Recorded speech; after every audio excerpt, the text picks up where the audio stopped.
1,000 odd people who have logged in. A very warm welcome to you as well. We have an action-packed day today, starting with our keynote, with some very, very interesting product launches, especially for all of you folks in the D2C and retail sector. Following that up, we'll have a bunch of panel discussions with some amazing founders and business leaders from the industry, and 2 fireside chats. One with the shark himself, Aman Gupta, co-founder and CMO of Boat, which our founder Shashank will be moderating the session. Followed that up with, we have a session with Bharti Balakrishnan, country head and director of Shopify India and SEA. Well, I wasn't kidding that this will be an insightful and jam-packed session. I know I'll be sitting right there making a bunch of notes for myself, and I hope it's the same for you guys. After all, you are at India's premier growth-focused event for disruptors. A very warm welcome to all of you once again. So a quick couple of housekeeping for all of you who are here in person. If you're joining us here, you are at the main stage. There is also a masterclass zone happening not too far from here, where we also have a bunch of interesting sessions. So please feel free to attend whichever session piques your interest. The agenda would be in the registration leaflet you would have received. We will keep you posted throughout on events and breaks during the day here. So actually, yeah, now that I see a fully packed house, let's do a very quick activity, right? How many of you are founders or folks who are working at D2C brands or retail brands? Quick show of hands. Amazing. Now I get a sense of why we decided. So we did the first edition of the D2C Summit last year online. But looking at the turnout that we've had here, it made complete sense for us to be here in Delhi.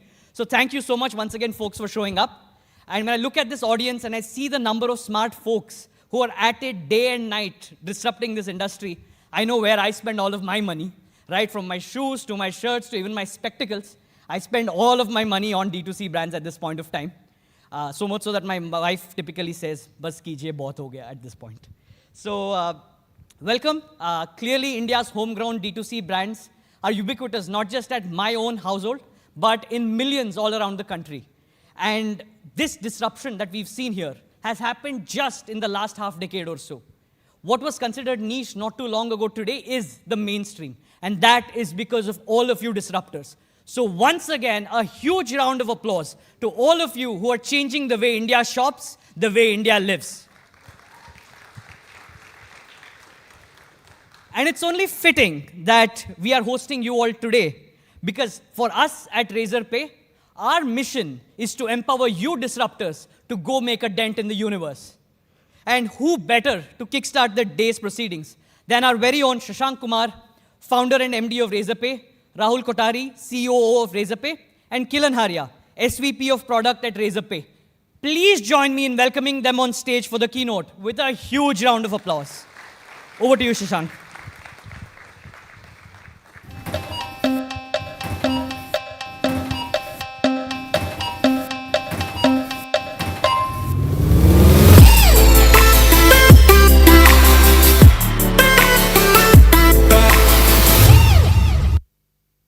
Good morning, everyone. It's wonderful to be in Delhi, doing the second edition of our D2C and Retail Summit. A very warm welcome to all of you, every single one of you in the hall.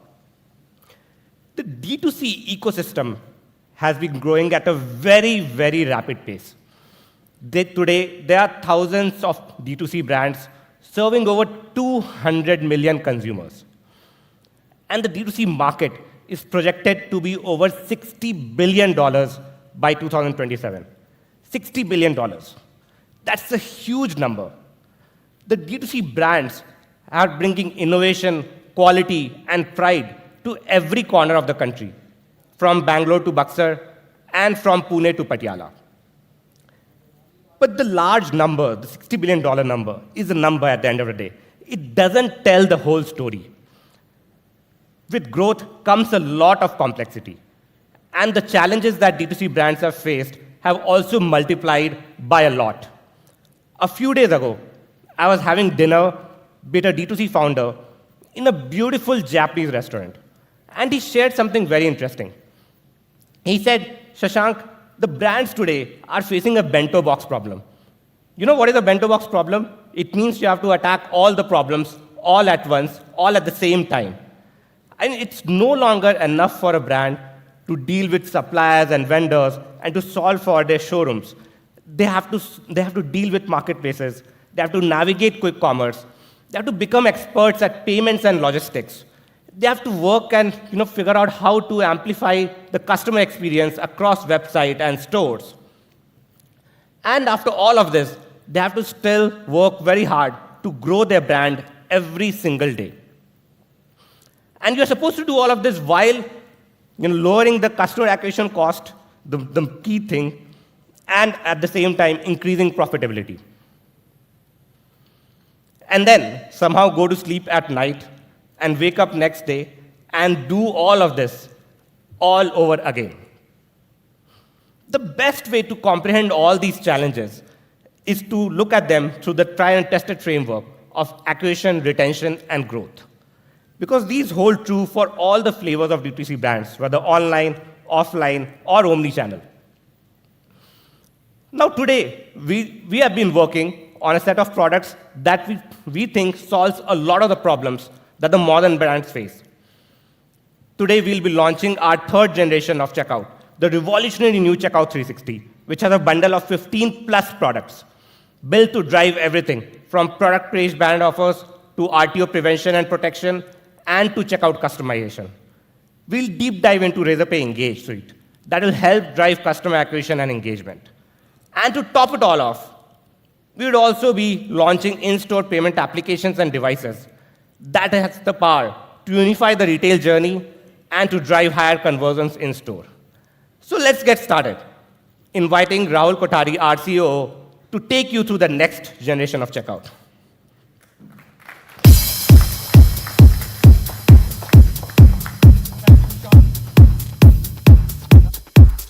Is it working? Yeah. Thank you, Shashank. Can't agree more on the bento box problem you spoke about. Good morning, everyone. Before I start, I really want to complain about the people in the room. You really make me spend way more than what I want to. Every week, one of the D2C brands, would be launching something really awesome, and I can't help but go and buy it. Somehow my family don't understand the funny side of it. But the point is, I'm not the only one. India has more than 200 million digital consumers. And we don't get tired of shopping. And we have special fondness for D2C brands. In fact, D2C brands have woven themselves into our lives to an extent that sometimes we don't even notice. Chances are that in the first few hours of the day, before even our lunch, we would have interacted with them several times. Think about it. Really, I want you to think. Think about it today morning about the coffee that you had when you started your day, the shoes you wore when you head to the gym, the crisp white shirt which set the mood for the day, or even the mattress on which you slept and had a good night's sleep. Let me ask you, doesn't a brand like these come to your mind? The Costa Coffee, or say Decathlon, Snitch, Neiman's. Now, each of these are the brands which you interacted in first few hours, even before you left your home to come to this conference. We have been part of these D2C brands in their growth journey. We understand their problems well, and we are here to solve for them. D2C brands struggle with their consumer journeys in a way that these consumer journeys are like freeways with dozens of exit options. So we kind of got together at Razorpay and said to ourselves, why can't we solve for it? Why can't these consumer journeys be very seamless, where consumers just want to, or buyers just want to leave the website after they make a purchase? Why it can't be like an expressway, where once I got on, I keep cruising, and don't feel like getting off before I get on the other end? And for this, ladies and gentlemen, we have solved as Razorpay Checkout 360.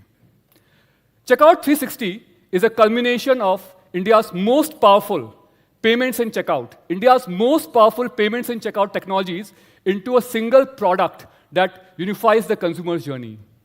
It is now our default checkout, and businesses can get the benefit of it from the day one. Let's look at the video.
Folks, I saw a lot of you smiling when you were watching this video.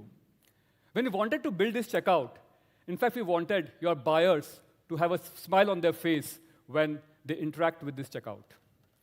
We built Checkout 360, keeping in mind that your checkout should be built for joy.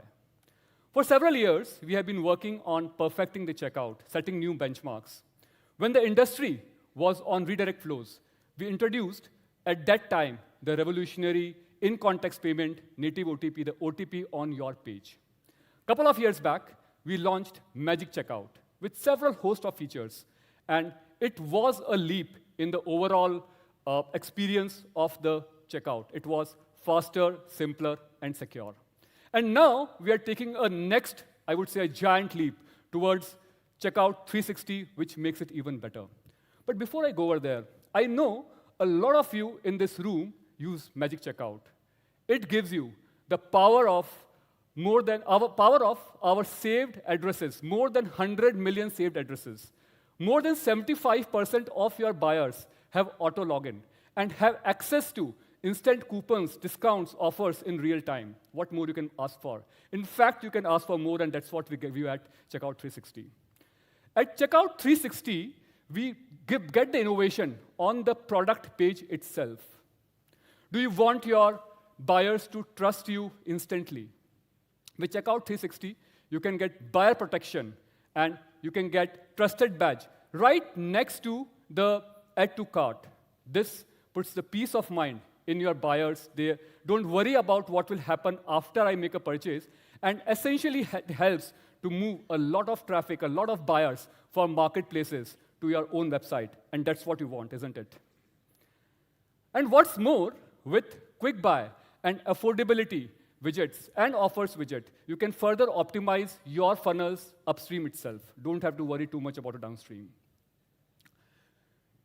Now, also, we are a country that loves WhatsApp. I'm sure each one of you kind of would have used WhatsApp multiple times today morning. What if the shopping store moves completely to WhatsApp? With Razorpay Connect, you can move your entire shopping experience on WhatsApp, right from product discovery to marketing, to payments, and even the servicing your customers. And finally, we know customers like to do cash on delivery. But at businesses, I know it's not your favorite option. With our partial COD option, now customers can pay part when they book the order and part when the delivery happens. Now it's a win-win. Not just that, with Shopify retiring its ACOD app, we have launched our COD optimization platform. Our COD optimization solution looks at every order, does a risk assessment, and then flags it where you can take an action, whether you want to do a prepaid or you want to have some fee for COD. We have all heard of Cooked. They sell easy-to-cook recipe kits. Overall RTO for them reduced by 45% by using this solution. Now, each one of these solutions adds a great value to your buyers and to you individually. But together, it becomes a breakthrough solution, a transformational solution, which can take your buyer's experience to the level of the scaled marketplaces, and in fact, much, much better. Checkout 360 is the power of 15 products in one. Now, how do you check the checkout itself? We have been working tirelessly, improving our checkout over several years, trying different approaches, doing new innovations. At some point, we thought, how do we assess our own checkout vis-a-vis in the industry? Are we really the industry's best? And therefore, we commissioned a formal benchmarking study. This study was across 1,500 buyers and 300 businesses. We wanted to really understand what is that is making our checkout excellent, but also what are the gaps that we need to work on. On one axis, we try to understand how buyers perceive the checkout and how it's associated with the brands, its trust, its credibility, and of course, the brand love. On the other axis, we wanted to understand the different features of the checkouts available and also what's the value for it on the merchants. The study helped to understand where we stand as a checkout experience and a value for the merchants. And as you can see, we are on the top right corner. I'm very happy to launch Razorpay Compass, the 2024 checkout edition, to present these findings. This report will help you to navigate through your checkout choices. This also has a diagnostic tool, the evaluation tool, which will help you to understand what your consumers want, what your buyers want on your checkout, what are the gaps, what are some of the things you need to work on. There is a QR code on the screen. You can scan it and download the PDF and the tool through that. In fact, you can also walk up to our store and you can get your customized, personalized evaluation score on your checkout. Now, that's not all. Our mission is not over. We have worked on the checkout to make the payments and more better. But have also committed to create solutions and solve for problems which will make your businesses more sustainable for growth, both online and offline. We are doing a lot of things around that. And to talk about that, let me invite Khilan Haria, our SVP of Payment Products. Khilan. Thank you, everyone. Thanks a lot. Thank you, Rahul. Thank you, Rahul. Checkout 360 is definitely the biggest leap in the evolution of checkout that I have seen. And we can't wait for all D2C brands to start using it. Once again, a very, very warm welcome, all of you, to our second edition of D2C and Retail Summit. Rahul passionately spoke about checkout. I think there are problems beyond checkout that all of us as D2C businesses face as well. Retention, as well as returning users, are a huge challenge in today's hyper-competitive and offer-driven world. Brands, businesses, quite a lot of times compromise profitability in this quest for upping the retention rate, upping repeat users. Buyers like you and I are always looking for coupons. Several of us, many of us, in fact, switch brands if we don't see an offer. Returning users, repeat purchases, hence is becoming harder and harder, more and more expensive. At our annual conference in February, Razorpay FTX, we unveiled Razorpay Engage in alpha to a select set of customers. Engage is India's first payments-led marketing growth suite. It unlocks a new channel of growth for businesses. Let's get into the specifics. What all does Engage do for you? To begin with, we've got a gift card suite. Traditional gift card platforms solve well for issuance. Distribution, analytics, tracking, discoveries, however, an afterthought. Our platform solves for all of this, everything that you need in gift card in a box, starting from issuance, discovery, distribution, analytics, tracking, across all your channel partners, distributors, and resellers. Gift card is just the beginning, though. We've got several other solutions in the Engage suite: wallet as a service, our rewards platform, our offer engine, and many more. All of these put together possibly unlock a new channel of growth for several businesses in the room. In the last 6 months, post FTX, we worked hard to take this from alpha to beta and expose this to more and more businesses on request. Still available on request. Any of you are interested can speak to folks at our Engage booth out there to learn more about it, take advantage of it. In the last 6-8 months, several brands, Swiggy, Zomato, Decathlon, Ferns and Petal, many, many more have taken advantage of this suite and have unlocked a new channel of growth. I'm equally confident it possibly could unlock a new channel of growth for many, many folks in this room. We're going to work very, very hard next 6 months to make this publicly available to all of you. Talking about engagement,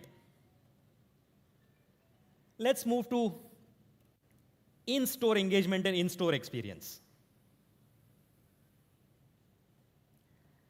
Many of you in this room began your D2C business with the online dimension. D2C began in the internet era, when many of us as buyers, early adopters of online purchase, started using D2C. D2C online became synonymous. But the world of commerce in India is the world of change.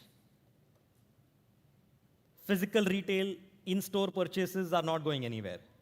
In fact, they're only thriving. If you look at the next 5 years, several research reports suggest that India will be adding 45 billion of new retail space in the country. In-store purchases are not going anywhere. With this in mind, we've been working behind the scenes last year and a half to reimagine, modernize, and possibly revolutionize the in-store experience the way we did the online payments experience. Let's begin and go into the specifics again. The very, very first and the most important infrastructure that all of you need in your store is a suite of devices, starting from a card machine to a sound box, something that connects to your billing engine. Bust the queue is ready for organized retail. That's where Razorpay's portfolio of devices comes in. Having said that, we've looked at all our devices and we felt these all are good. We want to up the game, take it a notch higher, and look at the device of the future. Unveiling Razorpay A1 with a quick video in front of all of you, Razorpay's new all-in-one device.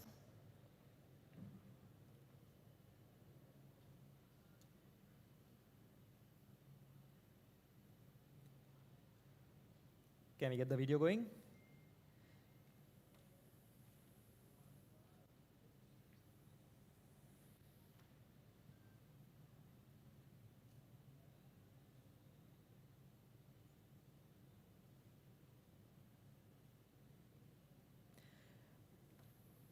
Many of us as buyers make payments through QR code today. Having said that, QR code in organized retail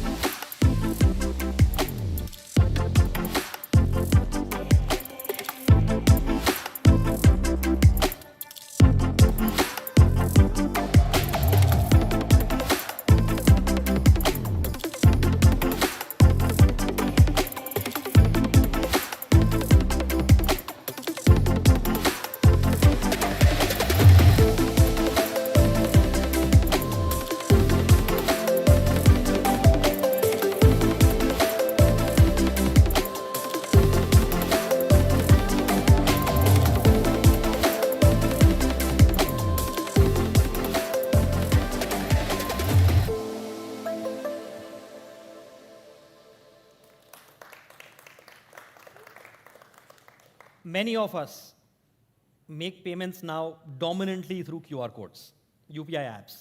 7 out of 10 payments on Razorpay platform happen through QR codes now.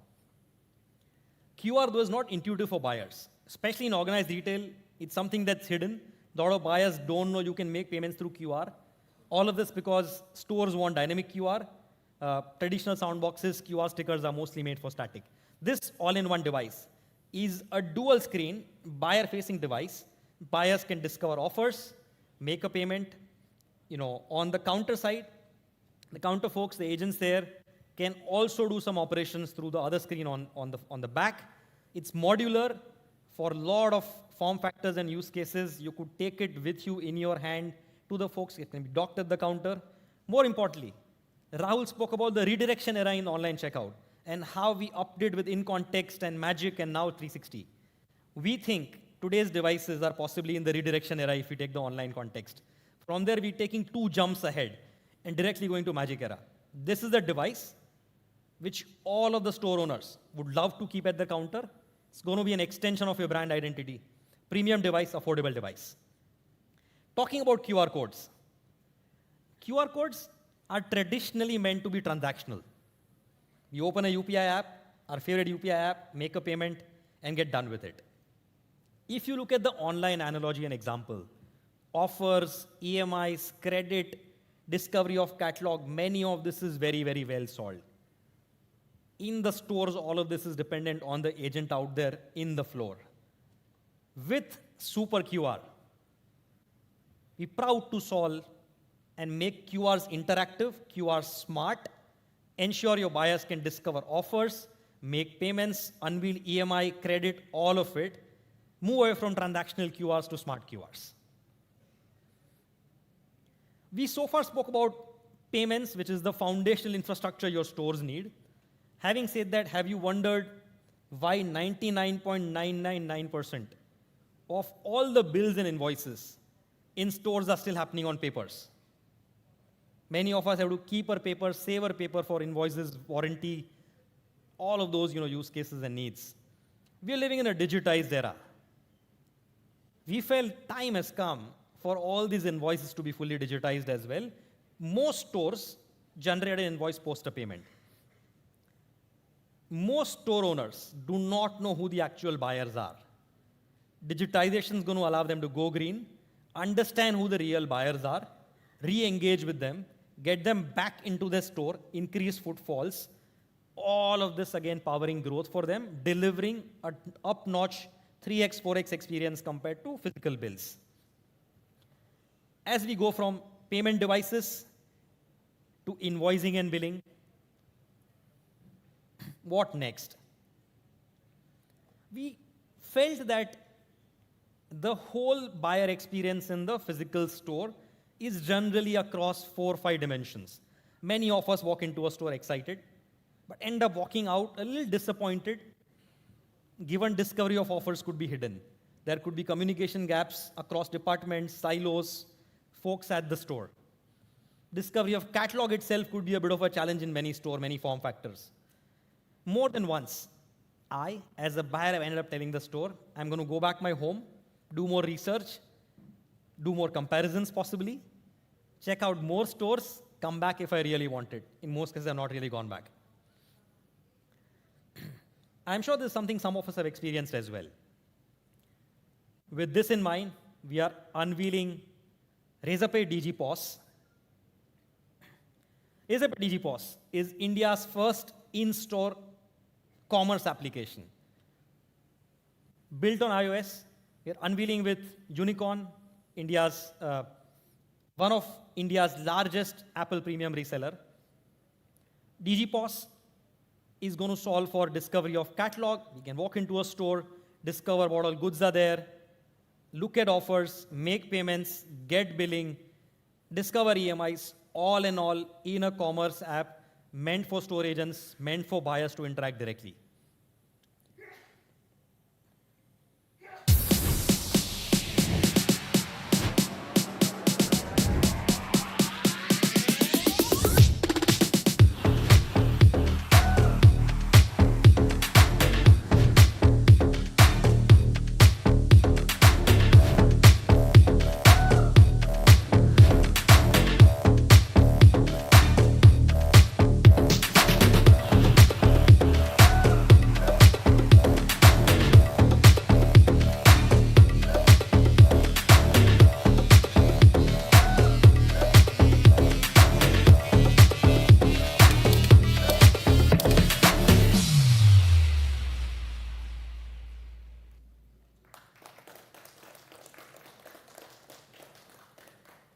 Next time you walk into an Apple store, do check out the new experience. With this, with Razorpay DigiPOS, every device in the store could become a sales machine. Every salesperson is empowered to handle everything that your buyers need. This, we believe, is one of the futures of in-store experiences. The way we've revolutionized online payments over the last decade, with the innovations in POS payments, in-store experience, we are here to modernize and possibly revolutionize POS experience, in-store experience the same way over the next decade. Coming to the next section, the way you all loved us for payments, online, hopefully in-store as well very, very soon, many of you. We work behind the scenes on a lot of things after you collect money as well to help you spend money, pay out, a variety of needs. For that, I'm going to call back Shashank Kumar, a co-founder, again, to talk more about it.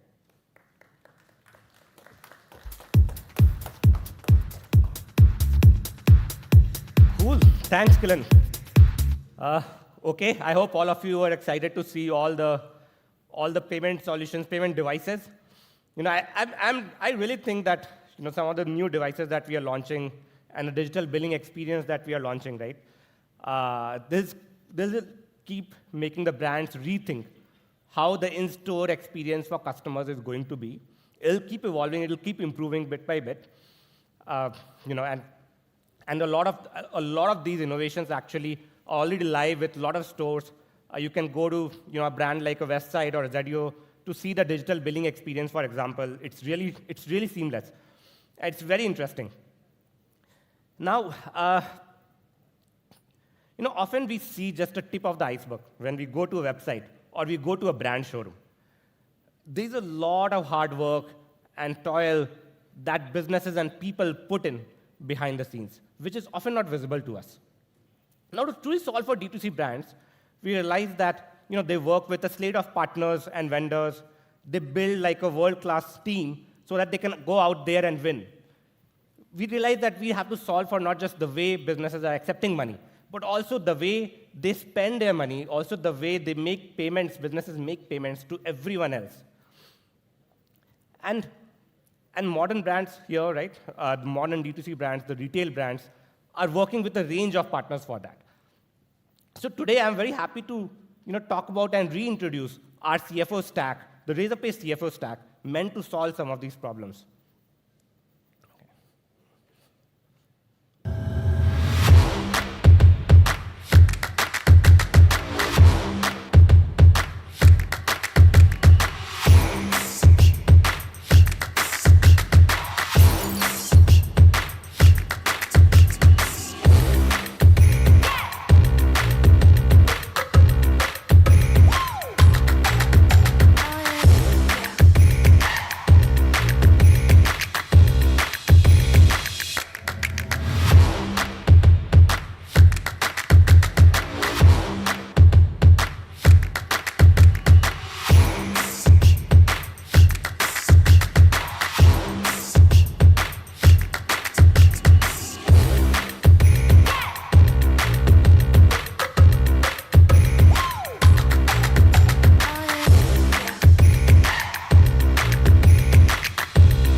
Cool. I hope you guys enjoyed the video.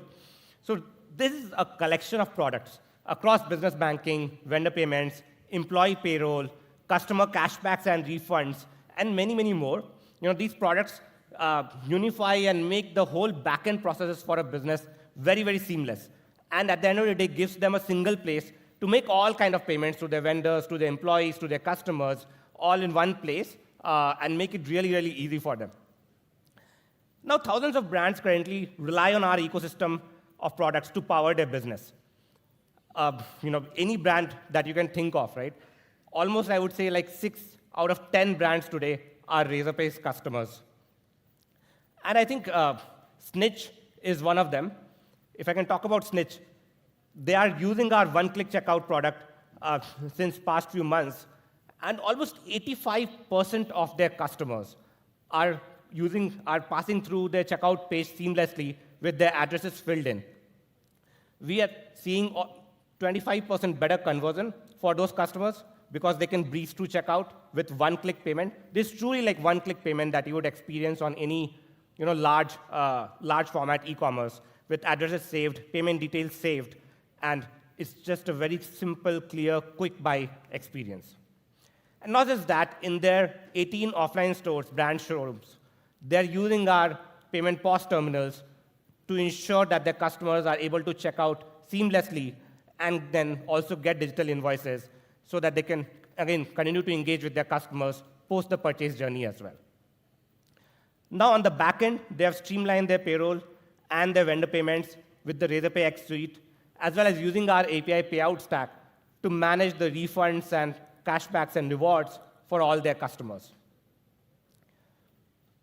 So now, for Snitch, we have been able to make all of these things really efficient. And when all the finance and the money flows smoothly, usually the growth follows in order. So we have been working on getting them. We have been working with Snitch for almost like last 1+ year and been working on quite a few products with them. And even now, we are trying to get them to explore more and more of our products, because you can usually never have enough of a good thing. And every day, we are working continuously to build products to ease the lives of businesses, of brands, of people. And every day, we take another step. I want to show you what our current product suite looks like. In fact, we believe that this is the widest and deepest payments and finance product stack that is present in the country today. But we are a product company. We are never satisfied. Our customers are never satisfied. And I can promise you that we'll keep working hard to fill this screen even further, to build a lot more product and features that will continue solving for the D2C brand ecosystem. Now, for the last thing today on the keynote, I'll talk about an initiative which is very close to my heart.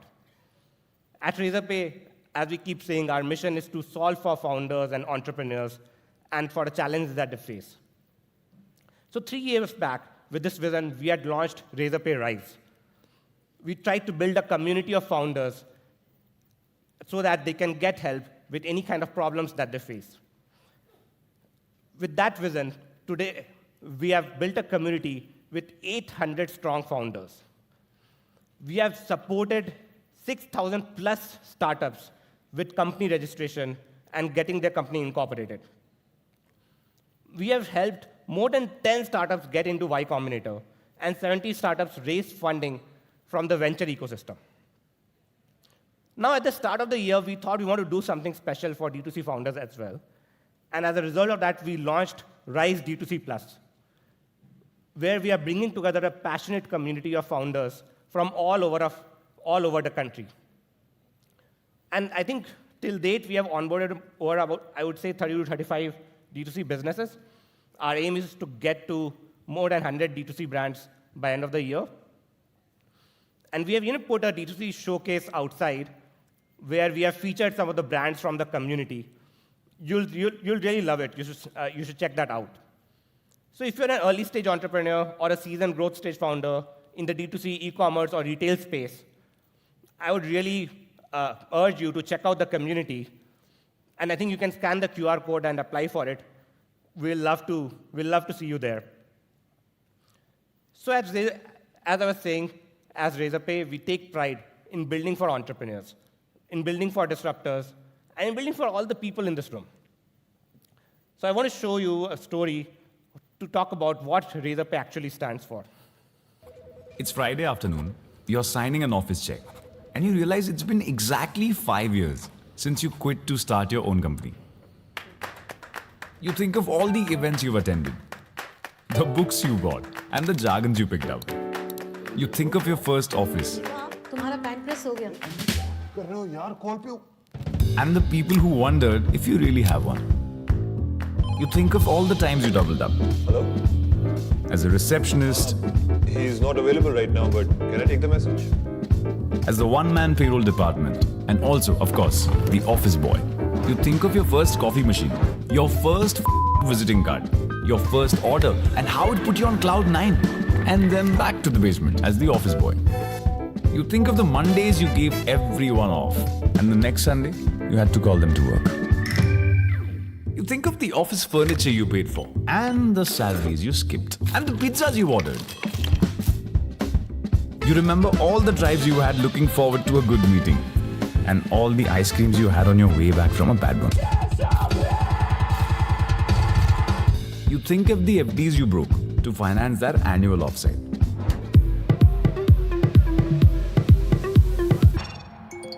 You think of all those pitches you made to investors who promised funding and then pulled out just before your launch. To friends who told you you're the next big thing and then refused to take your calls. To parents who sounded worried even as they tried to give you courage. And to that promising coder from college who quit after just 1 month to join a bigger firm. You think of that one night when you reached the verge of shutting it all down. You think of how far you've come since that night. And you realize that 5 years ago, all of this with just a small belief.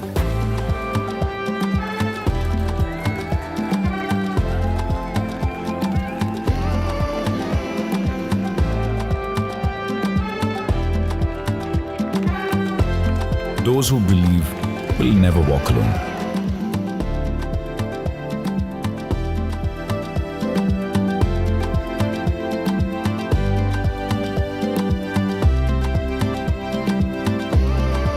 Razorpay. Outgrow ordinary.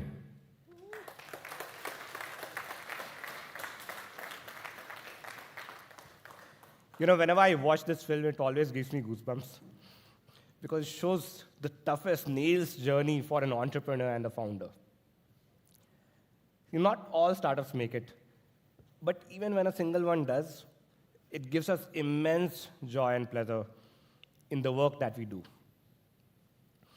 And that is what, as Razorpay, will always keep doing, helping founders and startups and brands and businesses in their growth journey. And with this, we come to the end of today's keynote. Ladies and gentlemen, thank you for joining us today, and hope you have a wonderful day ahead. Thank you so much, Shashank. Every time I watch that brand film, right, I legit get goosebumps. Because as someone who's gone through that journey to a very, very small extent, it really hits home. As someone working at Razorpay, I'm super thrilled and super proud of everything that we've just launched today. Right from Razorpay Engage, Checkout 360, the CFO stack, as well as the infinite possibilities on POS. But as someone who indulges in weekend retail therapy, I'm really worried about how much easier it's become for me to blow up all my money. Thank you, Shashank. Thank you, Rahul. Thank you, Kilan, once again for that amazing keynote. At Razorpay, we strongly believe in doing everything possible to ensure that D2C and retail brands succeed, thrive, and grow. Before we move on to the next session, just a couple of housekeeping rules I wanted to call out. Folks at the venue, please keep your phones on silent. We could just hear a few calls and messages ringing while the keynote was happening. Also, another request to folks seated near the middle aisle. We have cameras recording going out to about 10,000 odd people. So please refrain from using the center aisle. As much as possible, stick to the side aisles. And we also have the masterclass track going on very close to this stage. We have a session starting at 11. So if any of you are interested to check that out, please do so as well. Moving on to our next session, given just how many customers and brands have gone online in the last few years, it's no longer enough to just do the basics. Brands have to go above and beyond in terms of creating customer delight, in making customers enjoy a seamless experience, right? Because brand loyalty is really what sticks in today's day and age.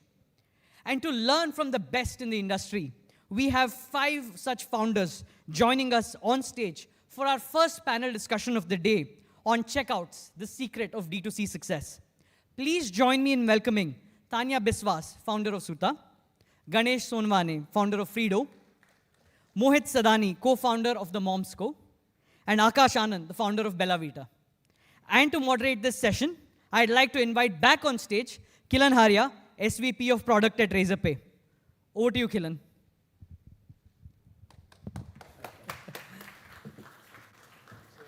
Chairs? Chairs, please, yeah.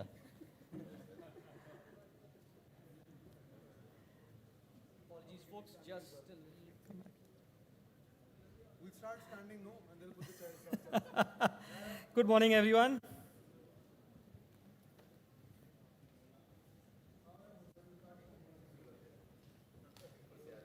We can't run a summit or a conference without a technical issue, so bear with us for a couple of minutes. I'll stay here left, yeah, I'm good.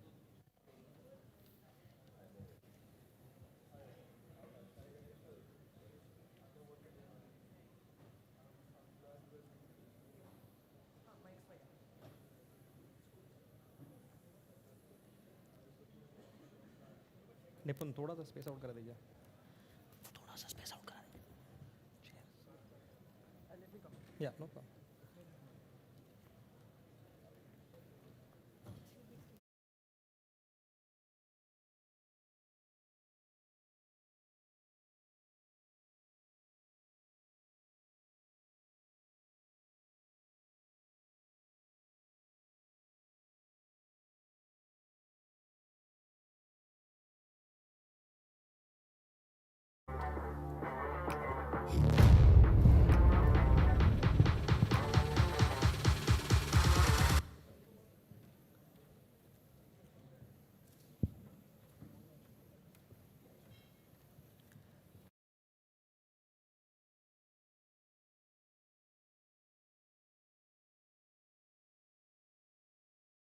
done with the technical challenges.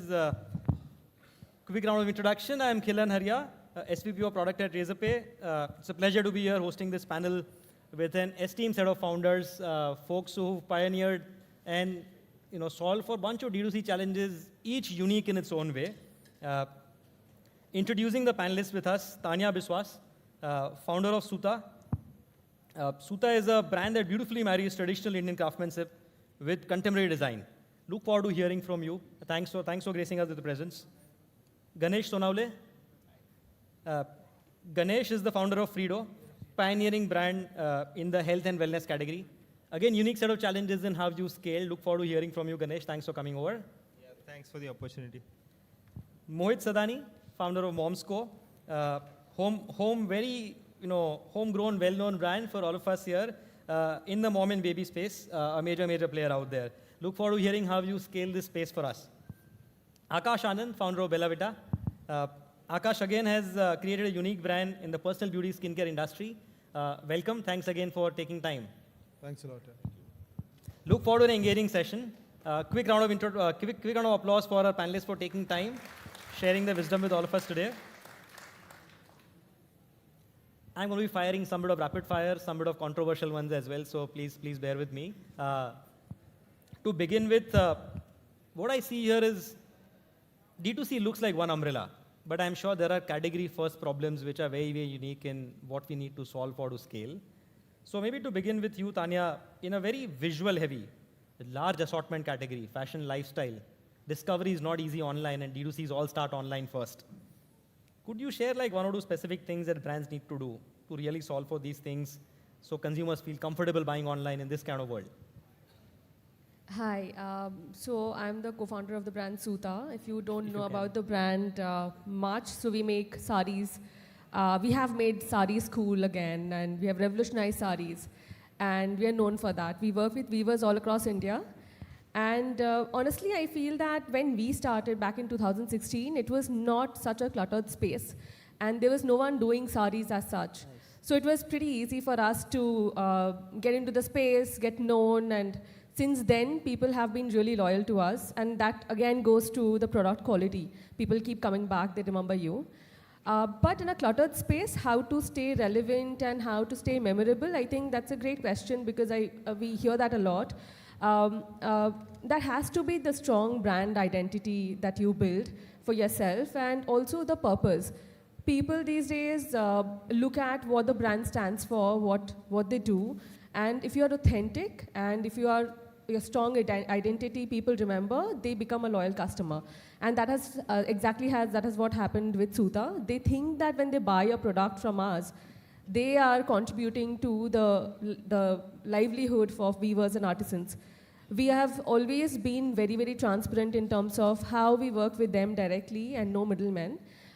People feel pride to wear a Suta and they flaunt a Suta like how they would flaunt a Gucci or a big brand name, even if the average price point is 3,500. So I think a strong brand identity is what will make you stand and what will make people remember you. Thanks, Tanya. Akash, coming over to you next. Unique category, personal care, grooming. In some sense, high inertia purchase where folks don't want to move over from what they are used to doing day in and day out. It's a category that possibly has a lot of repeats as well. So what do new brands like you need to do to take over mind share and wallet share from existing users using something existing? First of all, move from a high inertia to a low inertia category. That's that's very important, and that's what we did. So Bella Vita started as a skincare brand, but then we soon realized that it's very difficult to convert customers. We cracked a few codes, but then obviously we moved to a lower inertia category called perfumes. But however, if people are building brands in such categories where you need to convince consumers to try your product, I think a few strategies which work very well. One is trials. You need to start with trials. Let people try your products. Give them offers, give them trial packs, give them buybacks or discounts on the bigger packs after the trials. Second is content. You have to own your content. You have to own your own brand language. You have to own your own story. And you have to make sure people actually believe in why you're doing something and what's in it for them. And that's what a lot of brands or businesses miss out on. So I think content-led trials is the answer for how to succeed by creating a unique brand in a high inertia category. Interesting. Thanks, Akash. Making high inertia to low inertia. Very, very interesting. Simple, but again, not very easy, not commonsensical for many of us. Ganesh, coming to you next. Again, a very unique category, need-based purchase, a little bit technical, very functional possibly, from what I understand as a layman. How do you make the benefits simple for your buyers online? They can't look and feel, see it. How do you guide them to pick the right offering amongst maybe a few that could solve similar problems, right? These look like unique challenges to your category. Yeah, I think so. Fredo is designing innovative solutions, for pain relief and orthopedic products. So it is pretty much as high inertia as it can get. Like pretty much whatever we have done since early stages is like shooting in your own foot and then trying to run in a race and whenever you are in a high inertia category, sometimes it is a very different approach that is required to build out, which we took and has worked for us. It is something like we have been talking about the problems, and when you talk about problems a lot in your ad creatives, you kind of own those problems, and people automatically relate you with those set of problems, and then you launch a particular subcategory and then launch around that. It kinds of works out because you are leading by awareness, which takes a lot of efforts in the beginning. You kind of get an edge. But then when it comes to your customer journey and when it comes to making people buy from your website, every single part of the funnel matters. Like the explanation of what your product does should not be based on the technical features that it has, but it has to be around the product benefits. A lot that goes into the kind of solutions which Razorpay showed us, the Razorpay Trust Badge, and the people have to trust your website, and for them to be able to buy from it. And if you have very high LTV plan, you have to make the funnel in a way that it is rewarding for a customer to buy from your own website as compared to the marketplace, which we do by means of coupons or by combined purchases or via sale pages. So I think that's kind of working out for us. Thanks, Ganesh. Mohit, I'm going to change gears as I come to you next. As a parent, I know kids' purchases can be pretty sensitive. Anxiety, what to buy, and a lot of people who give guidance to me. Pick this brand, pick that brand, try, tested, all that, right? Specifically from you, what I'd maybe love to understand is in this category, what are some of the things you have to do differently in the online purchase journey? Let's specific to purchase to drive efficacy, conversion, new users, repeat users, like what were some of the things that work for you and some possibly were counterintuitive? So the Momsco started in 2017 as India's first really natural, clean skincare product for moms, babies, started with maternity and then others, right? So I think the biggest challenge we had at that time was how do you get someone, like you said, every parent gets lots of advice from lots of other people. As a new brand, we are not getting, no one is advising other people to trust the Momsco, right? So how do you enter that funnel? I think across the entire conversion funnel, actually the biggest challenge was really why do you even be considered, right? And so two things worked for us at the time. We said that what we will do is go really with the audience of moms who cares deeply. Right? So we are not going to go after the one who is actually influenced by all of her friends around her, but go with that mom who will do her own research, find out ingredients, go deep into content to see what is right for my child, and then make her own decision. And the idea was if you go after that mom and you convince her, then she will convince everyone around her. And tactically what that meant, for example, was at our customer care, we said if you call us, then we will not have a timeline on closure. So we've had 40, 45-minute conversations because that mom wanted to know everything about every ingredient on the product. We were the first brand in the country where on our website, for example, we said every ingredient, against that ingredient, we will list the rating for every toxicity database around the world so that for this 1% of conversion, 1% of moms who really deeply cares, she gets all the answers she wants. Same thing continued on to, let's say, Instagram. Madhika, who's the co-founder of the company, we use her aggressively. So on AMAs on Instagram, we took that over as a Ask Madhika Anything. And then she would respond one-on-one to 50, 60 questions a day through Instagram stories. Right? So I think the way we approached it was, this is a category where it is very, very hard to build trust. Everyone else who we compete with actually says, trust me because I've been here for 100 years, 125 years, because Ayurveda. We took the opposite route and said, for this mom, she's not going to believe any label. So we almost say, don't trust us, question us at every stage of the funnel possible. And we are convinced that if we convince you, you will convince everybody else around you. Pretty interesting. Super. I picked up one common thread though from all of you. High quality products, know your customers well, ensure you build trust with them. I think these 2-3 things seem to be common across categories. While there are a lot of category first innovations all of you done. Great set of insights. I'm going to jump on to next set of questions. Now we know a little bit about these categories, category first nuances.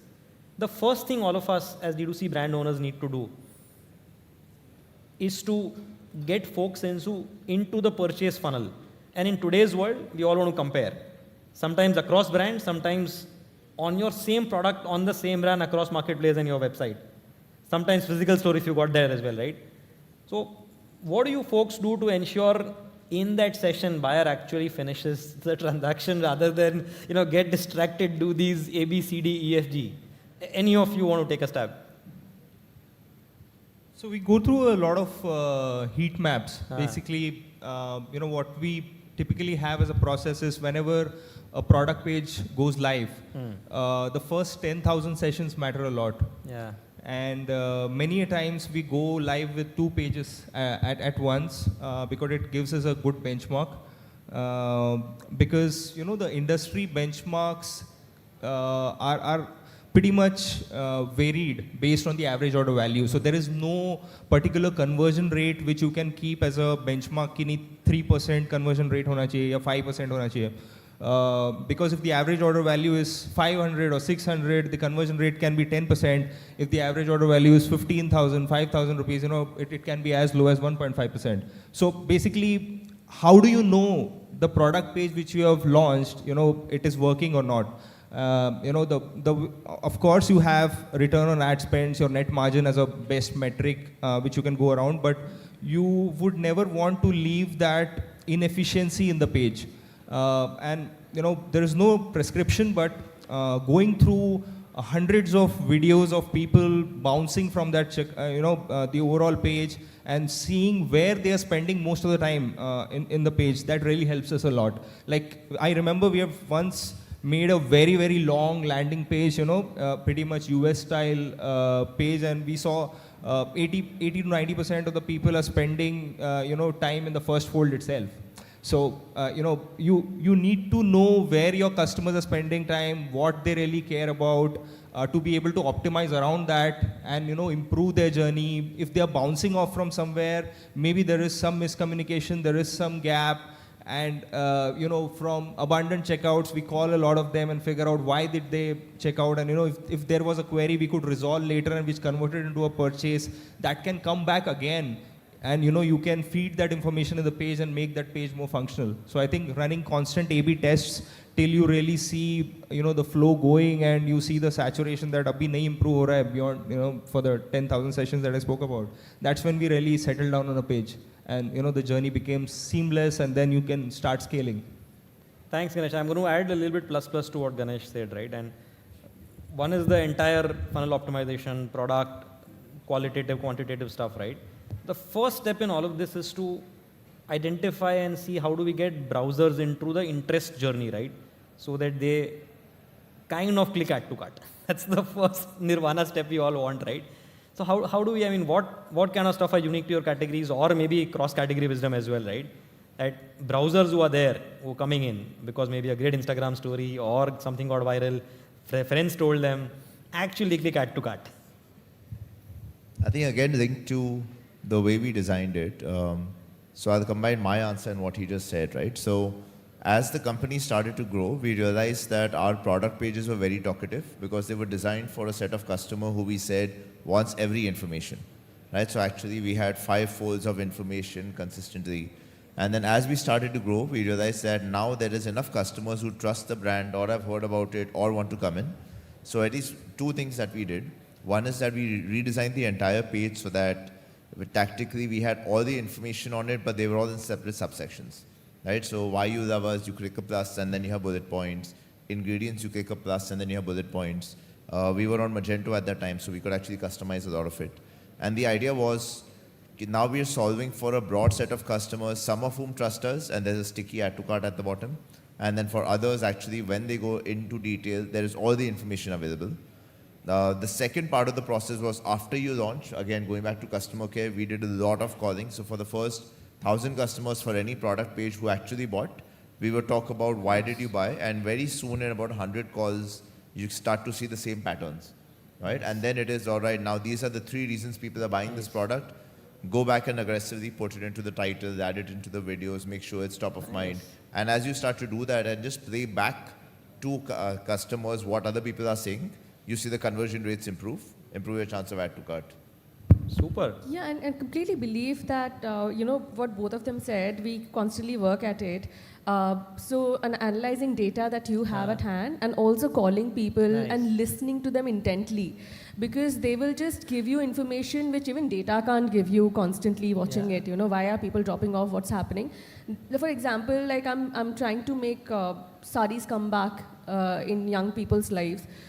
But if I pick up a call, if I just talk to the youngsters, they would say, "Arey, mujhe pehna nahi aata, koi pehna dega, mujhe dar lagta hai khul jayega," and all of that, And data will not come and tell me that. They're browsing, they're there, they're enjoying the content and everything. They want to wear it. So it's very simple that they just want a ready-to-wear sari, and which I introduced very late, and it's picking up so fast. So I think apart from data, you have to literally talk to the audience, your customer intently, know them inside out, to make things work. Super. I think very interesting. Both of you spoke about preempting what's possible in your customer's mind. Sometimes making hypotheses, but then of course sometimes speaking to your customers to validate them, invalidate them, and scale from there. So I think very interesting solving for anxieties of what might lead in the way of add to cart. Amazing. Akash, coming to you for the next one. Let's say now we got folks interested in buying. They've done the hard work of add to cart. What I hear from all my D2C friends and my 8-10 years in commerce prior to Razorpay is that Delhi bahut dur hai uske baad bhi. It's still less than half finished the journey from there, right? Sometimes 20-25% for different categories. So how we put all the hard work, effort, we convince them, well, this is the right product you want. Best practices from here to ensure that number grows as much as possible? I think वो तो आप लोग ही कर रहे हो. What has worked for you folks will help, the wider industry learn more. Add to cart is not really the hard part, because I feel window shoppers, जैसे लोग window shopping करते हैं, वैसे ही add to cart is something which has become so habitual for people. Click on an Instagram ad, go to the website, add to cart, and that's it. Okay.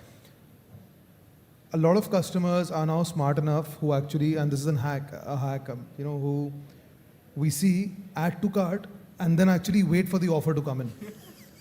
Right?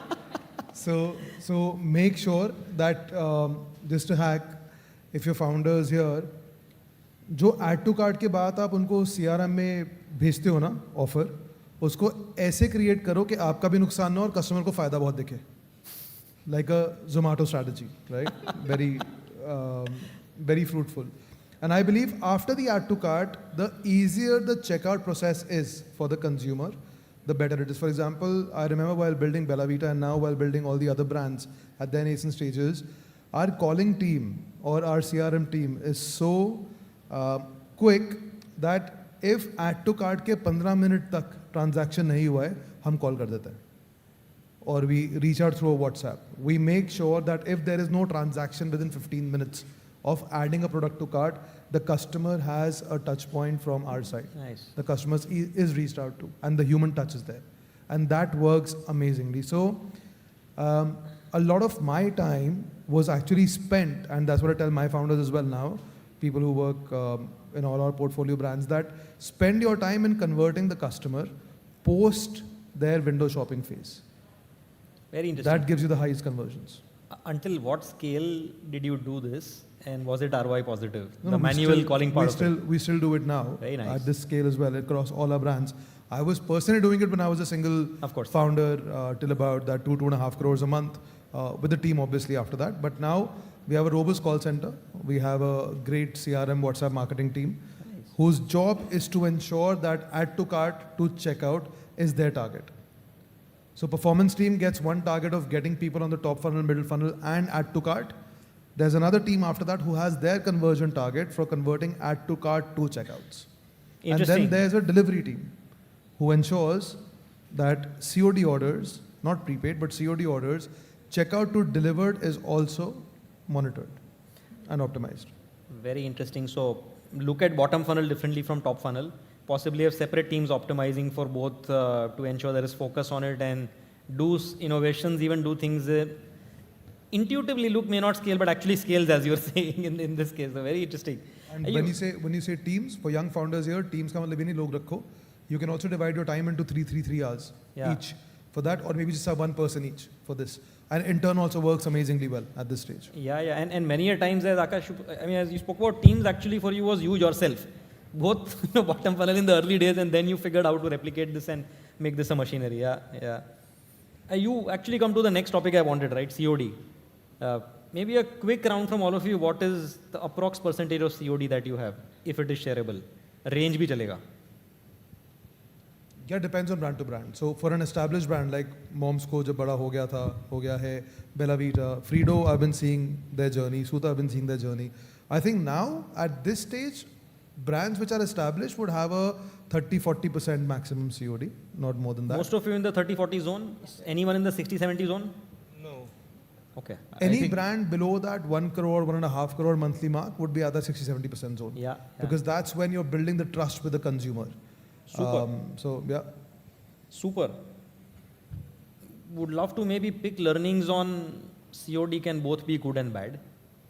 The good part is it can help maybe instill trust in early days with your buyers. Hence, when you are young, maybe COD percentage is very high. As you scale, hopefully it keeps reducing. I do hear from scaled up brands also, as you keep scaling, as you go to new users, some of them will again prefer COD.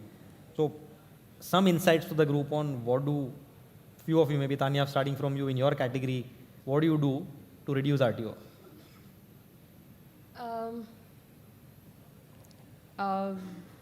What do we do to reduce RTO?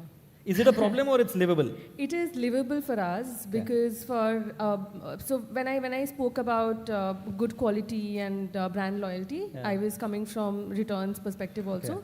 We have 10% return on the website. A marketplace is a different story, but website is 10% and 50% of the orders come from the website. So it's a great number to live with.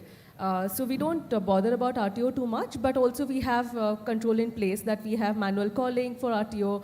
There's one round of control calls, and then we reshape from the position where we can, and then we can again look at pin codes which have maximum RTOs, and then talk to the partners, delivery partners, to make it better or change the partner in that pin code.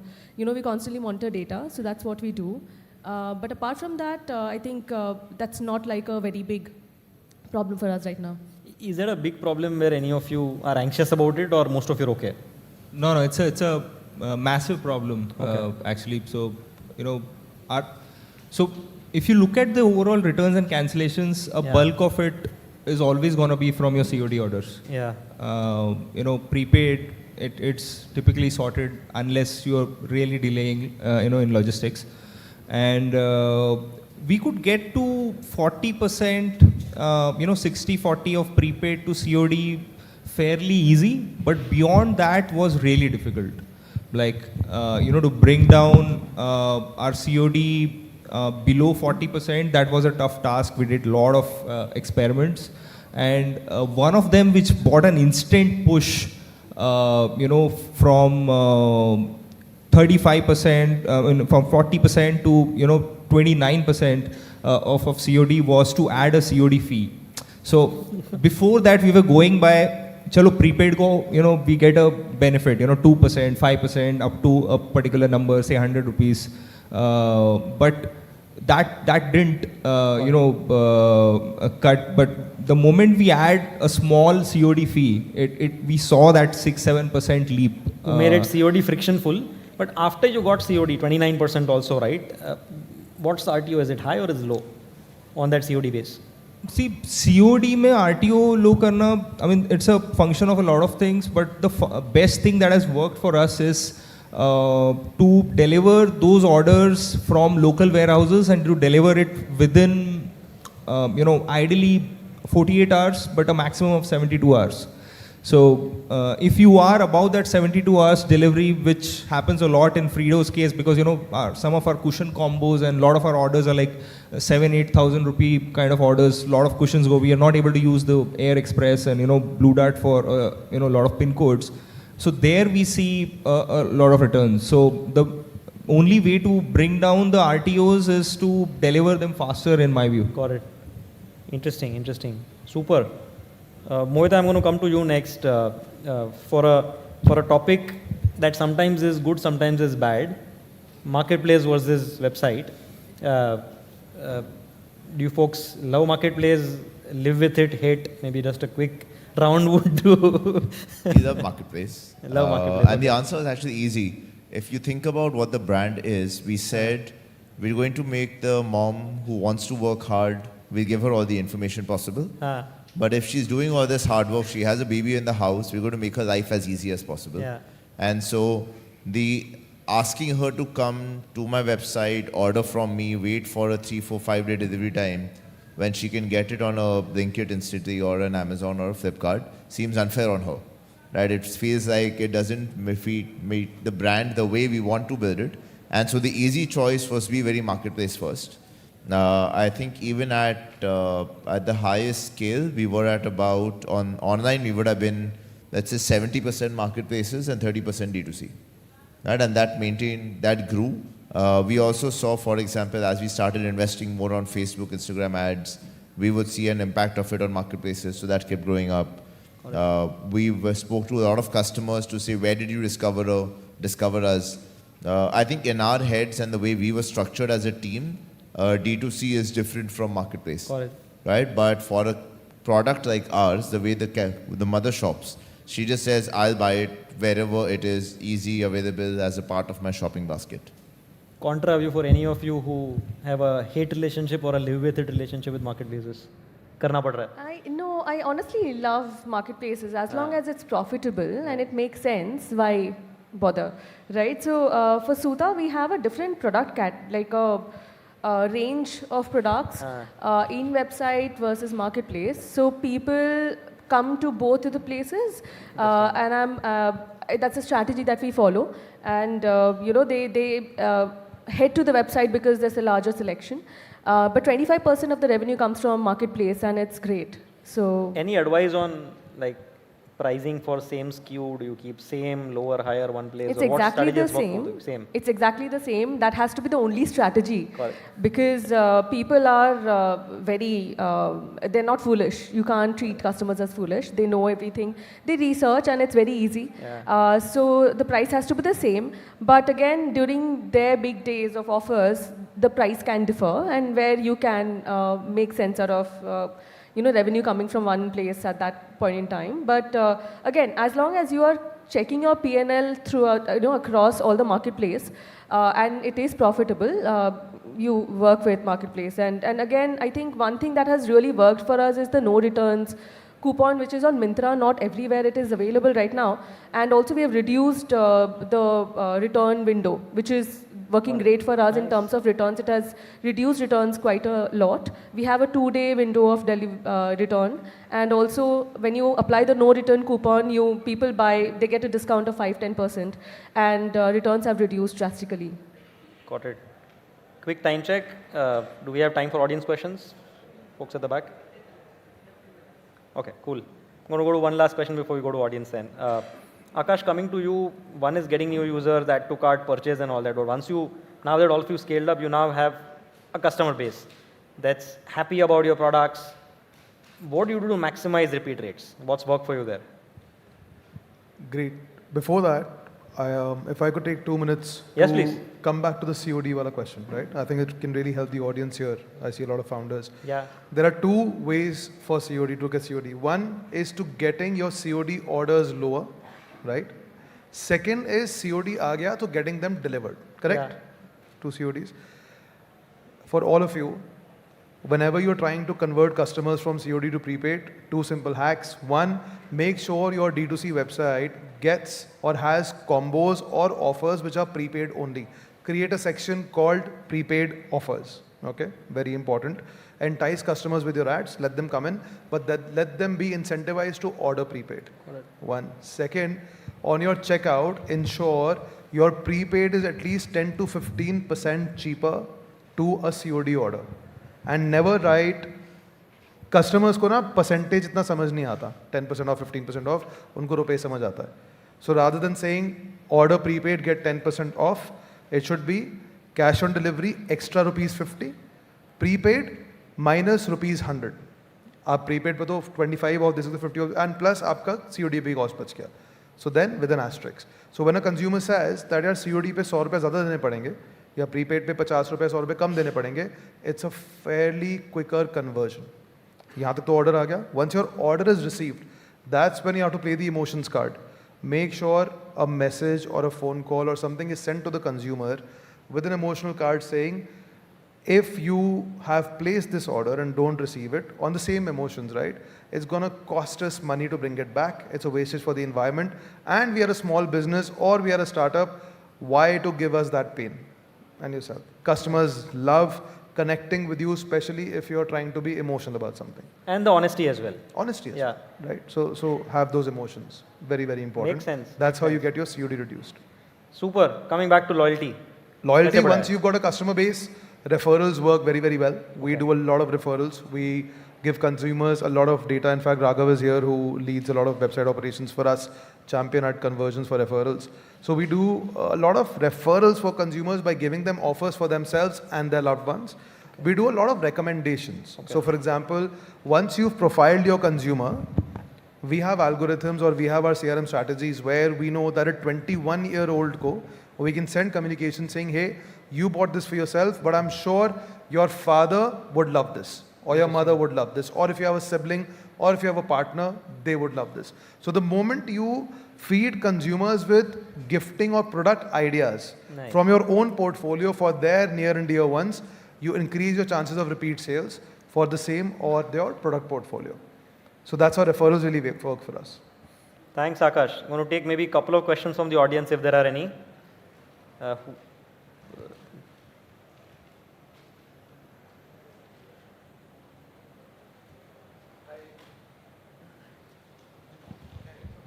Hello. Hi, my name is Nishant. I'm from Ivory. We are a performance marketing partner to many D2C brands. I just want to understand if you also identify this problem. Whenever it is a kids-related or moms-related brand, it is the lady of the house who interacts with the ad and the website, but then she doesn't make a purchase. The purchase is made by the man of the house. So do you also identify this problem? Because in this case, we do not know who to target and who to retarget. And I'm not looking for an immediate solution, but I just want to understand, is this the problem in the industry, or I'm the only one in the universe facing this? I think in general, this is a problem across India. It is still a reality that once you go outside the top few million households in the country, in most cases, women, even though they want to shop, don't have access to money, which also impacts COD, for example. It has changed a lot with UPI, right? Everybody has access to some bank account on their phone, so that is improving. But any sort of credit card, etc., if you look at penetration, it's mostly for men, right? So yes, that is an idea. The way we solved it was we always knew that in our category, the man doesn't decide, right? So you have to think of your entire CRM funnel almost as the woman will decide, add to cart, and at the right time, you will get the purchase intent. So we've done, like Akash was saying, in 15 minutes, you should do a call, add to cart. We actually tried that, but we also used our strategies where if there's an add to cart in the day, we do a reminder call or an SMS at night when hopefully the entire house is together and the woman can complete a purchase. Right? So it is an idea, but every category behaves differently. And for every category, you have to think of this not just for performance, but also your entire CRM journey. And just second question, after delivering first order through COD, when you establish the trust with the customer, did you notice that the second order was through prepaid? No. No, it's a habit. I think buying COD for trust is for some prepaid customers who typically become prepaid but are COD. But there's a large bulk of customers who don't trust any product until it reaches their house. Right? Unless it's from a mega platform like an Amazon, Flipkart, Blinkit, and so on. So that transition from COD to prepaid is very rare. It can happen if it's incentivized, like Akash said. Right? So if COD, the customer is saying, oh shit, paise dene padenge, and I'm still doing COD, that customer will convert to prepaid because of value. Thank you. A very interesting innovation unveiled by UPI, last week at GFF. We're hoping solve some of this in the next year if it scales up. UPI Circle. Yeah. So delegate payments now, in buyer payer wherever it's different. Payer could actually delegate access for multiple transactions up to a limit to someone else. Could be wife, could be son, kid, could be parents. So similar problems are observed big time now across India. We're hoping like UPI simplified some of it, next level some of it could be simplified as well. Maybe one more question. Hi, I'm Gaurav. I look after growth and strategy at a startup called Earth. My question is to Mohit and Akash with respect to meta ads. So when we are running meta ads, is it a wise approach to redirect all the audience to website, or some part of it can also be redirected to marketplaces like Amazon? Because there's a thought process that if traffic comes from an outside source to marketplaces like Amazon, it improves the organic strength of the listing. So what is your suggestion on this? So that's how I built my brands, right? To send traffic to marketplaces. And then once the traffic goes to marketplaces, your listing goes up, correct? Right. Wrong. Okay. And that's what you have to understand. Marketplaces will bleed you dry if your traffic is going there but the conversion isn't there. So make sure कि जो आप traffic marketplace पे भेज रहे हो, उसकी आप conversion track कर रहे हो. Because marketplace is what? It's real estate.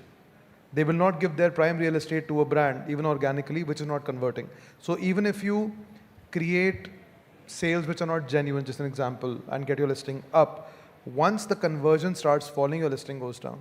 So make sure just sending traffic is not the solution. Sending converting traffic or making sure conversions are happening is the solution. So for that, you can actually drive a lot of repeat sales to marketplaces if you want to get your listings up, if you're a D2C heavy brand already. Or once the consumer has come to your funnel, come to your D2C from a top funnel, you can have two options, check out from your website or check out from Amazon or Flipkart. That way, you know that the customer conversion chances are higher than just a top funnel consumer. So very important to make sure you manage your conversions properly, not just traffic. Thanks, Akash. One last question maybe.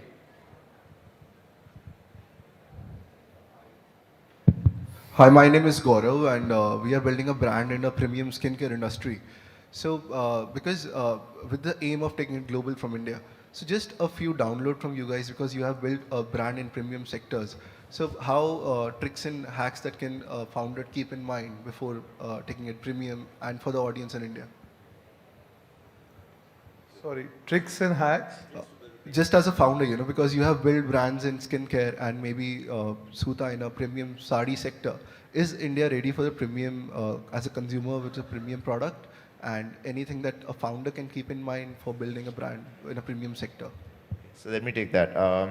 And I'll wear the head. So as an update, we exited the Momsco and sold the brand 2 years ago. And since then, I've become a very active angel investor and now a full-time investor with DVC. We do early stage investments, right? So I will take hat as an investor, saying, is India ready for premium brands? Yes.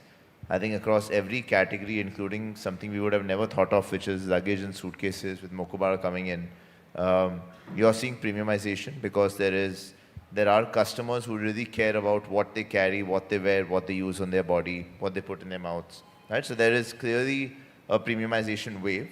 I think what I struggle with founders is when they say what is premium, 2-3 things. One is premium, there's the price point that a customer will give you for any product is the price point you deserve. Right? India is value conscious, so at every single price point, even a Louis Vuitton customer in India thinks Louis Vuitton is value for money.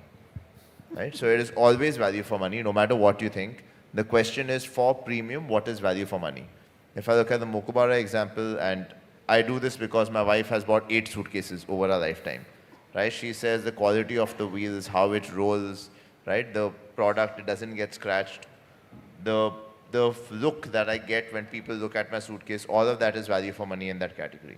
At the Momsco, it was very different. We were at 2.5 times the price of Johnson's.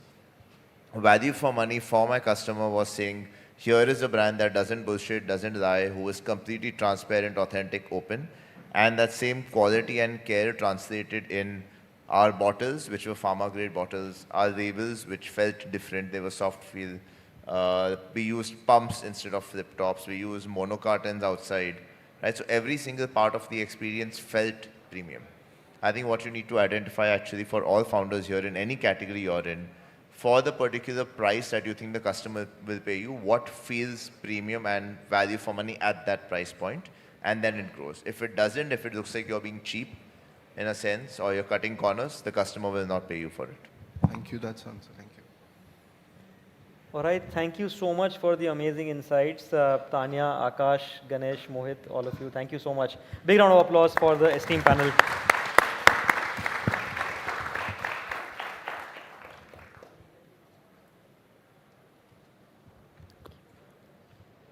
Thank you so much, folks. There were some amazing takeaways there.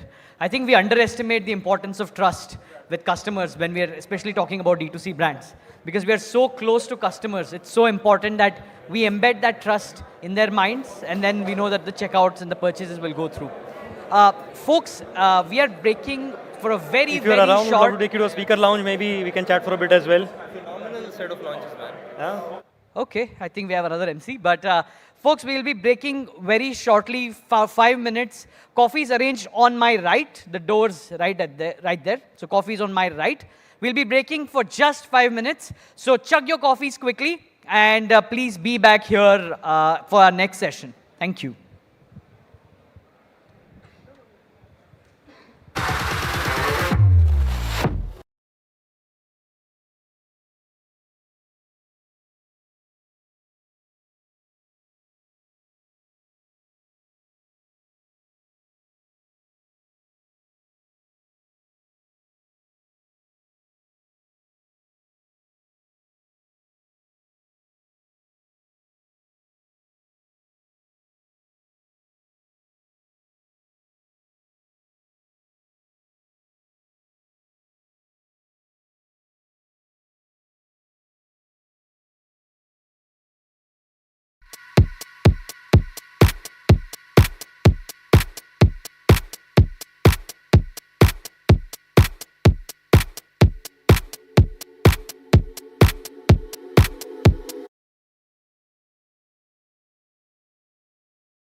Hello.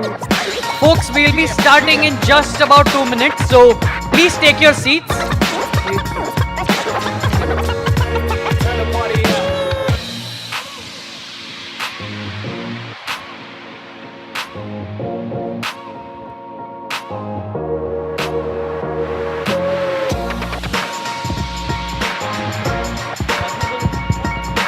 Anushka, can you check Jairam's mic?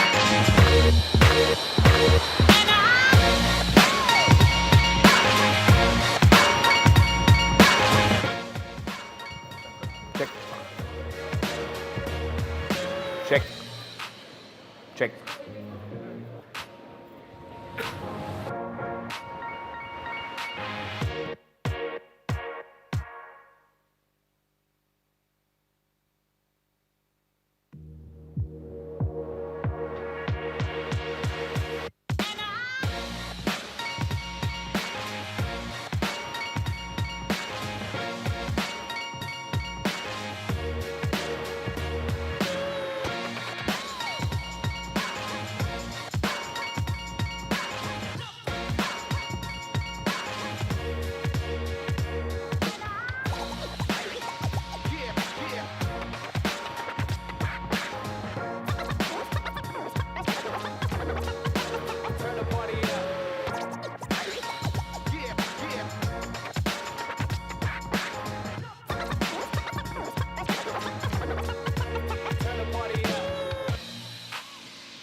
Okay, folks, we will be starting in just a minute.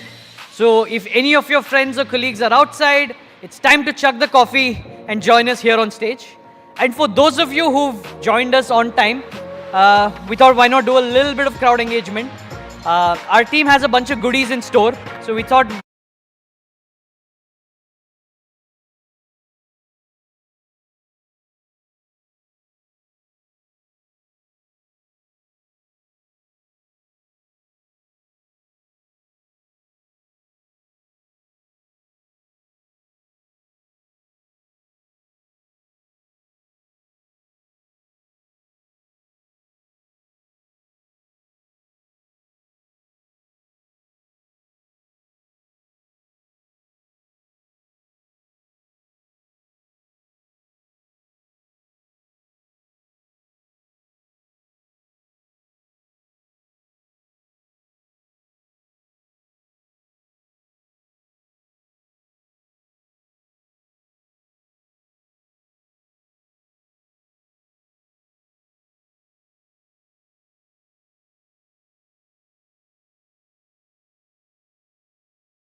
retail in the country.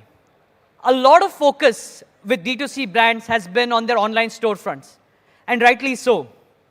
But step out to your nearest mall on any weekday or weekend, and you'll be greeted by a plethora of stores by the same brands, giving a new twist to old school retail. And to shed more light on this, we have our next panel discussion, which is very punnily named, Unlocking Possibilities, the Devil is in the Retail. I'd like to call on stage our panelists for the session. Sumit Biswas, Head CRM and E-commerce at Bikanerwala. Welcome, sir. Amit Chaudhary, Senior Vice President, Finance and Taxation at Benetton. Karan Luthra, Head of Revenue at Lenskart. Pritesh Asher, Co-founder and CEO at Juicy Chemistry. Manoj Kalyansundaram, Head Internal Tech and Automation at Sugar. And to moderate this panel discussion, I would like to welcome on stage Jairam Karthik, SVP of Customer Success at Razorpay. Over to you, Jairam. Thank you.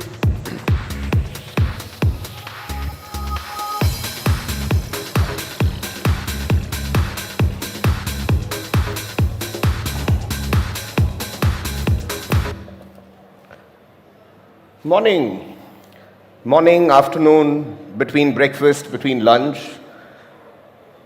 Before we start, I think it's time we pull the doors because the coffee is rather longer. So we have a very privileged panel today. They bring a wealth of experience. They represent a diversity, a very large array of categories which serve millennials, Gen Z, to the conscious clientele who are very careful about what they buy across the country. They are across brands, they are across categories. Very happy to introduce our panel today. We've got Pritesh Asher, the co-founder and the CEO of Juicy Chemistry. It's a 10-year-old brand. Many congratulations, Pritesh. Apparently, you guys turned 10.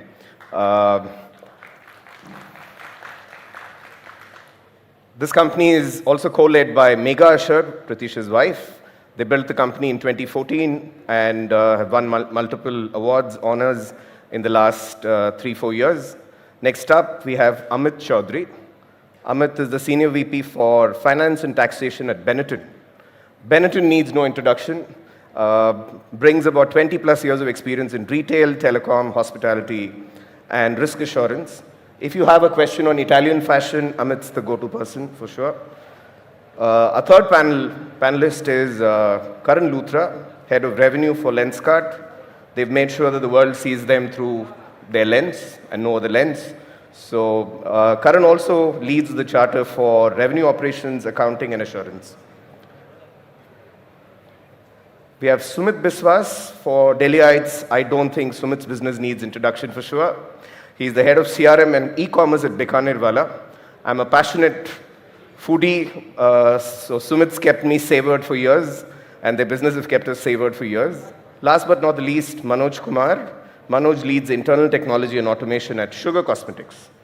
So we've got multiple brands, and we get started. My first question, Pritesh, is to you. So there's this cusp after COVID, which is the typical online to offline dilemma. It's almost like the innovator's dilemma, right? People select something online, then they go offline and pick it up, they return it halfway through, they come back again, do the reverse, right? It's kind of become a way of life. So the question that I have is, you guys started as an online organization. You have about 120 locations and it's a store-in-store model. On the other hand, Sugar Cosmetics and it's a question for Manoj as well, both these entities eventually have done exceptionally well online, but I see them also create a very strong offline presence recently. So how does this work? How much of it is online today? How much of it is offline today? How big is the shift in the last 4-5 years? Yeah, look, first of all, extremely happy to be here. Some phenomenal insights coming in from the previous session as well. So glad to be here. Yes, so we started off as an online-first direct-to-consumer brand. Predominantly, even today, 50% of our revenue actually comes on our own direct-to-consumer website. But like you said, there was a dilemma. The COVID really accelerated, the adoption of, online first brands like ourselves. But there was also a large part of the audience that missed that touch and feel. Juicy Chemistry, a certified organic skin and personal care brand, operates in about 3 or 4 categories, face, hair, body predominantly, and now we also shifted our focus into color cosmetics as well. So for us, the idea was, whilst consumers were, okay to adapt and trial online, there was a lot of requirement for the consumers to actually feel, touch, the olfactory, the sensorial perceptions about our products, how to use it, when to use it, what regime can I follow, what is my skin type. All of these questions actually, always got shot at us when we were interacting with our consumers. And we obviously felt that, there is a huge, potential that needs to be tapped in. So obviously with the data, the power of data that we had because of us being online first, we were able to identify pockets where we said, if we go here, this is where the adaption and the wave for adapting us offline as well will be quite strong. So that's how we started off, with a couple of retail stores, and we saw phenomenal adaption for us as well, right? Because consumers spending almost 2x the amount of time that they would give me online. They would, touch, feel, speak to our beauty advisors, understand what products will suit them, and then, make that purchase decision. Color Chemistry, which is, our extension into cosmetics as well, that also helped, where, there is a lot of nuances, not just in terms of, selecting a skincare, but the undertones, the overtones, how the instant gratification sort of feels when you look at yourself in the mirror. So I think that was our key to start small, yes, but, very nascent steps, because that's a very different world for us than online, because once you go offline, it's very difficult to retract back as quickly as you can do online. So whilst we did that, we saw a lot of benefits for us, right? 2x the amount of time the consumer was spending. The bucket, the average order value was also 2x higher. There was also a possibility of cross-pollination and everything for us. So I think that was our start point of us thinking in the direction of online and giving that experience of our products to the consumer. So offline became a very big part of the experience. Online remains the convenience part of it. So I keep hearing that cameras are used very in a non-spooky but non-invasive manner to see behavior. Is that true, Manoj? Does that happen? If yes, how do you use that for better schema, customer segmentation? And if there is a founder who's sitting here who's wanting to probably look at learnings, what would that be? So first of all, thanks for the great introduction. So the question was very inquisitive. So cameras are typically used to just to avoid any malpractices and stuff, right? In any retail store, any commercial outlet, right? So now gone are the days where the cameras are just used for that purpose.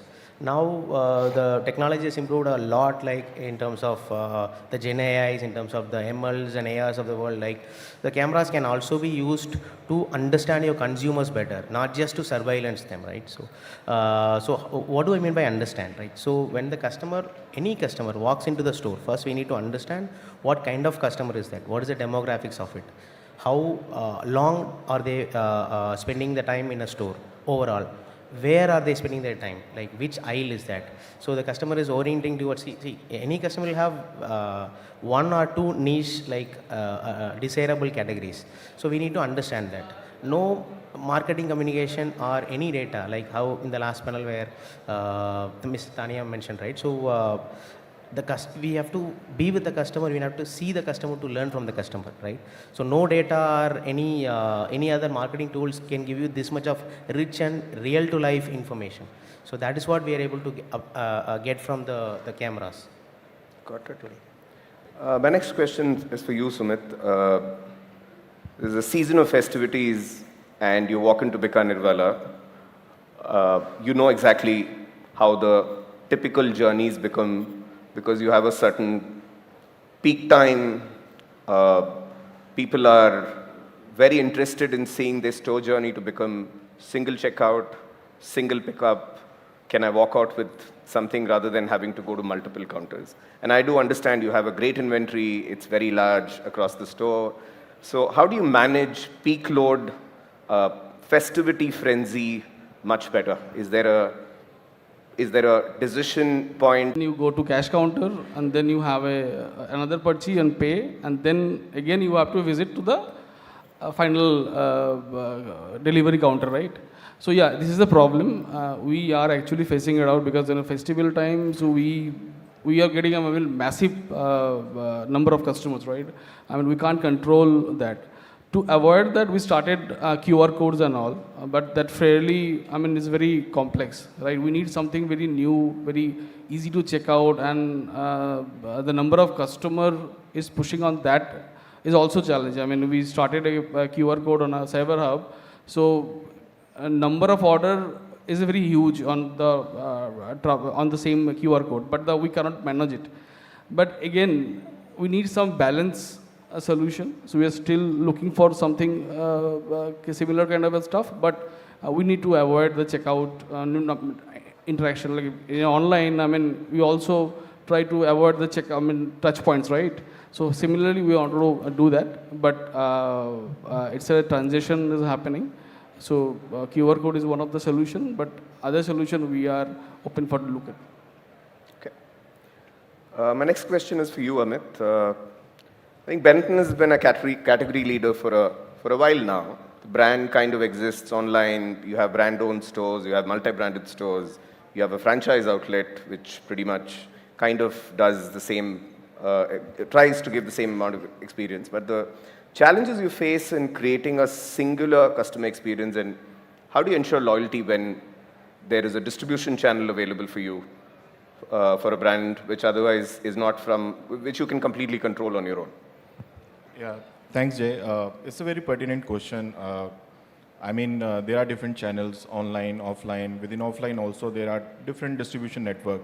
Now, some of them are directly controlled by the company, and some of them are, run by the third party. So you have very limited visibility and control over those channels. Having said that, as Benetton is a multinational brand, so it is very important for us that, our customer, they get the same seamless shopping experience across the channel wherever they buy. Because for us, they are buying Benetton. So they are not walking into any franchise or partner-run store. So, the shop itself doesn't tell, if it's a direct Coco or a Fofo store. So that ways, online being online, there is an evolved customer which walks in there. But for the offline shopping experience, for the LFS or the EBO, whether it's run by Benetton or by the partner, how we control that seamless shopping experience is that the shop window, VM, assortment, and even the staff selection and training is directly controlled by Benetton. So that, whenever the customer is walking into any store, irrespective of the fact, they get the same sort of, shopping experience. And so is the loyalty get, associated with that. Having said that, there is a future roadmap also. Though Benetton in India is more than 30 years, but our D2C journey, we are pretty young in that. And we have just recently started. So all of that, what I'm seeing today is very exciting, and I think it does make a lot of sense. And we will be creating probably a perfect omni, mix between our offline and online, wherein the technology has to play a greater role. We are thankful to Razorpay, with whom we have partnered basically for the store payment solution, unified payment system, which also, we are looking for an integration with our point of sale system, so that, whenever the transaction happens at store, the instance goes to my point of sales, thereby giving me a possibility of an auto reconciliation. That's an important aspect. So once you conclude the sale, it is also important for you to, have kind of those financial reports and those collections and everything, making sure that, everything is in order, there is no leakage. So that's where we are looking in future that a perfect omni-channel can be created, giving visibility to our online and offline sales. A follow-up question, Amit. So a lot of times you see new brands which just walk in with a absolutely different touch, feel, look in their store. I mean, it could be any brand of choice.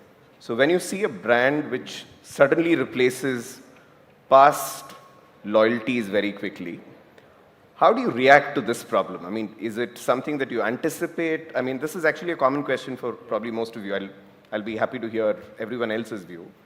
But you're so quick that you have to react no sooner than later. What happens usually here? I mean, is it practice that, someone's actually doing benchmarking, is saying that, we are eroding here, but we are increasing here, and vice versa, some other brand takes over? How does that happen in Benetton today? And as practice, happy to hear your perspective. So, and I'll wait for the others to give a view too. Yes, see, I think the world is opening up. Every day you see a lot of new brands launched in India. And the retail scenario over the last 7 years or so, we have seen a lot of international brands which have launched in India. Now, for a settled market, I would say you won't create a new consumer. So initially, when the new brand launches, some sort of cannibalization you can expect that they will take away your customer, and the customer, since they are so widely traveled, they would like to try the new brand, or they have the international exposure. So when they see those brands back in India, so it's an excitement for them to go and try out that. Having said that, we are pretty confident that Benetton as a brand is very strong. And we are happy that our customers' loyalty. So we always see that while on a temporary basis, maybe the customer would go out and try different brands, but in the longer run, the way we are seeing our data, so we know that the customer is coming back. And the kind of offering Benetton is giving, we are a complete family brand, like from the men's range to ladies range to kids wear range and to shoes, accessories, all of that. So in that sense, we really have very few competitor in that space, which offers this kind of different categories. Having said that, obviously, we'll have to work on more loyalty and the shopping experience to the consumers, to gain those consumer back and to have new consumer, shopping for Benetton. Sure. Any other? So, for us at Lenskart, we actually have a very different opinion. We do not talk about competitors. We feel that it's a very big market, unorganized market. So you have to really focus your energy in terms of capturing that market. And I think from a vision perspective, we want to target myopia, which is actually people are not aware of, right? So we try and creating awareness, especially in rural areas, even in Southeast Asia, people are not aware about myopia. So we're trying and targeting and creating awareness, and that's why we feel that competition is probably not relevant at this particular stage. Got it. A follow-up question actually, Karan. So, I mean, Lenskart has one of the most complex yet very, very efficient omni-channel experiences. No two ways about it. I'm a customer, so I definitely vouch for this. So, as a customer, you select online, then you purchase offline, and you do vice versa. You walk up to a store, a lot of times you probably leave the product back saying, I did like it because it looked very different than what I saw online. So how do you handle returns, back to source? What's your journey currently? How broken is it? How challenging is it? Jay, to be very honest, it has been a journey for Lenskart over the last few years, but we have been really able to narrow down in terms of the omni-channel experience, if I talk about it, because people would understand and relate to it. Online versus an offline space, when you compare it, the pricing actually is very different. Versus inventory, what is available online, if you compare any footwear brand, what you look online versus what is there in the store is absolutely different. So what we have figured out is that we want to have a consistent experience across all the platforms. So that is why pricing from whenever we go live in any kind of a pricing, it's consistent across all categories, all brands, online, offline, etc. Because we are the ones who are manufacturing the product and actually shipping it to the customer, so we can control that price point. Now, from an inventory point of view, how we have figured out is that customer behavior, pricing pattern is super relevant, right? So maybe a store at Assam versus what is there in Delhi will have a different collection, but we would want to have some premium selling collections, which gives the feel of the brand. On top of it, if you look at a Lenskart store, we try and keep them updated. Every few months, year down the line, we generally try and upscale it. I would call it upscale. Why? Because from a Gen Z perspective, people want a cool premium look, right? So it becomes important from an experience point of view. Now, from a journey perspective, what we have figured out, small things matter to customers. So you have to take care of even small nitty-gritties. Like, let's assume a normal customer walks into a store, they want to try something. You generally have a glass, right? But people, Gen Zs these days, they want to click a picture, right? So we have that functionality in iPad. People would have not thought about it. This is a very small thing, but the moment you connect to a customer, automatically gets converted. Or, with Blinkit and every quick commerce. So eyewear has been a journey. I myself have probably worn iframes for 20 odd years, wherein a normal traditional eyewear probably would have taken 5 days for a delivery. We brought it down to 3. In metro cities, we have brought it down to 1 day delivery. And with quick commerce, we are trying and figuring out to deliver it in 10 minutes. So it has been a journey. And moving back to your question from a back to source point of view, so this problem was essentially solved for the online space, but not for the offline space. Thanks to the support of Razorpay, what we have figured out, an automated kind of a solution wherein the moment a refund is being triggered and the inventory is actually being marked as in the store, automatically through a validation check, everything gets seamlessly automated and sent across to bank for a payout. So we have brought down the refund TAT from a 5-day to a 2-day working. So that's been a journey for us. Yeah. Super. A question is around remodeling a lot of your stores. I mean, I think consistently as a customer, when you walk in, I see a lot of your retail space gets remodeled multiple times. And I'm sure there is a journey that you've kept in mind when you remodel them. Right? If payment is a very critical step, do considerations on design go into payment experiences as well? Slightly open-ended, I'm not pointing it because it kind of applies to pretty much all of you. I mean, Sumit more specifically because you're standardized in many, many ways, but your look, feel, touch, layout is not the same everywhere else. So I think I'll probably take the audience, I like the audience to get a perspective from the panelists on this. See, definitely I would say, and I would want the industry to actually revolutionize, this is my thought process, I would want the EDC machine to actually go away, right? With the EFC technology which is coming in, right, I would want that particularly to probably to be connected with my POS iConnect, right?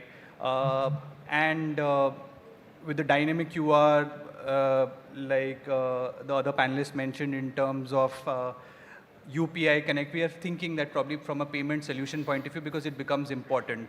I think POS, if I talk about it, the billing happens immediately. The customer does not have to really go to the counter to actually pay. So that has been a revolutionized journey for us. But we feel that there's still room for improvement. And we are trying and figuring out different products for different, with different players in the market to really bring more customer experience because I think probably they are the kings. Got it. Any changes, Pritesh? I mean, considering you've recently shifted from a hard-coded online format to an offline format, so. No, yes, look, it's a journey, right? We, as nascent entrant into the offline space, it's a journey that we've also taken for ourselves, right? We understand how the customer's navigating within our stores, thanks to the point that you mentioned that we are also able to keep a watch on, what's happening at the store floor, how the customer is navigating, what are the point of interests that the customer is, more inclined to, go towards. And I think shifting that VOs within the store actually enhances the customer experience because it reduces friction. Right? For me, it saves time. I can go, I can understand what's kept, where everything is kept. I'm able to identify in an assortment of products that are available offline. I think that quick changes sometimes set, it's easier to be said than done. But those small things, like you said, make a lot of difference to the customer journey itself. And I think payments is one of the biggest things as well, right?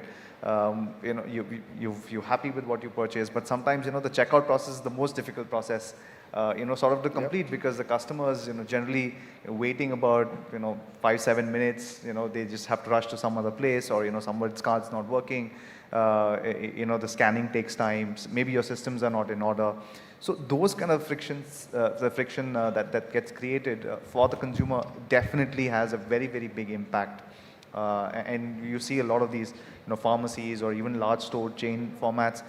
You just want one or two things. You know exactly what you want, but then the billing, it takes forever to actually, for you to check out of the store. So I think getting that crossed is a very important thing, and I think that's where what we've learned in the last 3 odd years that we've been in the retail space. So constantly working towards it, and of course payment solutions like Razorpay, where multiple options are available, tap, swipe, scan. All these options have made it much easier for the customers. Even for us, standing behind the counter to sort of serve the consumer much faster has made a huge difference in the experience itself. So I would like to add a couple of points on what Karan and Pritesh has mentioned. I would like to specifically dwell on to the payment solution design in the stores, right? So thanks to Razorpay POS, where we have we are able to integrate our Razorpay POS machines with our actual POS software, right? So with that in place, also given that we are also using Razorpay's PG in our website, so we are aspiring to build a unified payment experience to the customers, because payment space is one of the things which is stagnant since many years, right? It has always been the same since a long time. Like customer walks in, gets the product, goes to the counter, pays it and gets. So that hasn't changed for many years.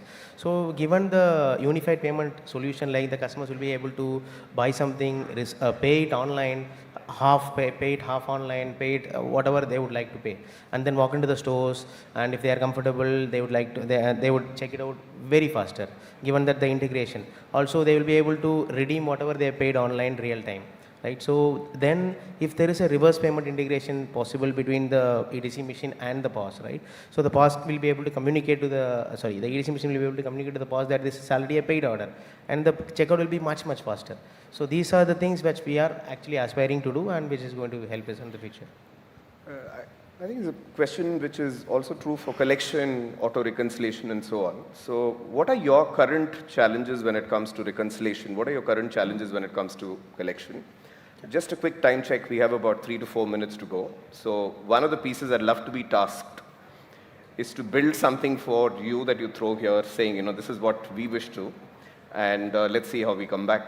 So, yeah.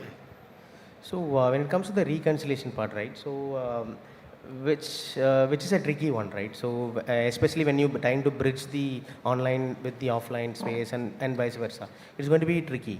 So especially when you are trying to redeem something which you have already paid online in the offline space, the reconciliation is going to be hard for the finance team. So given that the integration between your point of sale software and the EDC machine, it is going to help us, right? Because the same payment transaction ID is going to be shared with the EDC, with the POS software, which will be mapped to your exact bill number in the POS. So that will help us to do the reconciliation much faster.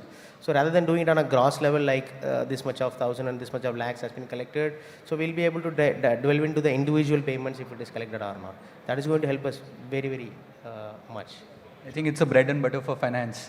Reconciliations, I think automation is the key for it, especially with the volume and operating on an omni-channel, because every customer does not know, but in the back end you have different type of models working for different type of partners, right? So you have to figure out the right blend for it. So you need right talent, I would say, and you need right type of softwares and tools to actually help the automation process. But it's been a journey for Lenskart as well, wherein we have figured out how to actually automate certain things, perform that reconciliation, and really focus on the exceptions one, and really target and fix on the anomalies. Just to add to what they just said, from a merchant's perspective, when you collect the payment, auto reconciliation is absolutely mandatory nowadays, because the amount of transaction and the size of business, it is impossible to do those reconciliation through manual mode or some other ways, downloading different reports. As it is for auto reconciliation, we are speaking of 2 different ecosystems to marry and the perfect integration to happen. So if your payment collection device is mapped with your point of sales, you have every transaction covered there in terms of the invoice, which can lead to an auto reconciliation, thereby saving couple of days critical time for the finance people and also for the sales people as well. Because whenever there is a reconciliation issue, it's not just one team which sits on the reconciliation. It's invariably multiple teams which spends a lot of time. So I think technology these days, they are presenting us these opportunities. So we must utilize those. Thank you. Would we have time for a quick set of questions? We got about a minute or two to go, so a couple of questions.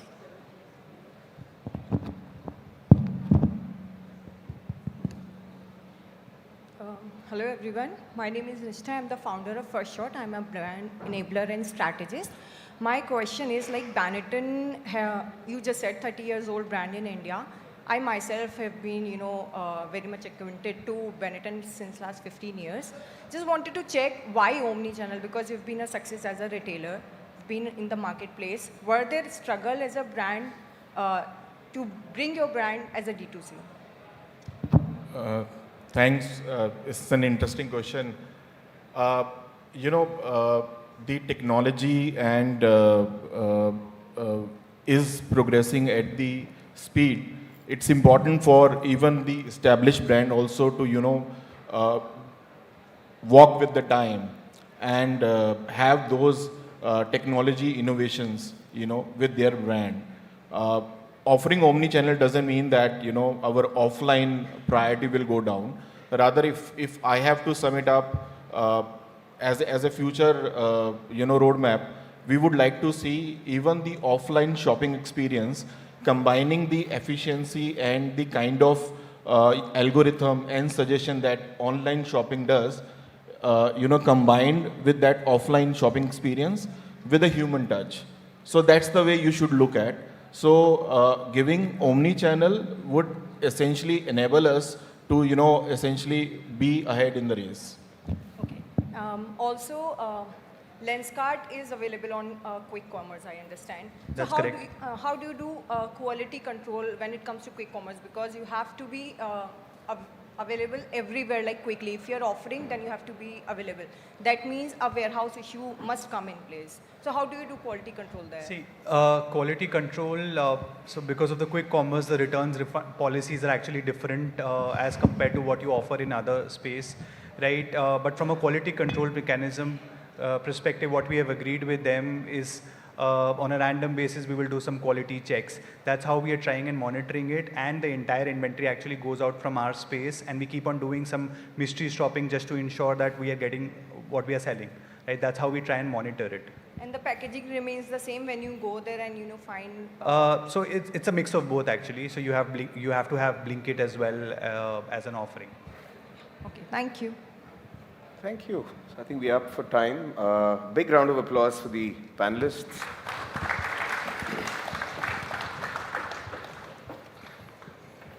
Thank you. Thank you. Thank you.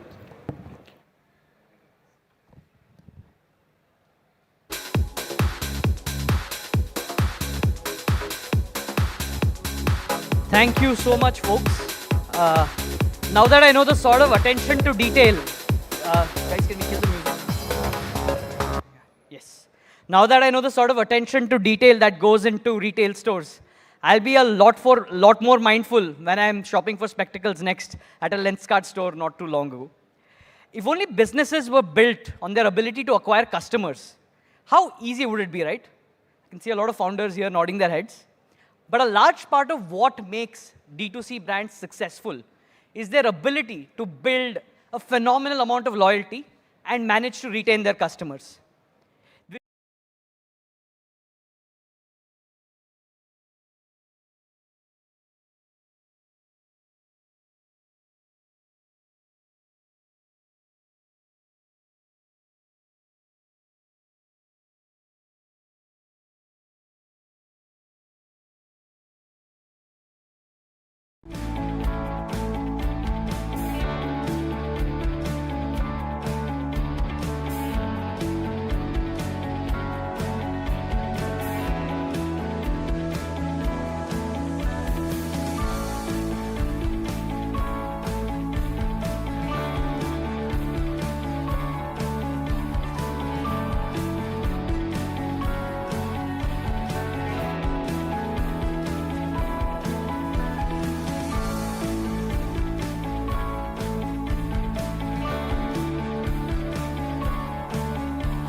Okay.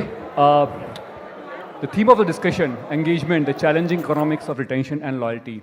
So, keeping with the theme of the question, I have first a question for the audience actually, and not from the panelists.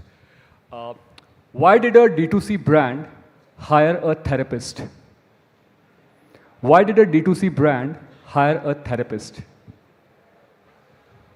Because they were seeing commitment issues from their customers. So, ladies and gentlemen, that's the theme of the discussion today.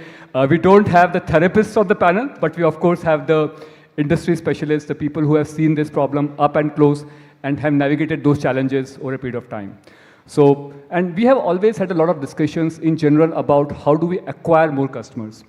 The retention of the customers, in my mind, in my view, is even more important. In fact, the growth of the business is built more on how do you keep your customers happy, retain them, keep them loyal. It's far more important actually on focusing on the acquiring of the customers. So without further kind of getting into the high level, let me get directly into the specifics and let me ask some of the questions where the panelists can share the insights. A lot has been talked about that how frequently your customers engage with you defines the retention of the customer, and people kind of argue it both ways. The more the kind of frequency of customer engagement, the higher the retention, and somebody would say the other way around. So I will take this theme, and we have the panelists where businesses in which the customers engage with very different frequency. Like with Zomato, the customers engage almost daily, if not weekly, for a variety of things. For Cashify, it might be probably once in a year, twice in a year. For Ferns in Patel, it's more seasonal. So there will be different perspective on how the retention works for them. So first question is to you, Rahul. How do you think about retention? Some of the challenges do you see? What works for you and what does not? I think we are already a very high frequency use case, okay? At the same time, Zomato is also a brand, right? So we don't really have to spend a lot of time acquiring customers. I also feel CAC is an incomplete metric. I think what we should optimize for is the lifetime value of the customer, and that's where retention comes into the picture, right? Unless you get those small things right every single day, even though we are a high frequency use case, you would see like an average customer ordering like 4 times in a month. That's not great if you ask me, right? It's a constant journey. I think for us to get the retention bit right, the frequency bit right, we have to constantly keep optimizing that 1% here and there, get that right every single day. And resultant of that, you could see probably in frequency or sort of, some sort of, let's say a D14 metric going up or a D30 metric going up. But broadly for us as Zomato, I think it's less of an acquisition game.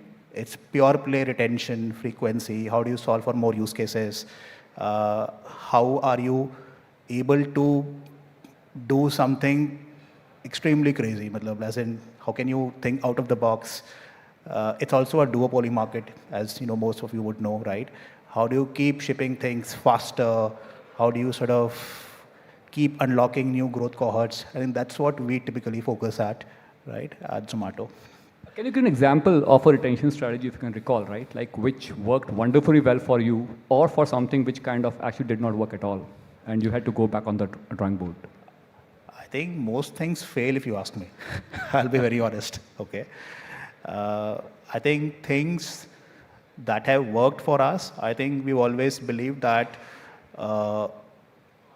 getting a good quality meal in under 200 rupees can be a great value unlock. Right? Okay. And we have been experimenting on this category for the last 2.5 years now. It's still work in progress, right?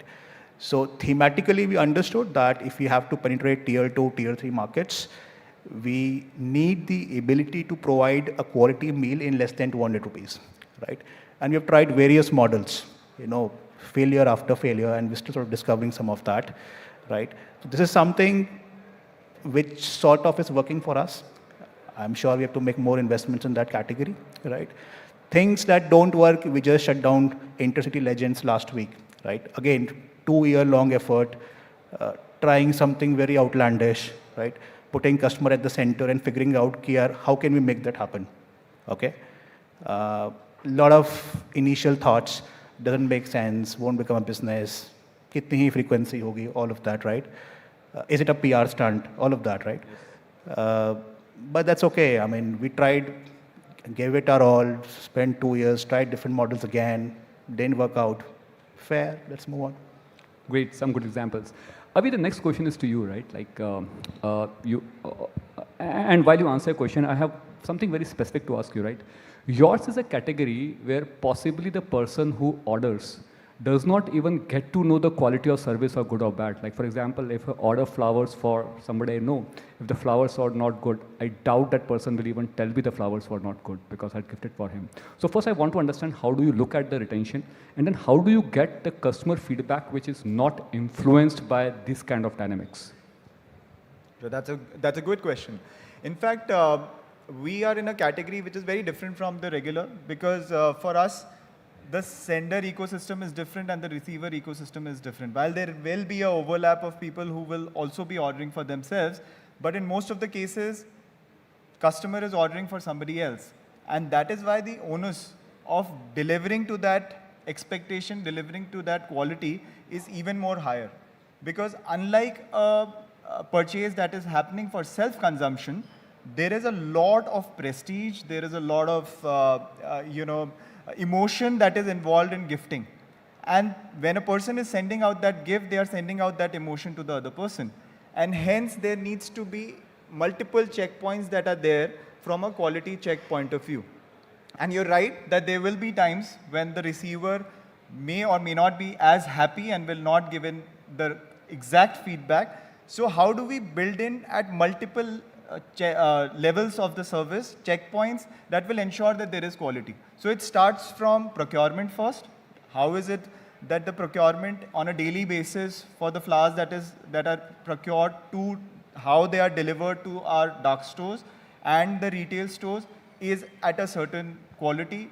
How do we maintain those temperatures through cold storage and so on and so forth, and bring them to the distribution channels? From there, then, once the last mile delivery is there and the order is being placed, how is it that we ensure that the delivery boy is trained to deliver flowers? Because flowers or cakes or a lot of these hampers which are curated and personalized cannot be just shipped into the box and sent out. They have to be handled in a certain way. So a lot of training goes behind that, and ensuring that there are then checks that are happening at the dark store level, at the warehouse level, to ensure that there is quality. And once the product is at the doorstep, just right before that, there is a picture also that is taken in, and that picture then goes into our software, which then matches it with what the expectation should be in terms of how the product should look like to what it is looking like. And that is the check that we do at our end. And of course, there is the NPS, there is the CSAT that we do, there is our NPS that we get into to get the pulse of how the consumer is feeling and what is it that they have to give in as the feedback. And yes, while a lot of people will not give feedback, but at the same time, there are a lot of people who also give feedback. Yeah. So again, there are gifts who people boast about. They will send in a picture to thank for the flowers. They will put it on their Instagram, social media, and so on and so forth. So, in that sense, we also get direct feedback so many times on the social media, right? That in terms of how it was. No, I think it helps to understand that. Again, I have a follow-on question with you. Like, in case, the way Rahul spoke, right? In case of Zomato, typically the customer will engage, for example, 4 times in a month. In your case, it's very seasonal, right? It could be months apart. So how do you see some of the behavior in terms of retention? Like, for example, the person who has ordered, say, for somebody, does he keep offering for many people? Like, I just want to understand, like, how do you... Because for you, retention is very different. It's seasonal. It could be kind of, even doing one transaction a year. Probably somebody is just used to sending flowers to his wife only on the anniversary and to nobody else, right? I mean, like for no other occasions to anybody else. So how do you even measure retention? Yeah. You don't want to know how many people are ordering multiple gifts on Valentine's Day for different locations.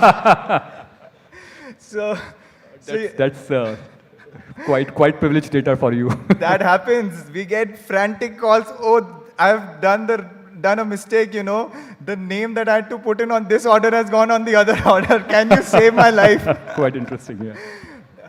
Having said that, so we look at the entire customer base like many other organizations. We break it up into multiple cohorts. We see there are cohorts of consumers who are high active. So they will, for them gifting is first nature, and they will have a lot of, occasions that they would want to gift on. They are our loyalists who are there. And within those also, there will be those who are looking at premium curations, premium selections, and those who look at smaller gestures, but their frequency would be higher. And at the same time, there are also people, like you said, who have specific behaviors in terms of their gifting, trend. There will be people who would use the service only when they have to send out a gift to, say, US, UK, Australia. And every time they have to do an international gifting, international transaction, they would come to us. There are users who would come to us every time when they have a cross-city usage, where the gift has to be sent into intercity rather than intra-city. And then there are also customers who would want to order for themselves. So the delivery address and the PIN code of the person who's ordering is the same. So they want to get that order because it's a curated hamper, and then they take it along with themselves. So there are those different cohorts of consumers. How we look at this is that what should be our communication strategy? How should we touch base with the consumer who doesn't want to be bothered on a daily basis in terms of what is happening? Yes, you want to be active and you want to speak to them, but still it is important to have certain caveats in place in terms of what are those touch points that you would want to touch the customer with in these cohorts, and what should be the frequency of these communication that should be there. For example, if it's your wife's birthday, you would want a reminder 2 days before that rather than forgetting it. So these are communications that are essential, and then there are important ones or good ones which are the larger spikes like a Rakhi or a Diwali or a Valentine's Day, where we go larger on the base. But it's about identifying those cohorts of people and then creating a communication strategy as well as a curation strategy for it. And then be present omni-channel, because these cohorts of consumers are going to be where the demand is. That is why it's important for us to be present as the largest gifting platform across retail also. We've got the highest penetration there. At the same time, also important to be not just present on our website, but across all the quick commerce players like a Blinkit, Zomato, Instamart, so on and so forth. And we also see a use case now that more and more the larger e-commerce platforms like Amazon or Myntra, they also need brands like us to fulfill the same day demand that they are getting on the platform, because the consumer behavior is shifting. So that is how we look at demand. We look at where the consumer is, what is their behavior, cut them into different cohorts, and then try to solve for them in the best possible manner. Great, thanks. So I think the key thing you spoke about, like first, the quality is most important to ensure retention. And second, I think some of us lose sight of it. Really understanding your customers, their behavior and cohorts is extremely important then to drive how do you engage with them and retention strategy. Quite interesting. Now, the next question to you, Nakul. By the way, I love the diversity of the businesses of the panelists, right? It's like a food delivery app, like where multiple interactions, here like seasonality, which is on season. With Cashify, very unique business model, which is a supply constrained market. Like unlike most of the businesses where demand is more important, here supply is important and demand is important, and therefore the job is even more critical to have high retention both as supply side and demand side. So, Nakul, how do you look at retention? How do you kind of really manage the both sides of it?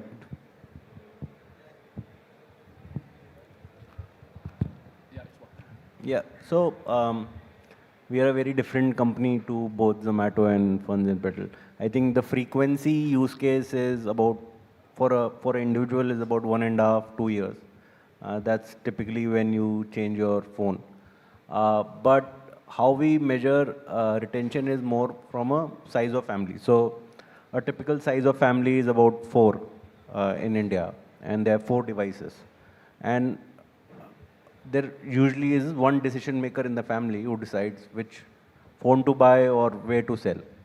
So our target is how do we give good experience in each transaction, that every time the family is thinking of selling a device or buying a device, they think of Cashify as the first place to sell the device. But as I was telling you in the back room, our biggest competition is still the drawer. 50% of the phones which are eligible for buyback trade-ins are still in people's drawer, and including yours. So for us as a brand, I think it is very important to get into the mind of people. How do we make sure that people sell their old devices, not hoard it? Because the typical excuses are, it'll be my backup phone, I'm going to gift it to my brother, sister, my data, my memories, and when you look back at it after 6 months, you forget that there was a phone in your drawer, which is also contribution to e-waste environment. There's no goodness coming out of it. And the earlier you sell, the better value you get. The later you sell, the worse value you get. So for us, educating customer, we are category builders, right? We are trying to solve for an industry which has been traditional, unorganized, and broken. So building trust in a category, and then making sure we create standards for it. Right? For example, when we sell devices to end customer, so we sell refurbished devices through our offline stores, through our online presence, we give 6 months warranty. Before we started selling, the standard operating procedure was you walk into an offline store, they'll sell you a refurbished device. As soon as you step out of the store, the warranty is over. You can't go back and question them about the phone. We created, firstly, when we started, we said we'll give you 3 months warranty. Right? That became the kind of India standard that refurbished devices have 3 months warranty. When the competition caught up, we made it 6 months. Right? That became the standard. We launched repair services. So if you walk into any of our stores, you can do instant repairs, out of warranty phones, instant repairs. So in warranty phones, in the first year is covered by OEM, except physical damage. And after that, then it is on your own. Now, we specialize in out of warranties. That means after 1 year, the phone goes bonkers, the screen breaks, anything.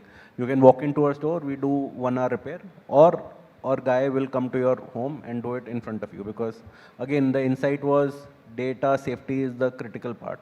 And you don't want to be apart with your phone for a longer time, because for most people, it's an essential part of their life. Now, again, this industry exists, right? Repair services. Every nook and corner, you'll find a local guy doing that business. How do we differentiate ourselves? We launch industry first month breakage warranty. That means you repaired a screen from us, we replace the screen. In the first month, if it breaks, we'll replace it for free. Now, why did we do it? We listened to the customer. The customer said, you don't give good quality screens. When I replace it from you, they break easily. You put a thin glass. There's nothing like that, right? But it's just a perception they created because they were working with the industry which has a very low trust. So we offered this service where it's a 6 months warranty product, but in the first month, even physical damage will be covered, just to build that trust in the ecosystem. So I think retention is not, just sending a WhatsApp, reminding customers on it's what about building trust, having those unique value propositions which are not out there in and if they don't exist in your industry, then creating benchmark and standards. No, this is great, Nakul. I also wanted you to spend a couple of minutes, like you still spoke about mostly the demand side of it. On supply side of it, how do you build that retention strategy? So I think one of the things which has worked for us is we've built a lot of content along, an activity of selling phone is not sexy, right? It's the most boring thing you can do about it.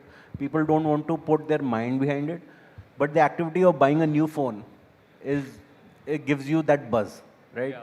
So our whole journey, and when you engage with us, we have a YouTube channel, we have an Instagram channel, there is a content site on Cashify which only talks about new phones. What are the new phones, what features, what price points, what deals are coming in. So for us, engagement with the customer because the cycle of selling the old phone will come in the 14 days you buy a new phone. So for us, those 14 days are critical before the phone goes into the drawer. And hence, I want to be in the journey where you are looking for the phone. So we should be the first point of consideration when you are selling. So that's how we are trying to engage the customer. And retention is all about delivering superior, service at the doorstep, at pickup, and making sure that the customer gets a wow and always thinks about us when they do the second transaction, because the gap between the two transactions is very large. Understand. I think great insight here. Next, I'll come you to Clifton. And I think earlier Avi touched upon at what frequency you have to kind of hit the or send the messages or engagement with the customers. And sometimes it can be overwhelming. Now, given you work with kind of multiple companies who would be using your different communication channels, WhatsApp, messages, and others, what has been some of your kind of insights in terms of how some of these companies are behaving in terms of at what frequency and how you reach out to the customers so they don't get overwhelmed by the frequency of reach itself? Great. Well, unlike the other panelists, we are into the B2B space, right? So where we are helping businesses to have a meaningful, conversation with their customers, right? A meaningful communication with the customer is something that has been in place for a long time on the traditional channels. That's been SMS, email, and voice, right? And it's worked, and the frequency of the engagement has been just based on a transaction, or when there's been an offer, festive, alerts, and a lot of it has been shooting in the dark, right? Where you send the message, right? All you get to know is the message is delivered, right? And what is the action on it is always been a question mark. But after the emergence of WhatsApp, right, the data messaging has slowly started giving a lot more insights, right? In terms of message getting delivered, right? Message getting read, right? Versus if there's an image, right? Then there's a higher engagement. And if there's a carousel, there's more touch and swipe that's happening. So there's a lot more data that can get captured, right? With a lot of new features getting launched on these channels, you get to fill a form, right? So instead of trying to take the user out from the channel to a web form, right? When the data gets captured within WhatsApp, so the amount of information that gets captured is actually a lot higher. So we are seeing over 1.6 times higher engagement when the data is on within the specific channel, right? So that helps in actually getting lead generation done, right? And it helps in bringing down the cost of lead generation, right? And the next is also being able to have slightly more qualified leads, right? So the bigger challenge, right, a lot of D2C brand faces, there's a lot of junk that comes in. How do I filter it and see which is important, right? So over there, right, we can help in trying to qualify the lead, right? And also the first party data is one area where a lot of brands struggle because a lot of it is on the marketplace, right? So the brands are able to promote, reach their customers, but they don't have the numbers, right? So they're not able to retarget these customers. So some of the solutions we have help promote on social media, take the customer into WhatsApp or RCS, right? And then have the qualification questions done. So you get to have almost a 40% right higher engagement rate when we do such qualification.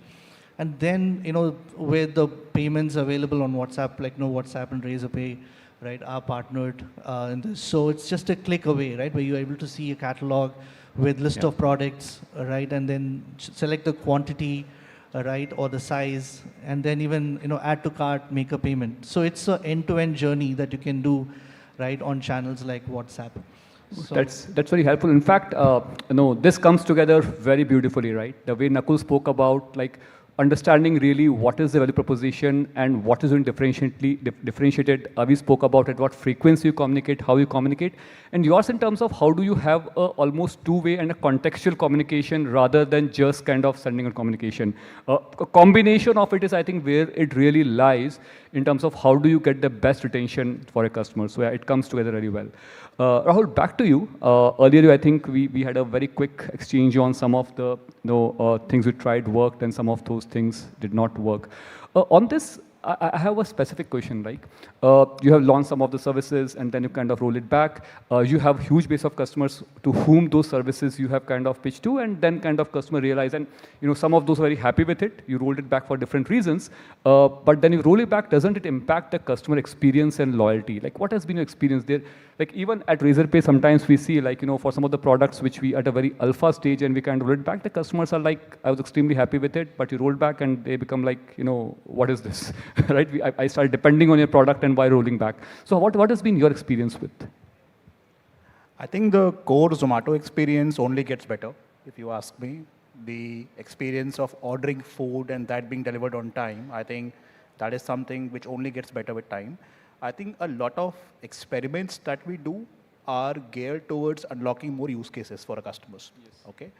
Now, obviously at a scale where we operate, any feature we launch, you will end up finding some customers who would be very loyal towards that feature, right? It's a given. Yeah. We're talking about MTU those are early adopters, right? Yes, and early adopters, right? Now, a lot of it sort of may not make sense in the long run, right? From a business point of view as well. To that extent, we keep trying to figure out the business around the use case. If it makes sense, we give it a certain amount of time. And when we say time, we're not saying we launched something, gave it like 3 months, rolled it back. We don't do that. Unless there is a very strong feedback which requires us to roll the service back, we don't do that. We commit to it from a near-term to a long-term point of view. And then if it doesn't make sense, it's fine. I mean, we just roll it back. But how do you address the unhappiness sort of specific cohort of customers? Like, It can sort of, for example, we have a set of loyal customers who order very frequently from other cities.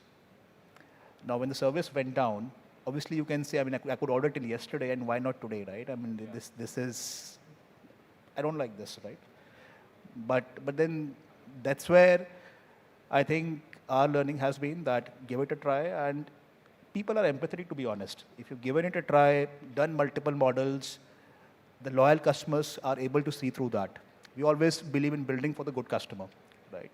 And to that extent, it's okay. I mean, ultimately, if it is not working, it's not working. Just be honest about it and tell the customer. That's it. Yeah, that's I think it's not that difficult, to be honest. I understand that there's a burden of actually trying a lot of new things. Yes. Some will work, some will not work. Now, like, taking a cue off from this and kind of moving to another question. Traditionally, we have seen coupons as a way for retaining customers, and it has been traditionally for long some time. What are some of the ways, Rahul, you're looking at, like some of the other ways of engaging with the customers beyond coupons? I think coupons is a means to an end, to be honest. Whether you do coupons or you do discounts or some form of wallet, all of that, I think that is still, a means to an end. But broadly, from a retention point of view, the framework that I sort of like to internalize is that there are 3 categories in which your business can lie. One is that, okay, you overpromise, you underdeliver. Most of the brands I've seen that they don't know it, but they are in that category. Let's be honest, okay? It's criminal to be in that category. The second category is you're on point. Okay, we promised this, we deliver that. That's a baseline experience required now. If you ask me, even that is not sufficient. Today, with the amount of clutter we have outside, I think it's about walking that extra mile, okay? I'm not saying under-promise and over-deliver. If you under-promise, you're anyways out. Yeah. Okay, so you have to promise more than what the market is giving you and then do a 2x on top of that. So how do we make sure that every single product we build, every single business we build, we're actually over-delivering? Okay. But from a loyalty perspective, still, like, you are doing a lot of stuff on wallets, loyalty rewards, etc. So how the approach different than using coupons, and like with Razorpay, a lot of partnership, we are doing that. So how do you think about that? That's a primary a motivation for that? Is it delight? Is it retention? Or is it like kind of the customers who get unhappy? How do you kind of get back into the funnel? I think it's about solving a payments problem, to be very honest. Okay. I think when we do a wallet or any such feature, we almost see 100% card to order checkout percentage, right? Adoption we drive through by not giving discounts. If you look at it, RK, we mostly try and enable a lot of use cases. For example, with Razorpay, we're trying to innovate offline payments on top of a wallet service, right?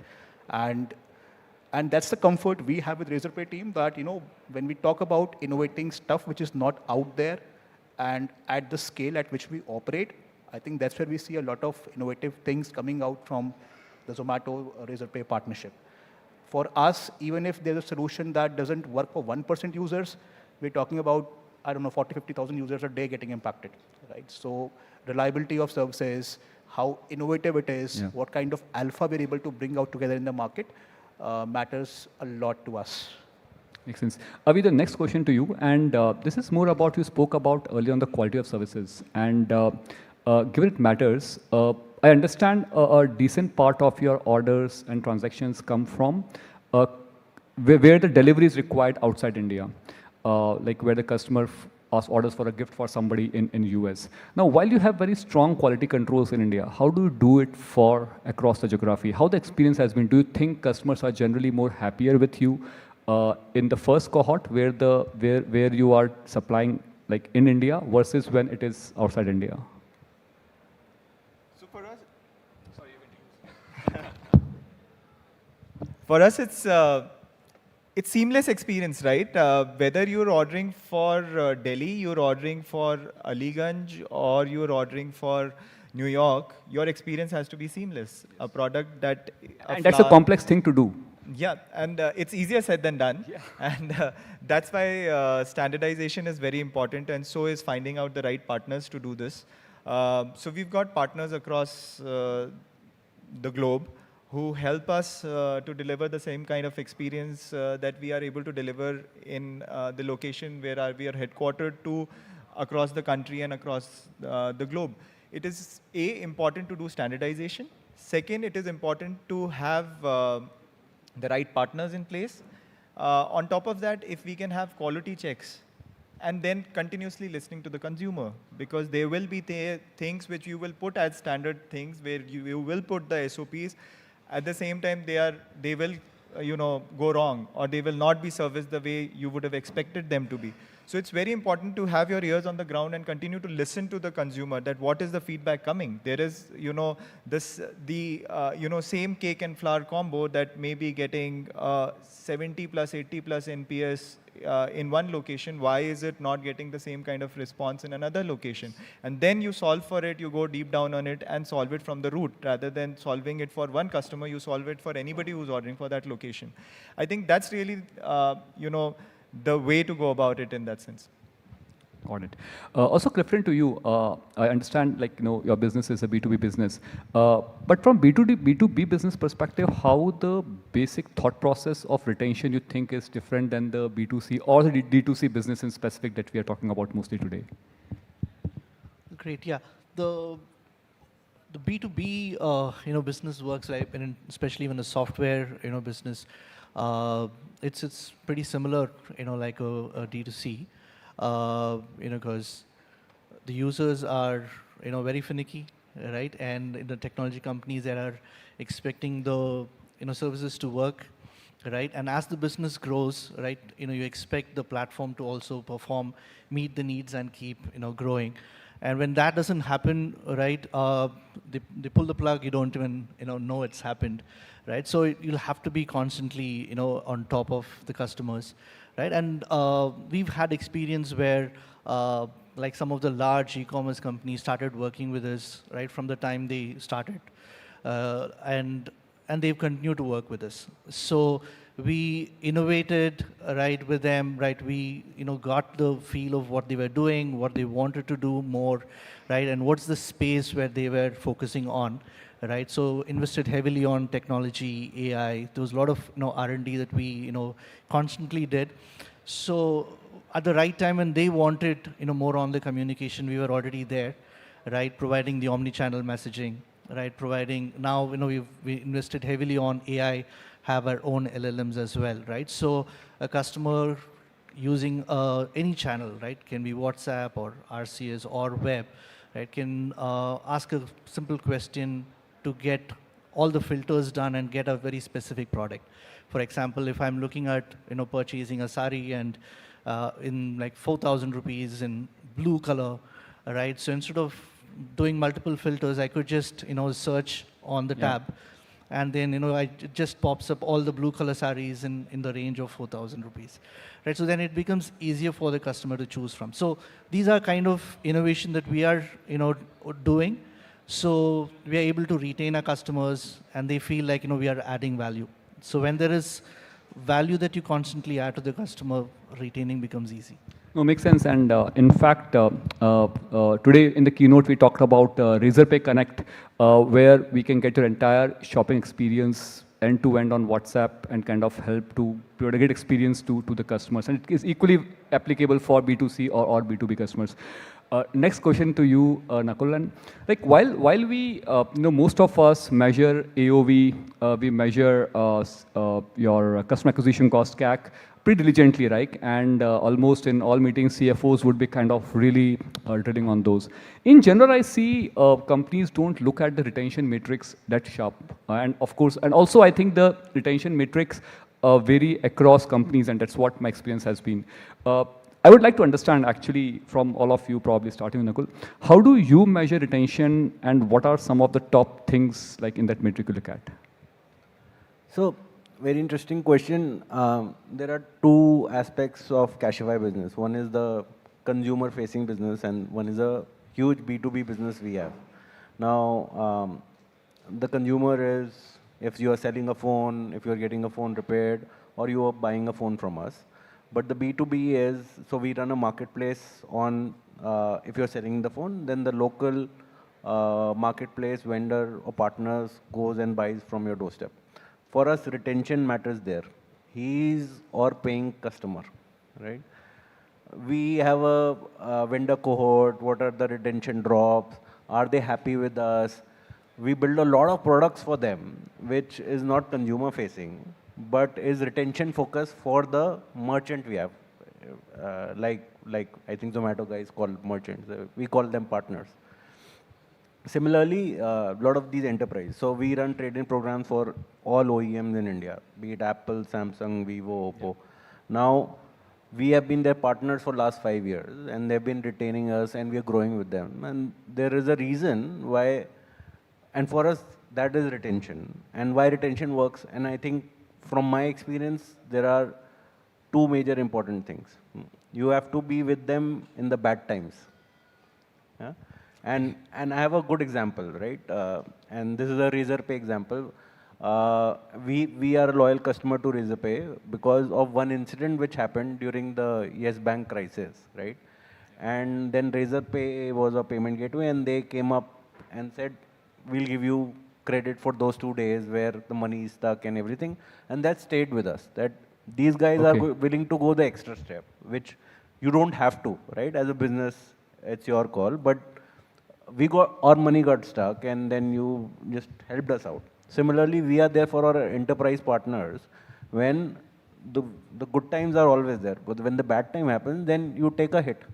You say, okay, I will not make money for this month.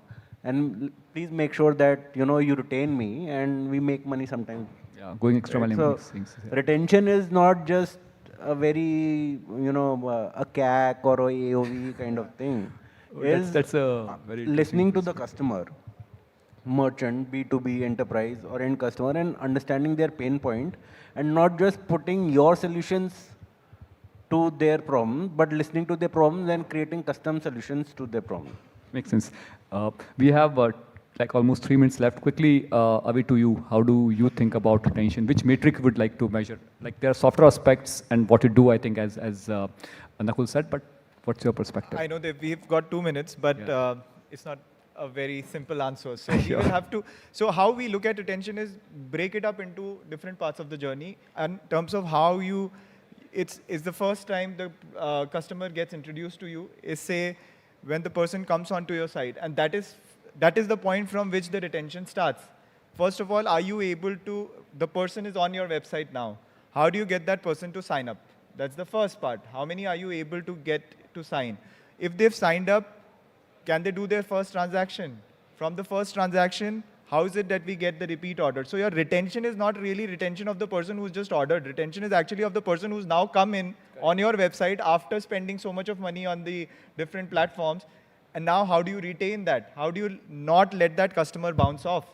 From there, the person is now like the product, etc. How do you make it seamless for the person to order? How do you have payment success rates which are higher? All of those things also help in retaining the customer. So it is not just one point. And then from there on, the retention which is there in terms of a repeat order, first one, gets converted into frequency of orders. Then you start to see how many times is the consumer, ordering from you. From there, it converts into loyalty and love, which is not just that the person is coming to your platform, but is becoming an advocate for your brand, is bringing in 5 more customers to the platform. That's really then the journey that you want the customers to, take. And how we look at it is really, so that's one aspect of looking at it. The second is, we all know about the, Maslow's law of hierarchy, right? And I feel that loyalty also kind of, you can create a similar model there, where discounting and value almost becomes like the basic need of the person, just like hunger or thirst is for any human being. Similarly, when you're doing a deal, when the transaction is happening, at that point of time, value becomes almost like a basic need. And that value is driven through discount, that value is driven through incentives and so on. But for loyalty to really be scaled up, it's not just that. You have to then move on to saying, what are the additional benefits that the customer is going to get out of being associated with your brand? What are those benefits that you are going to solve for the consumer? 2, how is it that you will try and get a certain angle of community? So loyalty could also be driven through community, which is one level up. How is it that you make the person be a part of a community which is loyalist of the brand or which feel for. So there are so many people consumers who are so passionate about gifting, who are passionate about, flowers as a category, and they want to know all about it. They want to do curation. So how do you build a community around that? And from there, it is actually the love for. Great, it's almost like a pyramid, right? Like how do you do the basic and you solve how for do you... loyalty in each level. Perfect. We are actually time's up, but still, Rahul, I want to get at least 1 minute quick inputs from you for the group. Time is up, but still, I think if you can give a quick 1 minute input on how do you think about retention, how do you measure it? I think it's a common theme across all the panelists. I think you can buy your way for acquisition, but retention is truly how your product is. There's absolutely no shortcut to it. You can't cut corners. I mean, as simple as that. You have to optimize every single % that's available in your entire product life cycle. And I think ultimately how good your retention is will ultimately feed into your growth funnel. That's pretty much the bottom line. If you ask me, it's about walking an extra mile for your customer. No shortcuts again, okay? Keep your product iterations very, very fast. Listen to your customer, iterate fast, okay? And broadly, that's my take on retention, and that's what we practice at Zomato. Great. Thank you so much. We don't have time for Q&A, or can we take 1 or 2? Yeah, any questions, please? Yeah.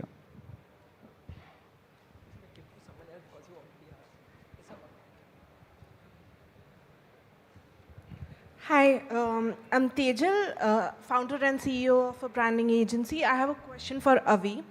So from what my experience with F&P has been, the online purchase experience has always been great, whether that is buying for somebody or receiving. But whenever we talk about offline, offline is a huge market when it comes to flower or flower retail in that manner. How do you intend to premiumize your customer experience offline for better retention? Because there's always going to be a florist who's going to give me flowers for cheaper, but there's a premium offering that you deliver online. How do you intend to carry that forward offline? Yeah, that's a very good question. And again, It's a good question, and we are trying to solve that on a day-on-day basis, right? You're right that at the retail level and with the kind of spread and penetration that we have, it's important, one, to have first of all the quality control, the quality checks in place, but also how do you bring in the standardization. So what we're doing is that we are now doing a backward integration in even the smaller cities, which means that the flowers are being first, we do large-scale deals with growers, and these growers, we give them specifications in terms of this is the kind of flower that we want you to grow, which is in terms of the size of the bud, to the longevity of the bud, to the quality, the specific species, and all of those. And from there, how do we ship it in the best possible manner to the vendor itself? Because if the material for creating that particular product, that particular SKU is being driven by us, is being provided by us, that's one big quality check, and that's already there. From there on, like I said, that there is a regular training that happens of these vendors and of the florists, etc. that happens.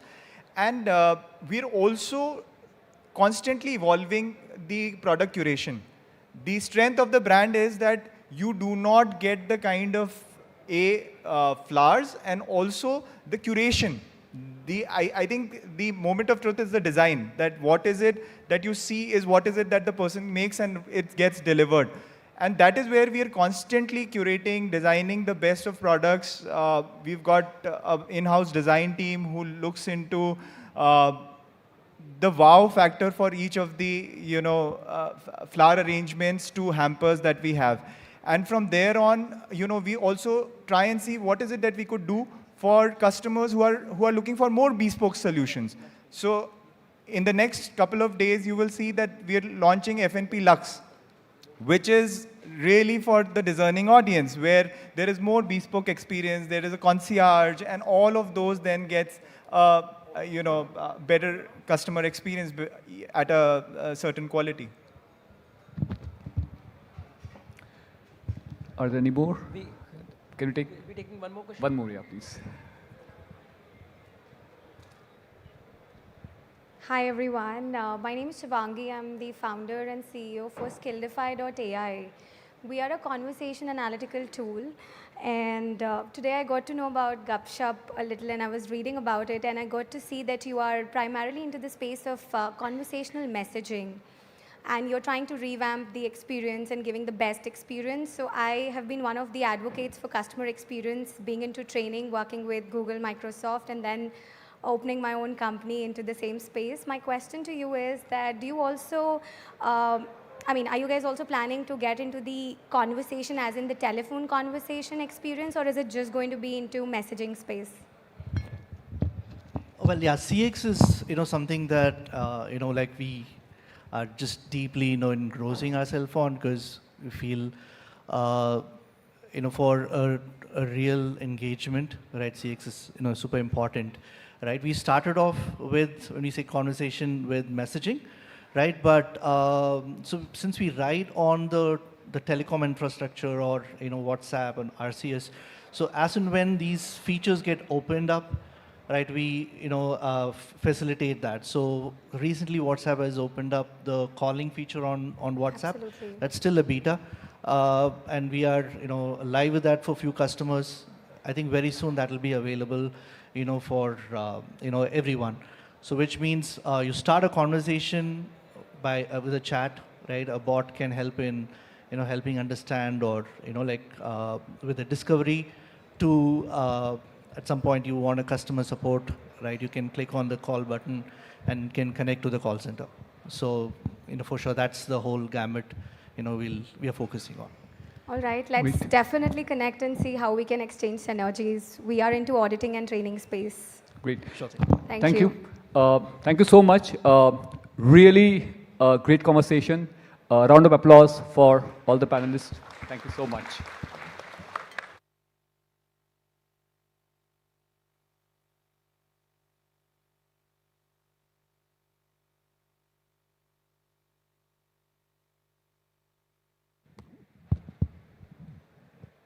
Thank you so much, folks. That was an amazing set of learnings.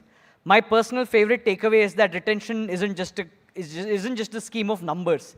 It's also about emotions. It's also about how customers feel truly loved by the product. So thank you so much, folks. I know you're all hungry for insights, but more importantly, everyone's hungry. It's 2 p.m. So it's time to break for lunch. Just hold on for just a second. You would please check your registration dockets. You would see a colored band that's out there. Given the sort of crowd that we have today, we wanted to ensure that you can have a pleasant experience with lunch, eat a hearty lunch, and be back here. I'm just going to read out where folks need to go depending on the color code in your registration docket. Folks who have the blue colored wristband, lunch is at Eye Candy plus Troy. The direction is you just need to exit the hall, turn right, and you will find it right there. Folks with an orange registration band, you need to head to the Tido restaurant. This is on the 12th floor. Just need to exit here, head to the elevator on your right, and go to the 12th floor. Folks who have the green registration band, step outside the hall to my right, where you can see the doors right there, and lunch has been arranged for you there. If you get confused at any point of time, feel free to reach out to any of us wearing the white lanyards. We'll be able to assist you and guide you. And we'll be back here by 2 p.m. sharp for our session on decoding D2C funding. Thank you all. And folks online, we'll love to see you back here at 2 p.m. as well. Thank you.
I was proven wrong. The house is full. Welcome back.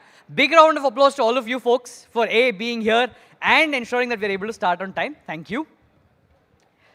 Awesome. You can be generous to yourselves, folks. It's a good idea. Awesome. So, which sort of brings me to where I am at right now, which is I had a hearty lunch. I probably ate a little too much. And now I'm confused what is the best way for me to burn it all off. And given that we are here at the D2C and Retail Summit, it only makes sense to digest as much insights. Nipun's going to kill me on all the puns I'm using here. But again, welcome once again, folks. We have an amazing session in store for all of you. I was just looking at the registration data in the break that we had. And I see a lot of early-stage startup founders in the audience, which makes this session perfect for all of you, which is our session on decoding D2C funding. And I'd love to welcome our panel on stage. Please join me in welcoming Manu Chandra, founder and managing partner at Sauce VC. Abhishek Mohan, principal at Peak 15 Partners. Piyush Goenka, founder and managing partner at Prath Ventures. Deepanjan Basu, co-founder and partner at Fireside Ventures. And our moderator for the session is Vishnu Acharya, senior director corp dev at Razorpay. Huge round of applause, ladies and gentlemen. Thank you.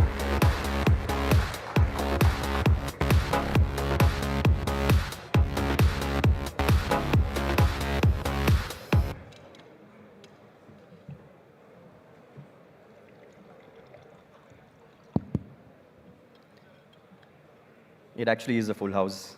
I think our friend was right. So first of all, thanks everyone for coming post-lunch.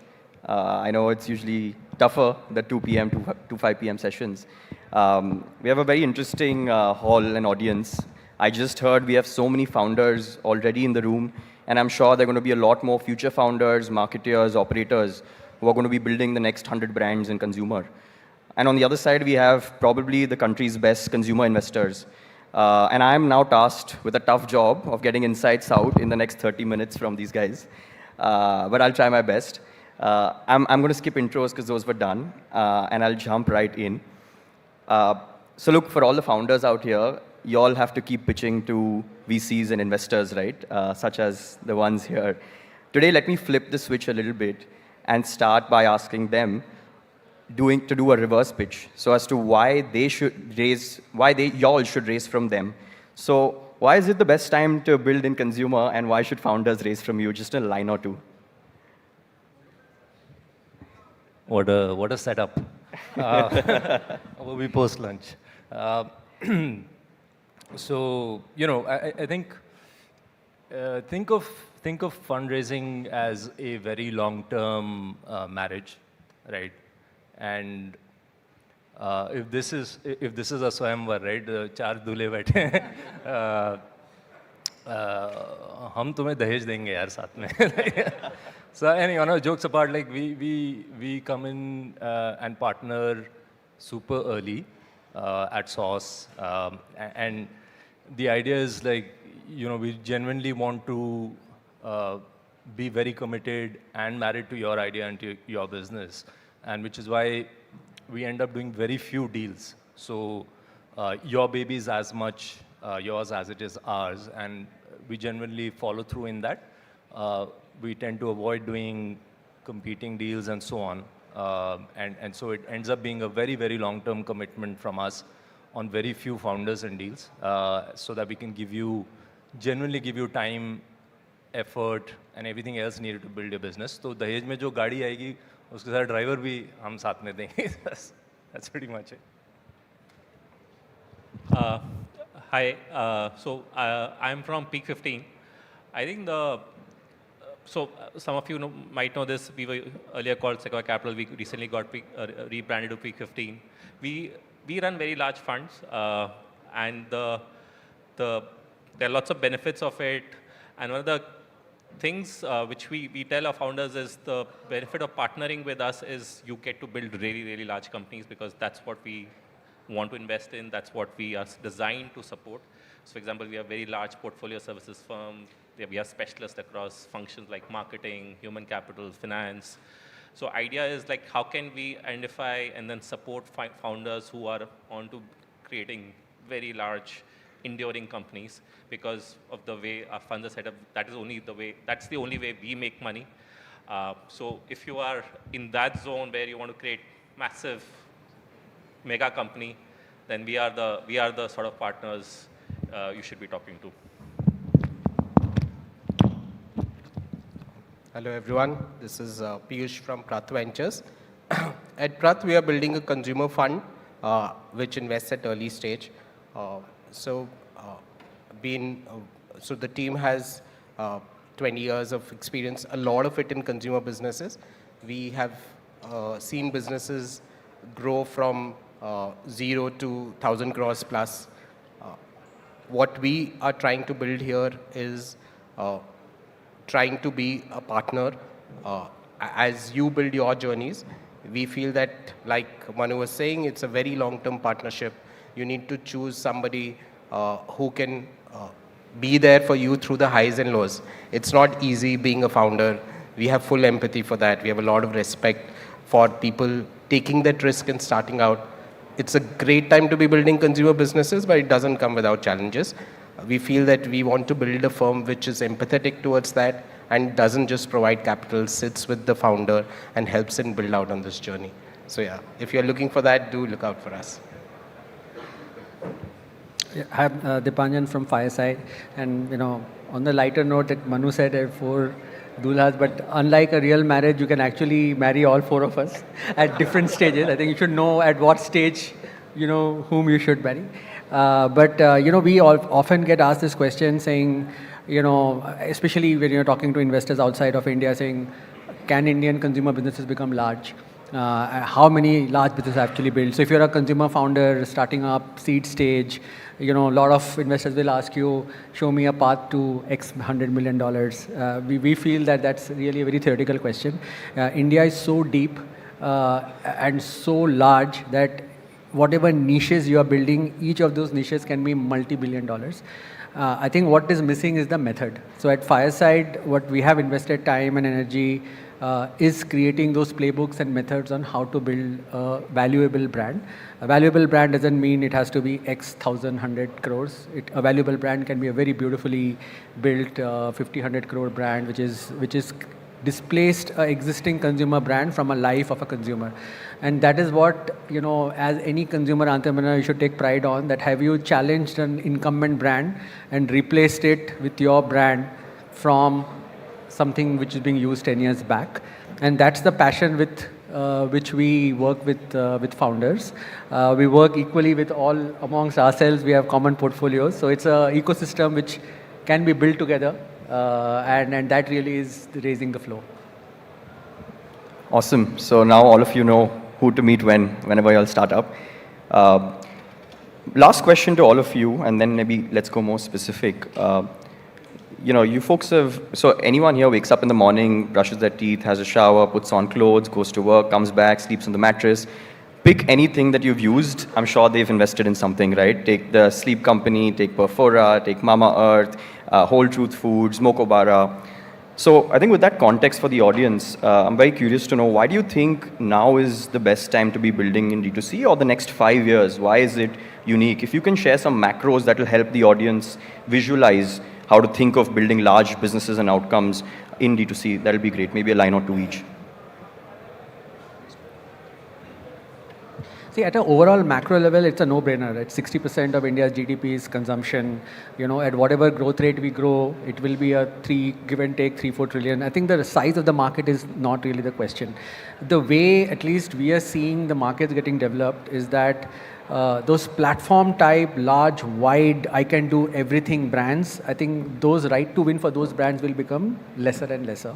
The consumer today, which is a new Indian consumer, is actually looking for something specific for themselves, right?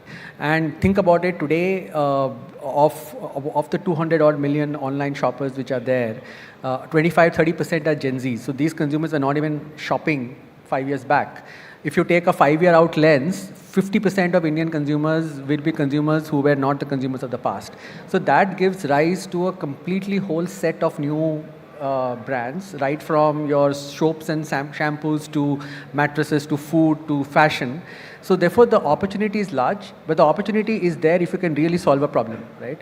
So, and therefore I would go back to what I was saying, that it was not whether large brands can be built or not. how it is built will matter, and consumers will be quick to reject if you are just building another Me Too brand.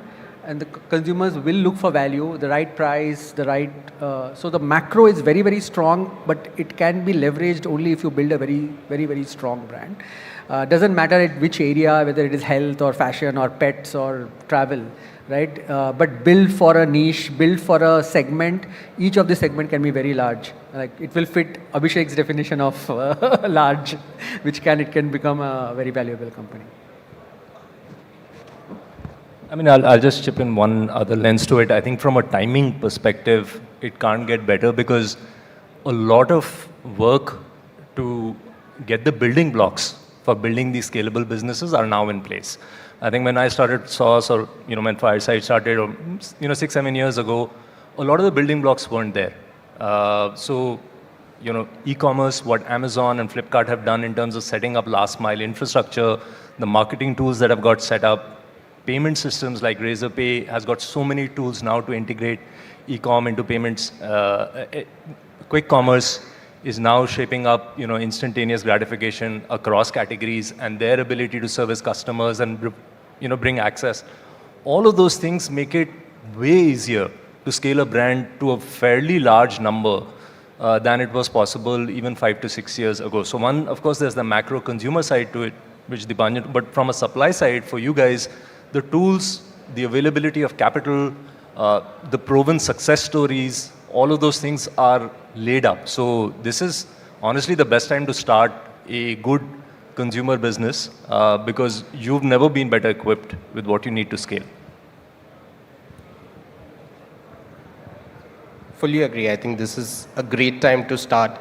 In addition to the entire ecosystem being there, on the demand side also it couldn't be better. Like demographic wise, when you see not one is Gen Z, the other is just the income, the way it is changing. There is that magic thing that happens between 2 to 10,000 per capita, which is what the next 20 years for India is going to be like.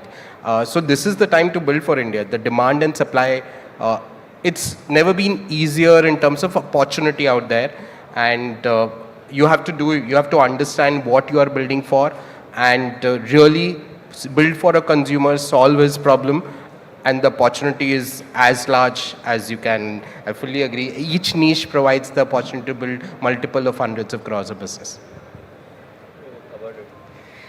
Cool. So maybe I'll get a little bit more specific now that we've learned more on general D2C insights. I'll start with you, Manu. So you've actually invested in a lot of categories, right? Health, wellness, food, and a lot more. What are, in your mind, a couple of subcategories of D2C that you're very bullish about and maybe some that you're more bearish about, and what's the rationale? So, I mean, I honestly, I don't want to generalize this, but if I just look back at what's worked for us as our Kunji to learn from, it's never been about category at all. Because if I start defining categories with the classic lens of TAM, for instance, like TAM is something which investors have often kind of, looked at as a lens and defining a good or a bad category.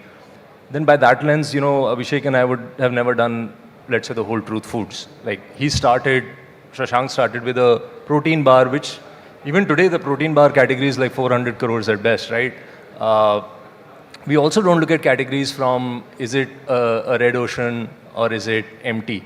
For us, again, for Abhishek and me, like luggage is so crowded, man. Like the Safari, VIP, Samsonite, American Tourister. But we did Mokobara and like, so, I mean, cutting to the chase, it's been less about category. It's been almost entirely over-indexed on founder, and how do I decrypt what is the right founder? It's almost like what is the best founder fit for that category. So again, we recently did one investment, for instance, in the ice cream space. Like there are at least 50 brands, multiple listed brands, legacy old, very strong brands in ice creams. Where we partnered with a guy who was a very good fit because he had a legacy of having built and sold an ice cream business. And in 6 months, he's hitting like a 300 crore scale. It's got nothing to do with the category. There's no need for another brand selling chocolate, vanilla, strawberry at that price point to even exist. So a lot of these journeys have taught us that we're not, and we should not fall into the trap of trying to crystal ball gaze what the future is going to look like and define our investments today. It's impossible to do that because consumer taste preferences are changing so fast. It's virtually impossible. The other thing we don't want to do is we not get into the trap of trying to figure out good brands force-fitted into channels that are working today. Like, it's very tempting to see quick commerce pe kya chal raha, back of you in that. That also, because it'll do the 0 to 1, but let's say by the time it gets to a fireside or a peak, you need much more than that. So I would say look at the primarily focus is on founders' fit, relevance in the category. Are they, like Dipanjan said, are they solving for a very strong consumer truth? And if you're able to marry the two of those, that opportunity with the founder, you've potentially got something. So for you all, it's like, what am I really good at? What is the one problem I'm super passionate about it? Do I have the chops or do I have the team to solve that problem? Then we should talk. Yeah. Interesting. Maybe I'll go to Dipanjan next. Dipanjan, you mentioned that Fireside builds these playbooks and works very closely with founders that you all partner with. Can you share more about what that means for a founder and a little bit about when a founder should raise VC money and look for some of that support and maybe when not? Sure. I think like at Fireside, we come as early as, pre-series A, sometimes seed. And if you see the journey as Manu was mentioning, that 1 to 10, there's a certain journey, and the 10 to 100 crore is a journey, and 100 to 500 crore is a journey. So what we have done is broken down the stages of a life cycle of a consumer brand in those 3 stages. The first stage, we have playbooks around product market fit. So it's exactly what I was saying, that look, what is product market fit? Why this has a right to win? It is just not performance marketing push or a quick commerce push, but it's something which you've really solved. So there are playbooks around how to find product market. How do you know that this brand eventually will become a large brand? Is a very consumer back inside. So that's the first journey. The 10 to 100 is a lot around marketing efficiencies, assuming your product market fit is achieved. So that is that there are a lot of work which we have done with Meta and Google and marketplaces on what is the right way to scale with the right ROAS. Of course, the ROAS is always high, so it's not that the ROAS will come down, but how do you do organic push, how you do more brand building. And then the 100 to 500 is a lot about adding more channels. So a lot about omni-channel, like mentioned, Sleep Company now has 100 plus stores in a 2-year period, but that has a playbook of its own. So each stage has different playbooks, but it starts fundamentally with true product market fit. And unfortunately, product market fit question doesn't go away with time. As you scale each stage, companies have to continue to innovate on new product innovation, new product development.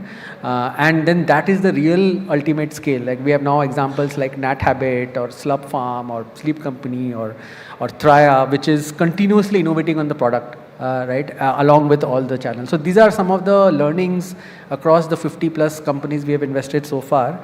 And this is the common thread which is coming out very, very clearly. And of course, there are common playbooks which are irrespective of being a consumer company, things like governance, building right teams ahead of time. Those are investments which any company should do irrespective. But this product market fit and investment around that is the most critical one, is what we have found. Got it. My next one's for Abhishek. So I think a bunch of people here said that some of the categories are crowded, right? But like luggage or ice creams or whatever else. But it's a lot to do with how a founder will identify a niche customer segment, a problem statement within that, find the value prop, and maybe then build innovatively for it. So Abhishek, you folks have invested in a variety of categories, both crowded and not so crowded. Can you share some insights or learnings or advice for founders about how they can go about discovery of unique problem statements and then value propositions against those problem statements? Anything that you've seen from founders of your portfolio? Yeah, I'll probably quote Shashank here from Whole Truth. I think I've learned a lot from him. He says that finding the unique insight is the most important thing, right? For him, the unique insight was clean label. I want to sell, whatever food I sell has to be absolutely clean, I have to be absolutely transparent about it. Similarly, when we met Sangeet from Mokobara, where Manu is also investor, his unique insight was that design and quality is important in luggage as well. The luggage doesn't need to be boring. There is enough segment of people out there who care about how they look when they travel in terms of the bags and the luggage they are carrying, right? So I think the first thing we look at or we try to understand when we meet a founder is what's the unique insight they have. Like what's the problem they see in the market, and hence what is the solution for that problem. Now everything else comes next, has to come in line with it. Once you've identified the unique insight that, let's say I want to build a high quality luggage, then obviously how much pain and effort you've taken to figure out the right supplier, figure out the right design and all that. But it all comes back to the unique insight, that what is that insight in the segment you're going after, and then how passionate you want to solve for it. And that for us is the number one thing. Everything else we feel can be built, can be fixed as the business gets built. But if you're not sure about what's the problem, what's the insight you're chasing, then it becomes really hard. So for us, that's the most important thing when we evaluate a company. Got it. So I guess the founders here, please ask your customers why they need this product, and maybe if you get a positive response, you can figure out your USP and articulate it better. My next one's for Piyush. So I know you've been a public markets investor long back, and then private and now early, so I'm sure you're a numbers guy. What are those 3-4 metrics that really influence your investment decision? And this can be at an early stage or even at growth stage when you want to double down after you've made your early investment without any early traction. Right. So thanks for clarifying that, because at very early stage metrics don't mean much. You are, I think all of us have been saying, you're basically backing founder, solving a consumer problem, which is what all of us are looking at.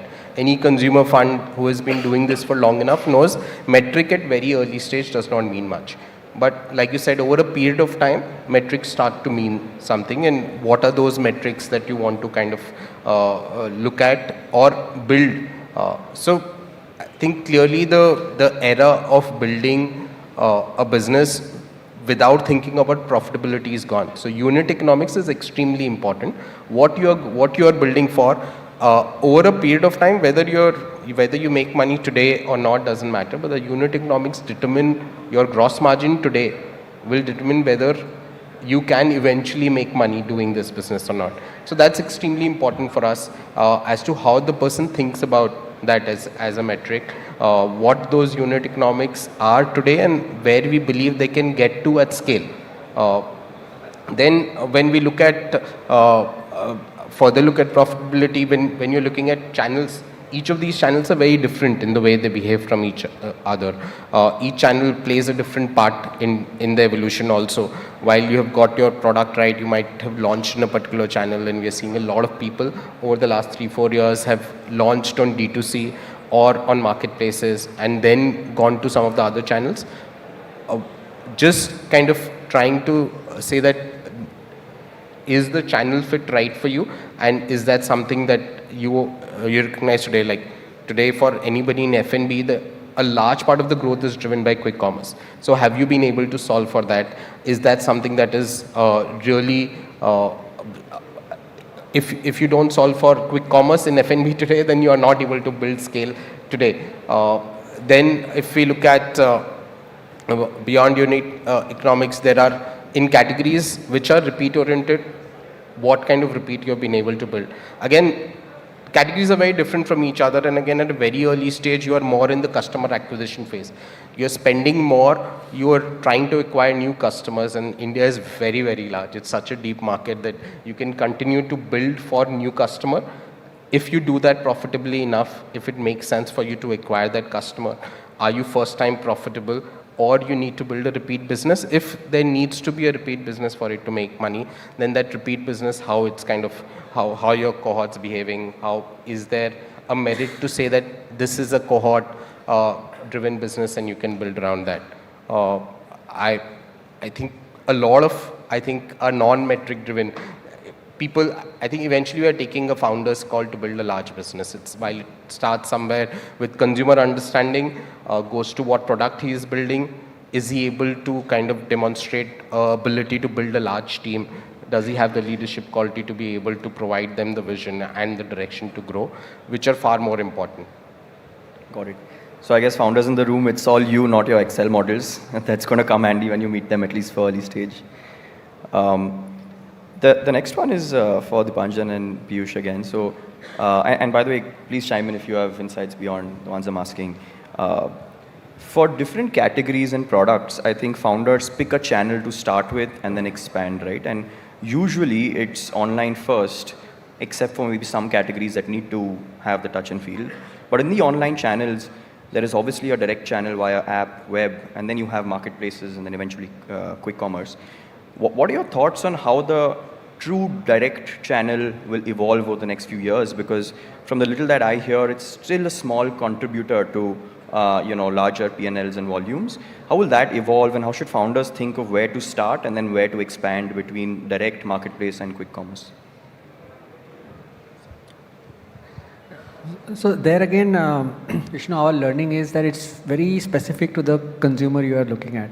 And we have seen all types. There are businesses which are true multi-channel. Like Mamaearth is a great example. Its own website, app, offline, marketplaces, EBOs. Now there are certain businesses which cater itself to a TG, where the product resonance and use case is such that it actually works best when you are multi-channel. So if Mamaearth were to be only an online channel, it would not have scale. But you take another example like Sleep Company, which is a mattress company. They started on Amazon to start with, you get discoverability.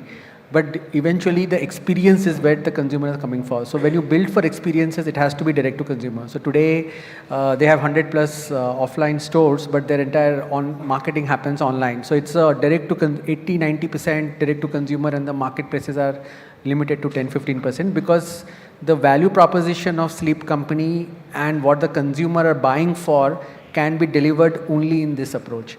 Similarly, if you take fashion as an example, there are fashion brands which again caters itself to categories which works well on Myntra, Ajio, Nykaa and your own website. But let's say there is a brand like Numi, which is creating, let's say, for a community. So their whole business model is around creating a Gen Z community. Now those community cannot be built in marketplaces. So they are 100% website, app only fashion company now with offline stores. So what we try to see, and our learning is clearly from what founders have learned, is that there is no one magic mix, right? The magic mix is understanding why the consumers are coming to your brand for, and what are the channels which those consumers have found the best. So that's really the long and the short of it, because if you're able to truly find that right answer, you will be most optimally present. Yeah, just to add a bit to that, I think what has changed in the last 5, 7, 10 years is the ability to build large business digitally. The fact that you would take decades to build a distribution. Before that, how would you become available? First, you need to be available to be able to sell your product. And without online, without digital, that was not happening.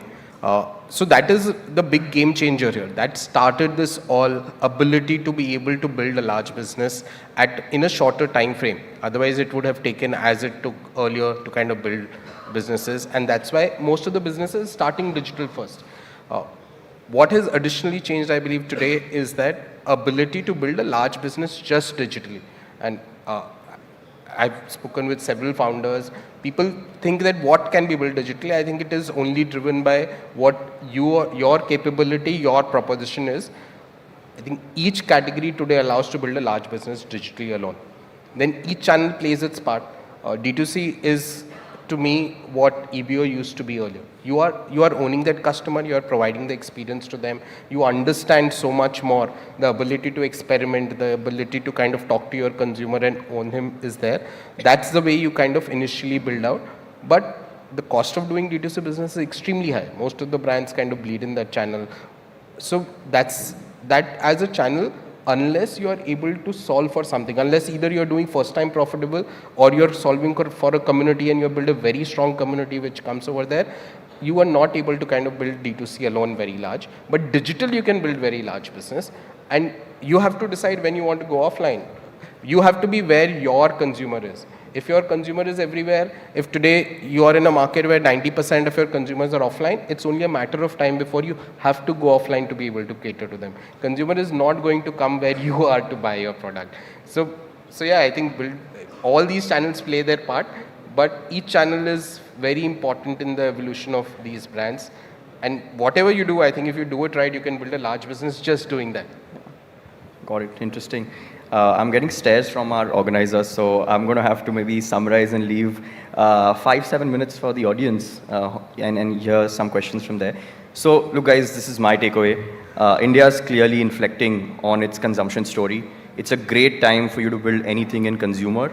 Just make sure you pick the right customer segment with your own unique point of view in it. Understand pain points. Build your own point of view and find the USP that you can pick and build something innovative, right? Whether it's quality, use case, pricing, and then see where your customers are, follow them, pick your channel strategy. And if you do all of this, I'm sure all of them will invest in you and you'll probably make a 1,000 crore plus brand. So that's my takeaway.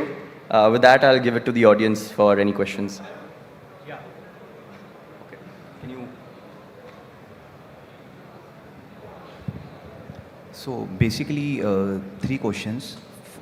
It's very small. You can make it one, stitch it up into one if you can. Out of 100 files which is coming for P with you guys, how many files which you see actually go for investment with you? Out of 100 files, if it comes to you after due diligence, how many offers you accept for making an investment in that company? One question. Second, minimum number of year financials, how many years of financial you people see apart from ideas and other product and services?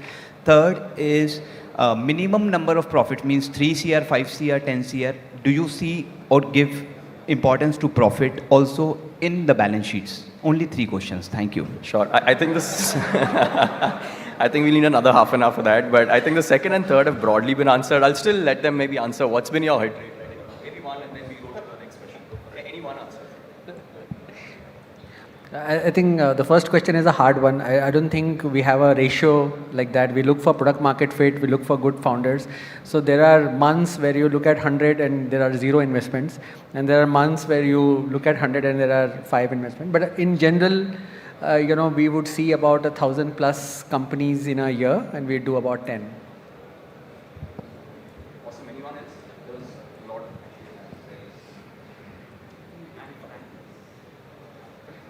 It's only unit economics as path. There should be a path.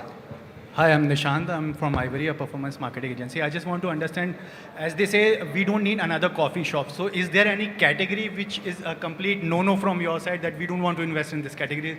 Saturation has been reached. No, I don't think there's a complete no-no category. I mean, as I said, till the time you have something interesting and there is, at least for us, there's early signs of product market fit. We are open to everything. Like build anything anywhere. Yeah, that's the short we answer. talked about luggage 2 years back. If someone else said, "Would you do luggage?" I would have said, "What are you saying?" And now we have just invested our biggest check from there. So it just anything till the time it's finding strong PMF and the consumers are loving it, we are in for it. Okay. Yeah, go for it. There are some at the back as well. Good afternoon, sir. My name is Paras Kocher. I represent a company called Newsreach. Earlier, I was with Easy Diner and I built a brand called Barbecue Nation in India. So, just wanted to know, if somebody sends you a deck for investment, so how do you gauge the intent, scalability? Like I understand, still can be gauged, but the intent of the management, because most of the things are projections. Projections is something you never know whether you'll be able to achieve or not. So that's my question.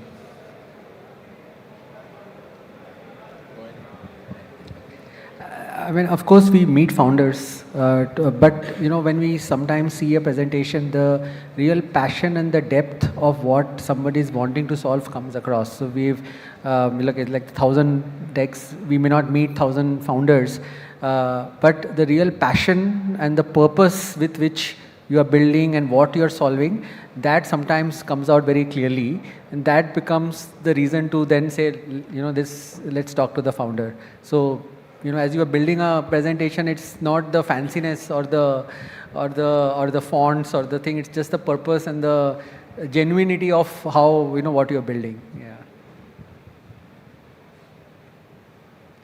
I'll let them decide how many more questions. 2 more? Okay.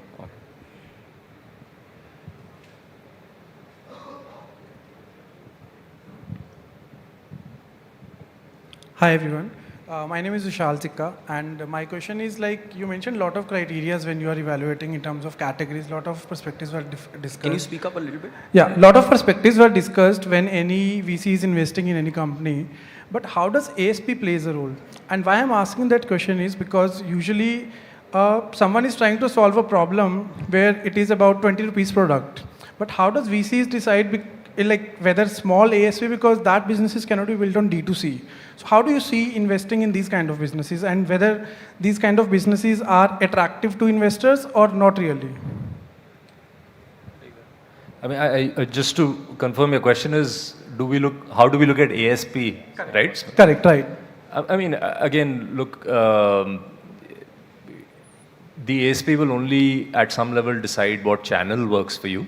So of course, a 20 rupee ASP is not, you can't sell it on your website or even on Amazon. I think you'll have to do a lot of bundling. Even on quick commerce, you'll have to come out with ways to kind of bundle it so the delivery, you break even on that. But there are brilliant channels specifically for, let's say, a 20 rupee. Like the ice cream business I spoke about, the entry vanilla cup is 20 bucks. And that is sold purely through general trade. The entire 300 crores of revenue comes entirely from general trade. And that's the perfect channel for that, because that is where, as Piyush said, the consumer for that price point is coming. So you have to figure out, where your consumer is coming, be in that channel with that product. I can tell you 20 bucks, if you've got reasonable margin, you can build a massively scaled business, right? So it's totally up our alley. And we've done several of those kind of investments as well. It needs a completely different dhanda mindset from a promoter standpoint. Do you have the chops to be able to crack general trade?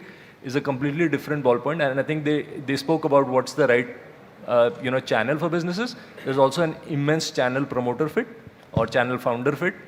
Not everybody can crack general trade. You can crack quick commerce, marketplaces, even modern trade to some extent. But general trade is a very people-driven, very relationship-driven. The distributor is investing in your business. Why should you invest in your brand? Do you have 20 years of relationship with them? Have you been at their daughter's wedding and danced in the barat? And all of that will matter. So it's not an easy one to crack, but if you crack it, that is where scale lies here. I mean, there is a play there. Yeah. Last question? Last one?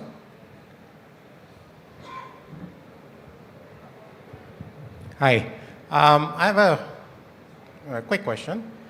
Given I'm in the car accessories business, and given what happened with Go Mechanic, would you invest? Would you even look at another tech in that space? Not especially for you, but you are Sequoia. Take it. No, answer is absolutely yes. I mean, that was obviously unfortunate, and I hope those incidents are like truly black swan and they don't happen again. But irrespective, I mean, it's a great segment. Of course, the penetration of cars are increasing across all price points. And as a recent car buyer, of course, you invest a lot in accessories and other paraphernalia, and then post your purchase, you end up spending a lot on your car over the lifetime of the car. So answer is absolutely yes. If there is a great founder building in that category, we would happily look at it again.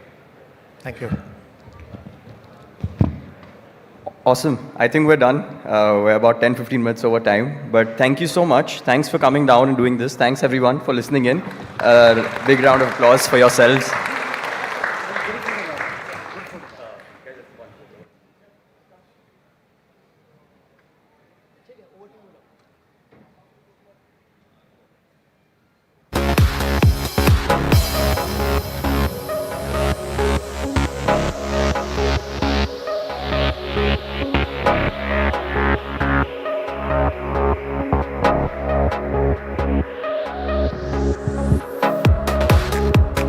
Thank you so much, folks. I think Vishnu summarized the session beautifully well.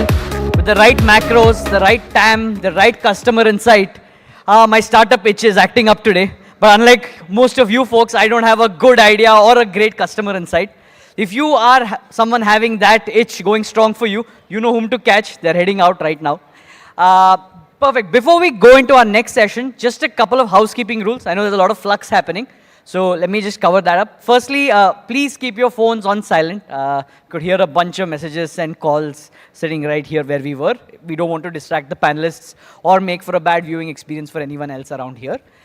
Next, please avoid using the middle aisle. I see folks are walking on the middle aisle. We have 2 aisles on the side. It's just that the cameras are positioned right there for folks who have tuned in online. I also got word that we crossed the 10,000 viewership mark online. So. Yes, so which is why it falls on us to ensure we give them a good viewing experience as well. And last but not the least, if you see empty chairs around you, please do occupy them. Please do move to your left or to your right, away from the aisle, so that folks can occupy the other chairs. We have a completely packed house today, and we just want to ensure that everyone's able to make the most of today. Yeah? Awesome. All right, next up we have our panel discussion, which is very, very nicely named. It's called To Finfinity and Beyond, Building a CFO Stack for 10x Growth. I see a lot of faces in the audience nodding. Most of you are either business, sales, marketing folks. The CFO org probably wields the most power when it comes to budgeting discussions, and rightfully so. Empowering them with the right tools is the dream for founders, for CFOs, and for us here at Razorpay X, which is why I'd love to kickstart the next panel session, calling on stage Mausam Ghosh, VP of Finance at Lenskart. Welcome, sir. Anmol Jain, co-founder and CBO at AstroTalk. Abhishek Jain, founder and CEO at The White Willow. Bharat Shri Maheshwari, VP of Finance at Fairdeal Market. And to set the stage for this conversation, I'd like to invite on stage Ayush Bansal, VP and GM of Razorpay X. Over to you, Ayush. Thank you.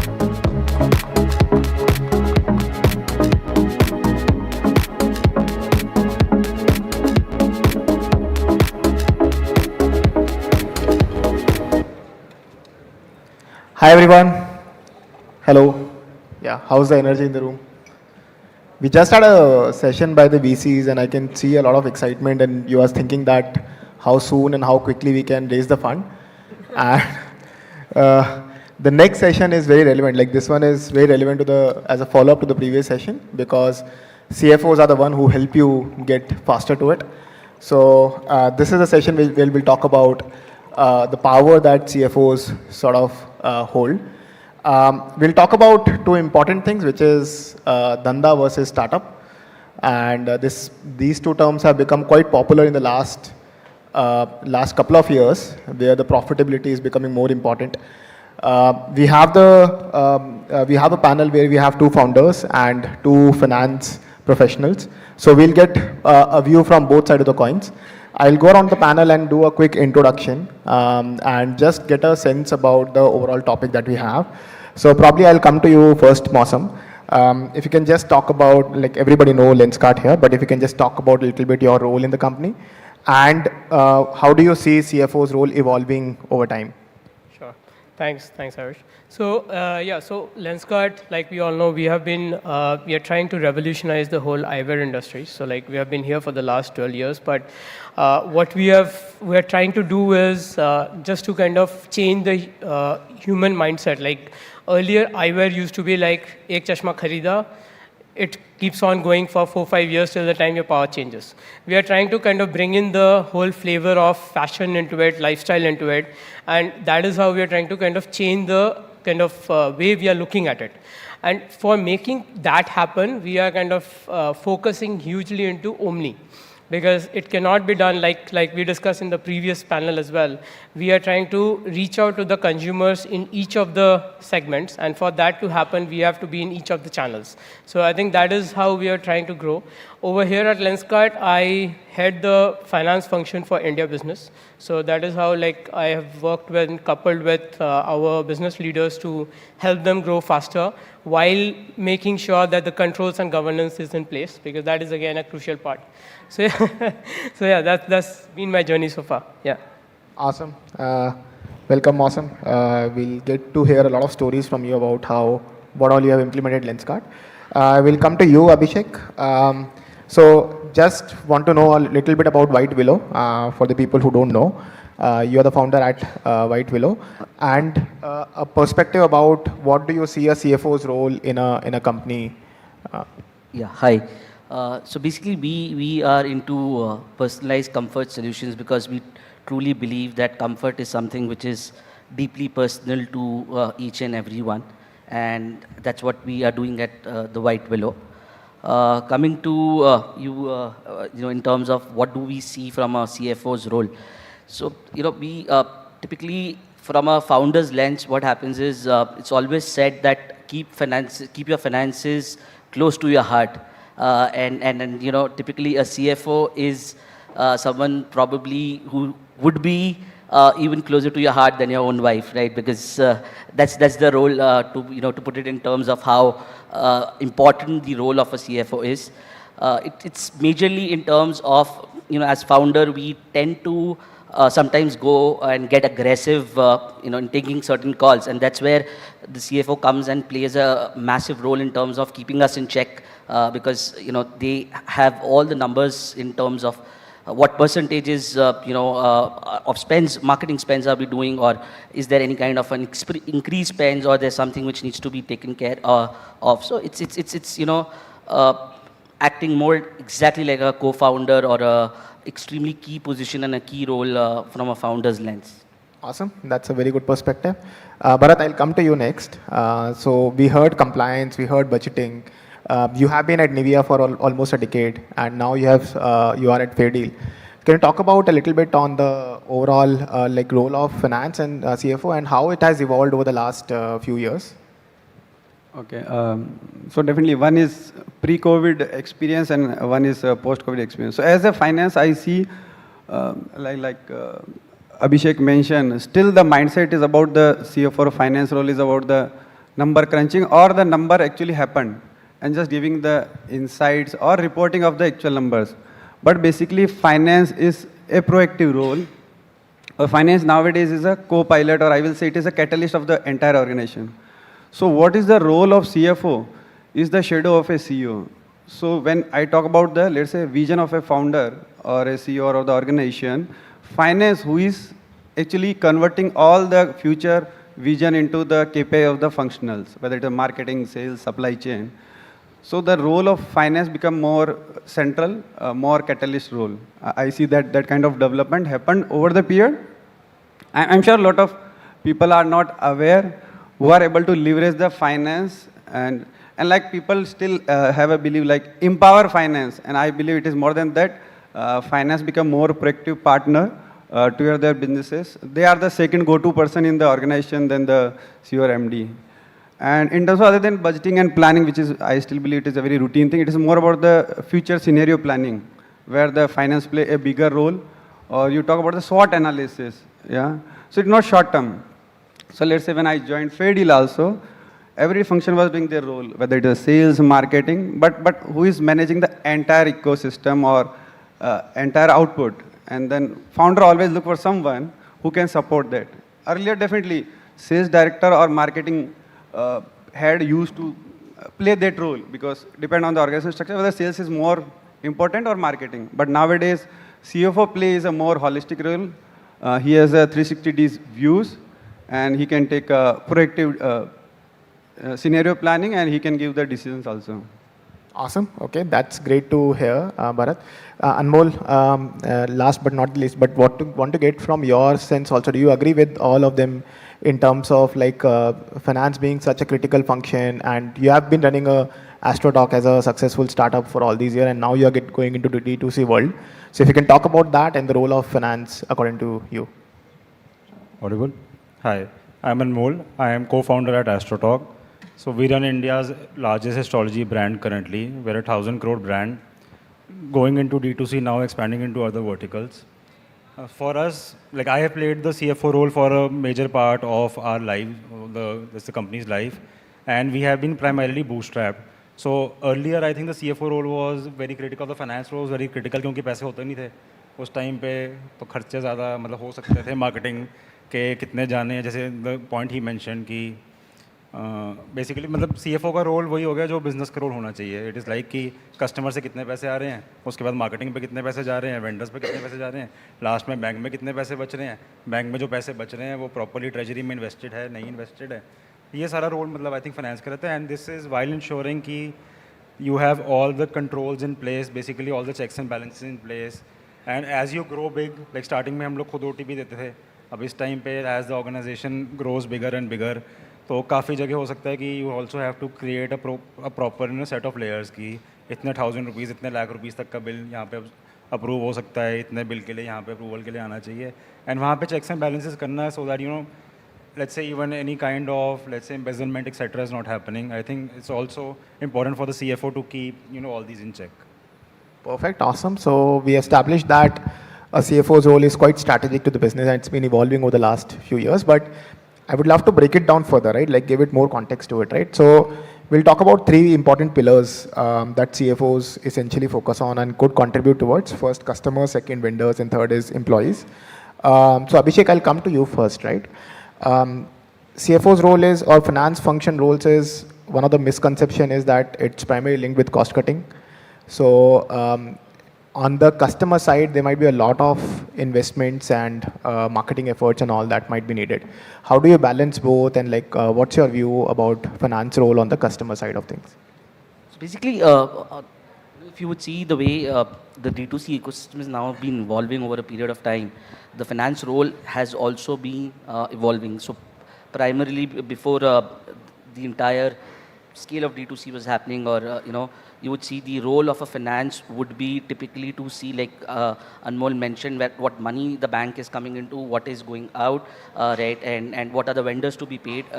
It could be limited to bank reconciliation, but from our customers' experience, now refunds, we had a full discussion in terms of COD and refunds today in the morning. It plays an extremely important and critical role, right? And sometimes, to be honest, it becomes difficult that whether this role should be coming under a CRM team or whether it should be a role under finance team. And primarily what we guys were able to figure out that this has to be under the finance team because, you know, the role of a CRM is to make sure that the customer is happy. So if you see, there is a lot of cross-functioning now happening within the roles, even when it comes to customer satisfaction. So which starts from making sure that the refunds are issued on time, even reconciling the refunds. The transactions are not easy. They are sometimes complex, especially in our case, we have a lot of exchanges happening of products. So, you know, there's an X value, which is, let's say the customer has bought it 100 rupees and now he's exchanging for 80 rupees. So there's a 20 rupees balance which is there. So the roles have become quite cross-functional, and overall, the entire finance team needs to be quite active with the CRM team to make sure that the entire customer journey is smooth and the experience is as smooth as possible.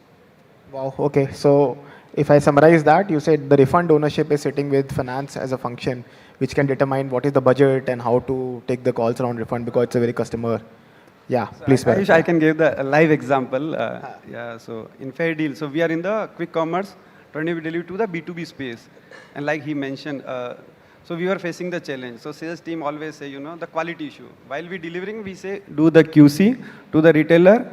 But sometimes it happens, then you found later, you know, some gap in the product. And surely it should be the small one. But it create a lot of friction between a sales personnel or marketer versus the retailer.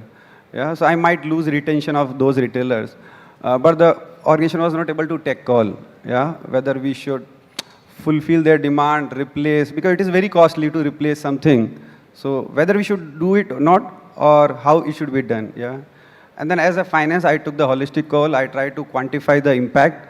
And then I found it is, number of cases are very, very small, minimal.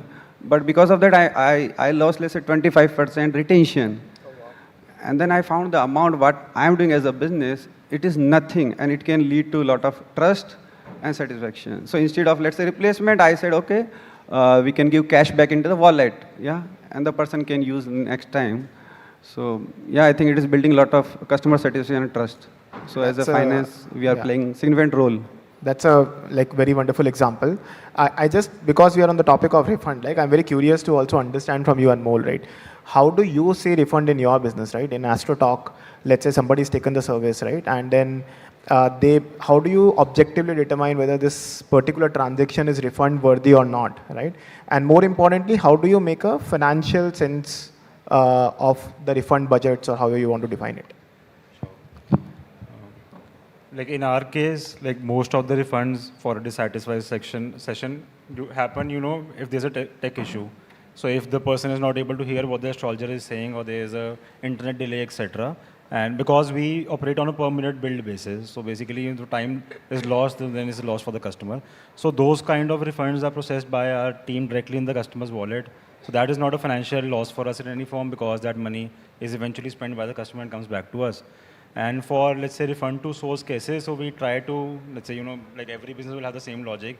You'll try to keep the money in the system as much as you can. But if you have to give the refund to the customer for satisfaction, it is important to give it, at the soonest and not delay it. So basically, you need to have the quickest mechanism implemented. You need to show the refund status on the app. Basically, the money has been initiated by the payment gateway, and you'll get the money back in 24 to 48 hours, basically. We also have shifted to instant refunds with Razorpay for some of the cases. So I think transparency is important if you are refunding the money.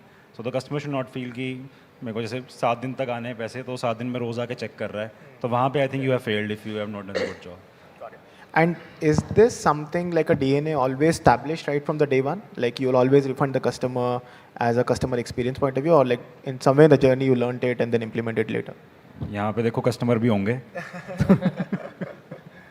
तो for dissatisfied sessions, where there's a genuine issue, we try to refund to the customer, and refund to sources also happen.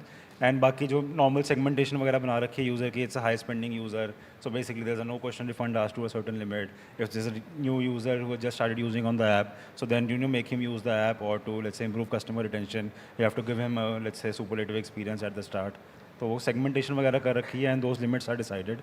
उसके ऊपर के cases are escalated to, let's say, the senior management. Got it. No, I think great to know that. I think a lot of us as founders will relate to this problem statement and will work on it. Mausam, I'll want to understand from you, because you are into omni-channel world, right? Yeah. Like, so what kind of problems are there in the refunds in the offline world, and how have you tackled those? Sure. So one of the biggest challenges that we used to face a couple of years back was while we are operating in Omni, right, and we want to be a true Omni channel. So a person can buy a product online and come and return it in the store. So we want to be open to all of that, right? So now the blockers that we used to face in those is like, from a refund perspective, online back-to-source refund is prevalent. It's there in the industry for a while, and we have been using it. But for offline stores, there was always a challenge. So initially, what we used to do was have some third-party refund links, which used to be generated and sent out to the consumers. But as finance leader, that is something which kind of always worried me, because that is an open link which is being sent out, which is exposed to risk of misuse. And that is one of the areas where last year we took a stab, and we started working with Razorpay, and this was one of the areas where industry innovation happened. So like, one of the critical roles of finance leader, what I've realized in the last few years is we also need to be very open to innovation, tech innovations. We need not be saying that for building controls and governance, we need to slow down the business. That is not always the necessity. We need to be innovative and figure out what solve we can give to the business so that they can keep operating in the pace at which they are trying, right? So with Razorpay, last year, we were able to kind of work out product, and this year we launched a seamless automated back to source, where in the offline stores as well, like if someone just goes and returns a product, it's a full touch-free setup where you do not need to carry any of your payment methods. You just need to kind of say that this is the order I want to return. Everything happens in the backend. The validation checks happen that the collection has come or not, and then the money directly gets remitted to your original source of payment within a 48 hours of that. So that is something which we launched this year, and it got immense amount of consumer positive feedback. It helps us improve the customer NPS. It helps us reduce the number of calls our call center team get because of refund not coming in. So it eventually kind of helps the overall business growth. So that is how, yeah. Awesome. So if I understand right, this is industry first solution that you've implemented in the offline world. Can you talk about the impact it had? Like, did it help you? Because I'm assuming the number of refund cases would be low. Yeah. Why did it become priority for you? Yeah. And, yeah. So yeah, that's actually a good question. So this is one of the areas where we actually started facing the blocker. Was we, on an average, because the volume that we have, right? The customer obsession that we demonstrate, we often go ahead with the no questions asked return concept, and because of that, on a daily basis, we almost end up doing a refund of, let's say, 150 to 200 refund tickets. Now, when we reached out to all our banks, asking that if we have an option of initiating a manual back to source, because that was the first instinctive solution which came to our mind, the banks were not ready to kind of go beyond 15 to 20. And that is a place where we kind of got blocked. But then we just decided that that is not going to stop us. We need to kind of figure out how do we solve for the end consumer, because I cannot go back to the consumer or the CS team to say that you cannot accept more than 15 returns. That's not the solution. So I think that is how we kind of solve for it. Yeah. I really like it. I think as a finance professional, you owning that problem statement and solving for a business, like that's amazing. Very inspiring. So we covered on the customer side of things, right? We understood that the majority problem, and most of the founders here would relate to it, that refunds is a big problem because every unsatisfied customer that like spoils your rating and multiple other things. So we had a lot of learnings of how to prioritize those and like think of refunds right from the early days of how to solve it. I want to pick the second leg overall, right, which is the vendors, right? The second pillar that finance professionals focus on is vendors. Now, vendor often tend to get overlooked, but there can be a lot of leverage that can come out from a proper vendor management, right? So just want to, we'll go around the room and we'll understand that. So we'll come to you, Bharat, first, right? Like, so do you agree with that vendors do get overlooked, and maybe your Nivea experience can help us know this a little bit more, and like what competitive advantage that we get from like active vendor management? Okay. First of all, the vendor word is very, very generic. Yeah, I always think, who is vendor? When I say vendor, yeah. So let's say if I say supplier, whether I say brand, yeah. So let's say start with brand, my experience. So example in Fair Deal also, what we are doing. So as a finance, we are driving the joint business plan. When we say long-term strategic plan or annual business plan, so we are sitting together definitely with our brand team and their team. We are talking about the long-term, their business plan, the potential of the market, size of the market, and how we can help them to grow together. Yeah, and definitely it behind their capacity building, their marketing support. So as a finance, we lead the call along with the brand team. So we see that what is the value we are adding to the brand side. Let's say in talk about the, and also in our case, we are also helping D2C brand. Yeah, so we are in B2B. We can help also D2C, yeah, how we can make big. So we have a lot of plans, and we are biggest player in the quick commerce in B2B, yeah, which is very uniquely positioned. Now talk about the, let's say, normal vendor. I also again segregate into the direct suppliers, yeah, when it can be RMPM. Let's say when I was in Nivea, when you say the suppliers is the especially raw material or packaging material. Suppliers always expect a quicker and faster payment. Yeah, that is the intention. They want liquidity. They want to have a big game, rotation of the money. So they have a counter, commitment. So they want rotation of money. But as a company, it is always you want to tend to work with negative working capital. So there is always a conflict between the supplier versus the company. Yeah, and how as a finance you can solve the friction. Yeah, so I learned a hard way. How to can be win-win. So I worked on a reverse factoring program. Normally people say bill discounting program. Yeah. So being from the, let's say, as a company, whether I can help my suppliers, yeah, to grow together and manage their working capital. So let's say with my banker, I associated, because of my equity, I leverage my equity, and I am able to offer the best, you can say, bill discounting program with the very nominal fees. Yeah. So the vendor was, or supplier was getting instant liquidity. And as a Nivea, I was able to get the, let's say, extended payment term, which is always the intention. And the second part also, we are able to get better cost also. Yeah, I was surprised that the other byproduct of this exercise, I can get the better price. So we are able to get the better price also. So these are the two examples. Maybe in supply chain also, let's say currently we are dealing in, let's say, dark stock concept and definitely the deliveries concept, where we closely working with the, especially the electric vehicles companies, you know, how, because that's the demand of the future. But you talk about the normal FMCG or traditional companies who are dependent on the normal transporter. I give one example. When you see the transporter, it is very tough. You know, proprietors people are working in that area domain, and they don't know how to prepare a bill also with the compliances, with all the proof of deliveries, which is very complex things. Yeah, how to make it the efficient, and because of that friction, we were losing a lot of business. Yeah, it is day to day when operating all India. You will see some problems in the transport. And then I again thought, okay, how we can make it proactive. Yeah. So let's say Pando is one of the very good solution, if anybody is aware. It starts with the transport intent tracking. Then you have a tracking of entire movement. And then you can upload in a live scenario the proof of deliveries. And because of the contract rate maintenance in the master data, it auto-generate the invoice. And you can proactively settle the invoices, you know, which is complied with the GST and other things.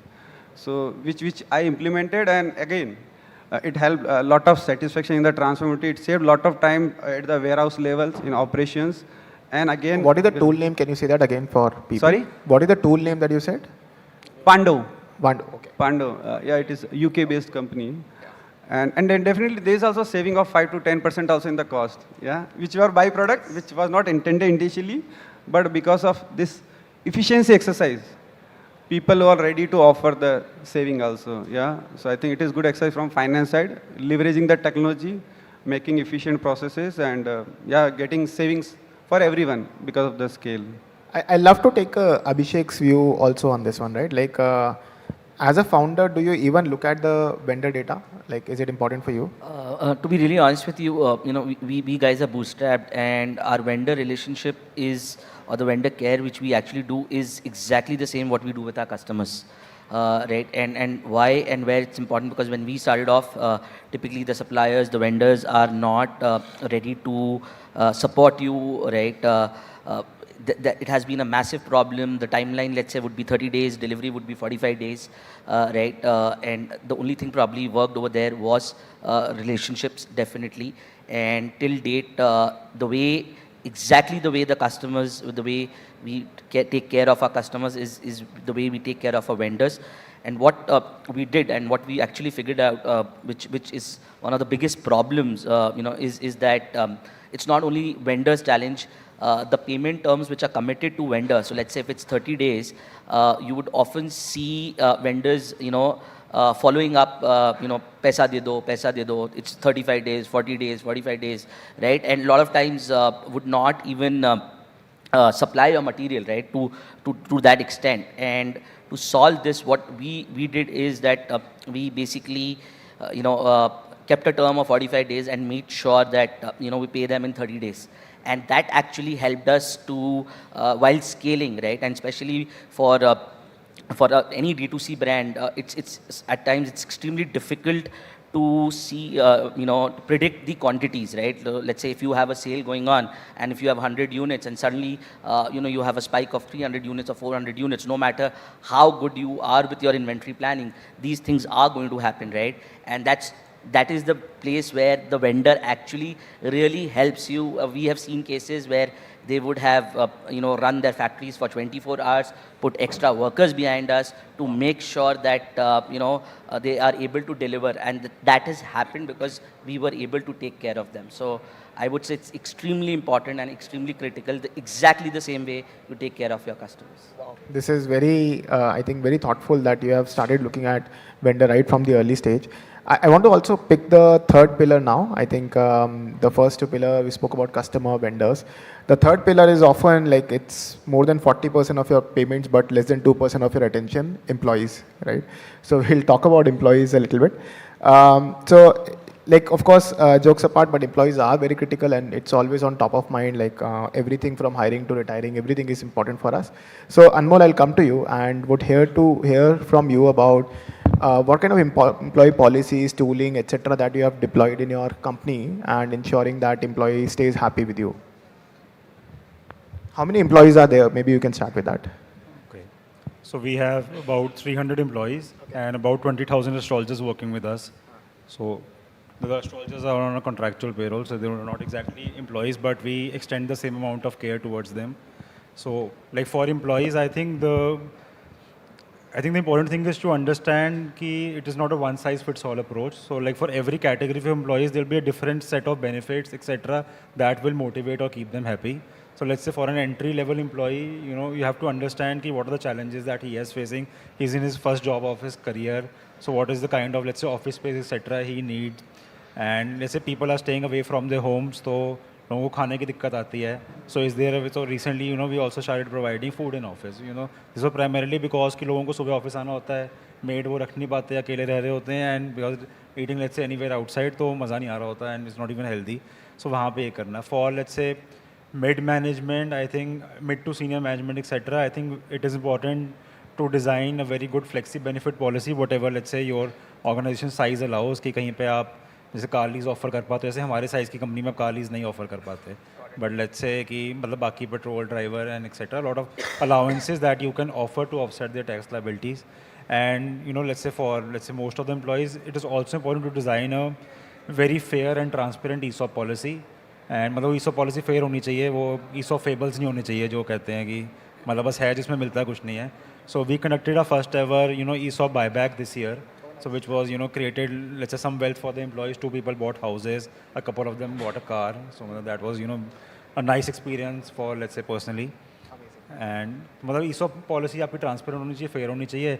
It should not be कि employee जैसे आज मेरे साथ रह रहा है, तब तक तो है जो भी चल रहा है, अब उसके बाद वो छोड़ जाता है, उसके बाद से मतलब policy is like as that he'll not be able to, let's say, make money off, let's say, his hard work for 3-4 years. So I don't think that should be the intent.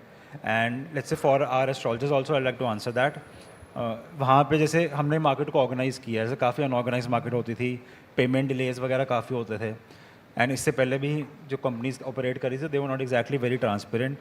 सो वैसे for us the core purpose was कि transparent रहना चाहिए starting से. तो हम लोग उसको हर order के बाद, हर कॉल चैट के बाद उसको दिखाते हैं वॉलेट में कि how much money has he earned, कितना अर्न कर सकता था. मतलब वो अमाउंट कैलकुलेट होके प्रॉपर ईडीएस डिडक्शन के साथ, if money has to reach his bank account by the 7th, so it will reach by 7th. तो मतलब वहाँ पे transparency and getting those people into a formal ecosystem was also a big life changer. क्योंकि इससे पहले ये मतलब they were not even eligible for bank loans.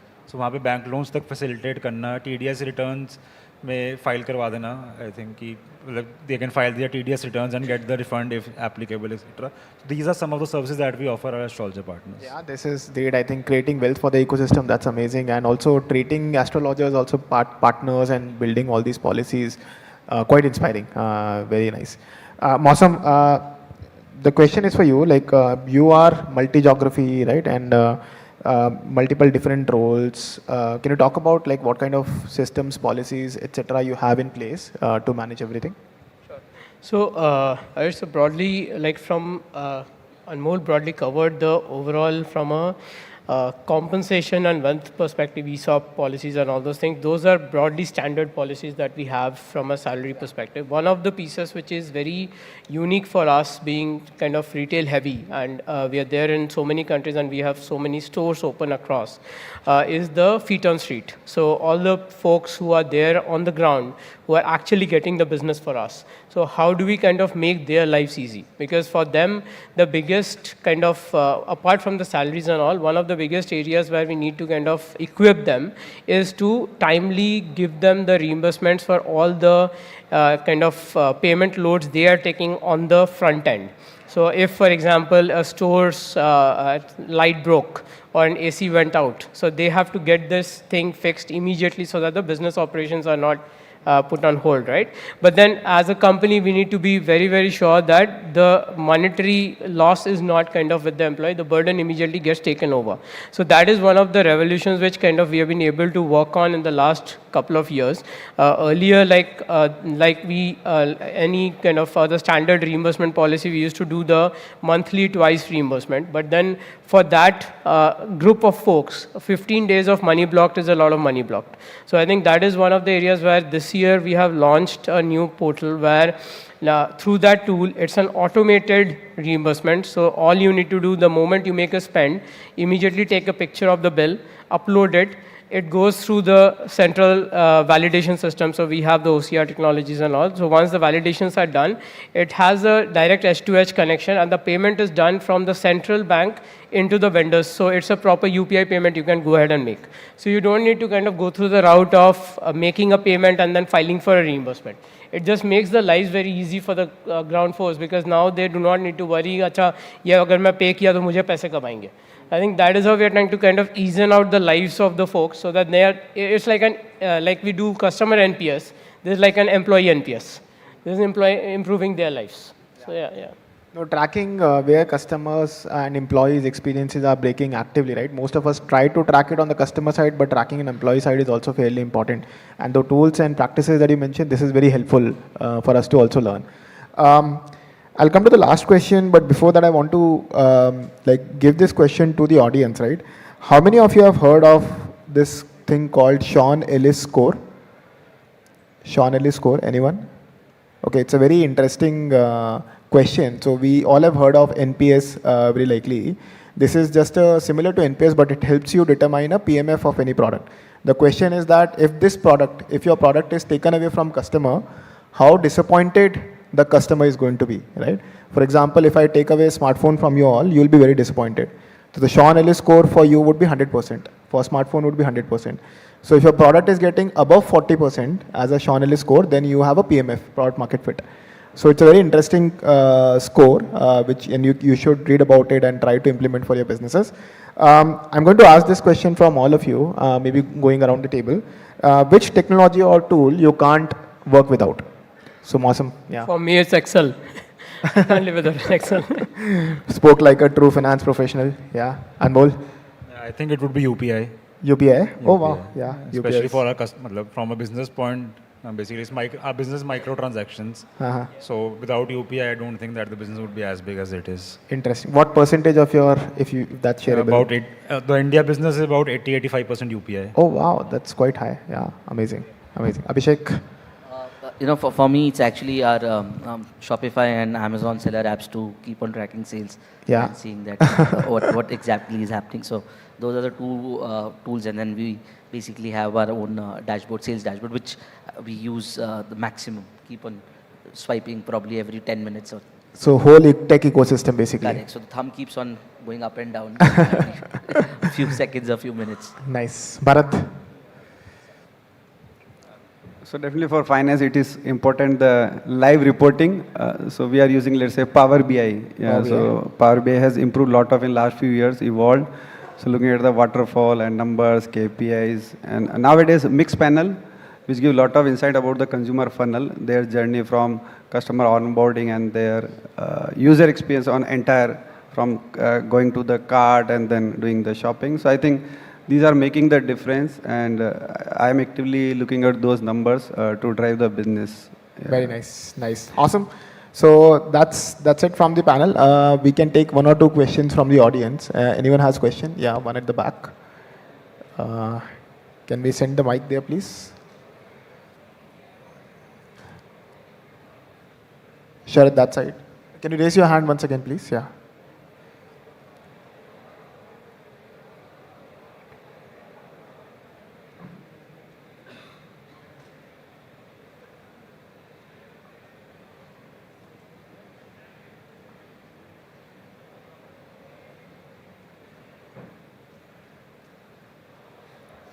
mic finally reached there.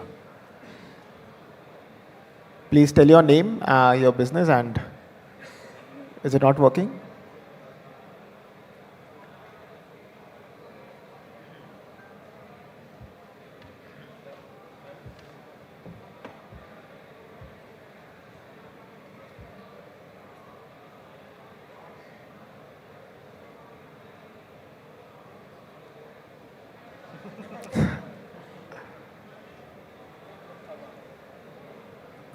Do you want to shout out your question maybe?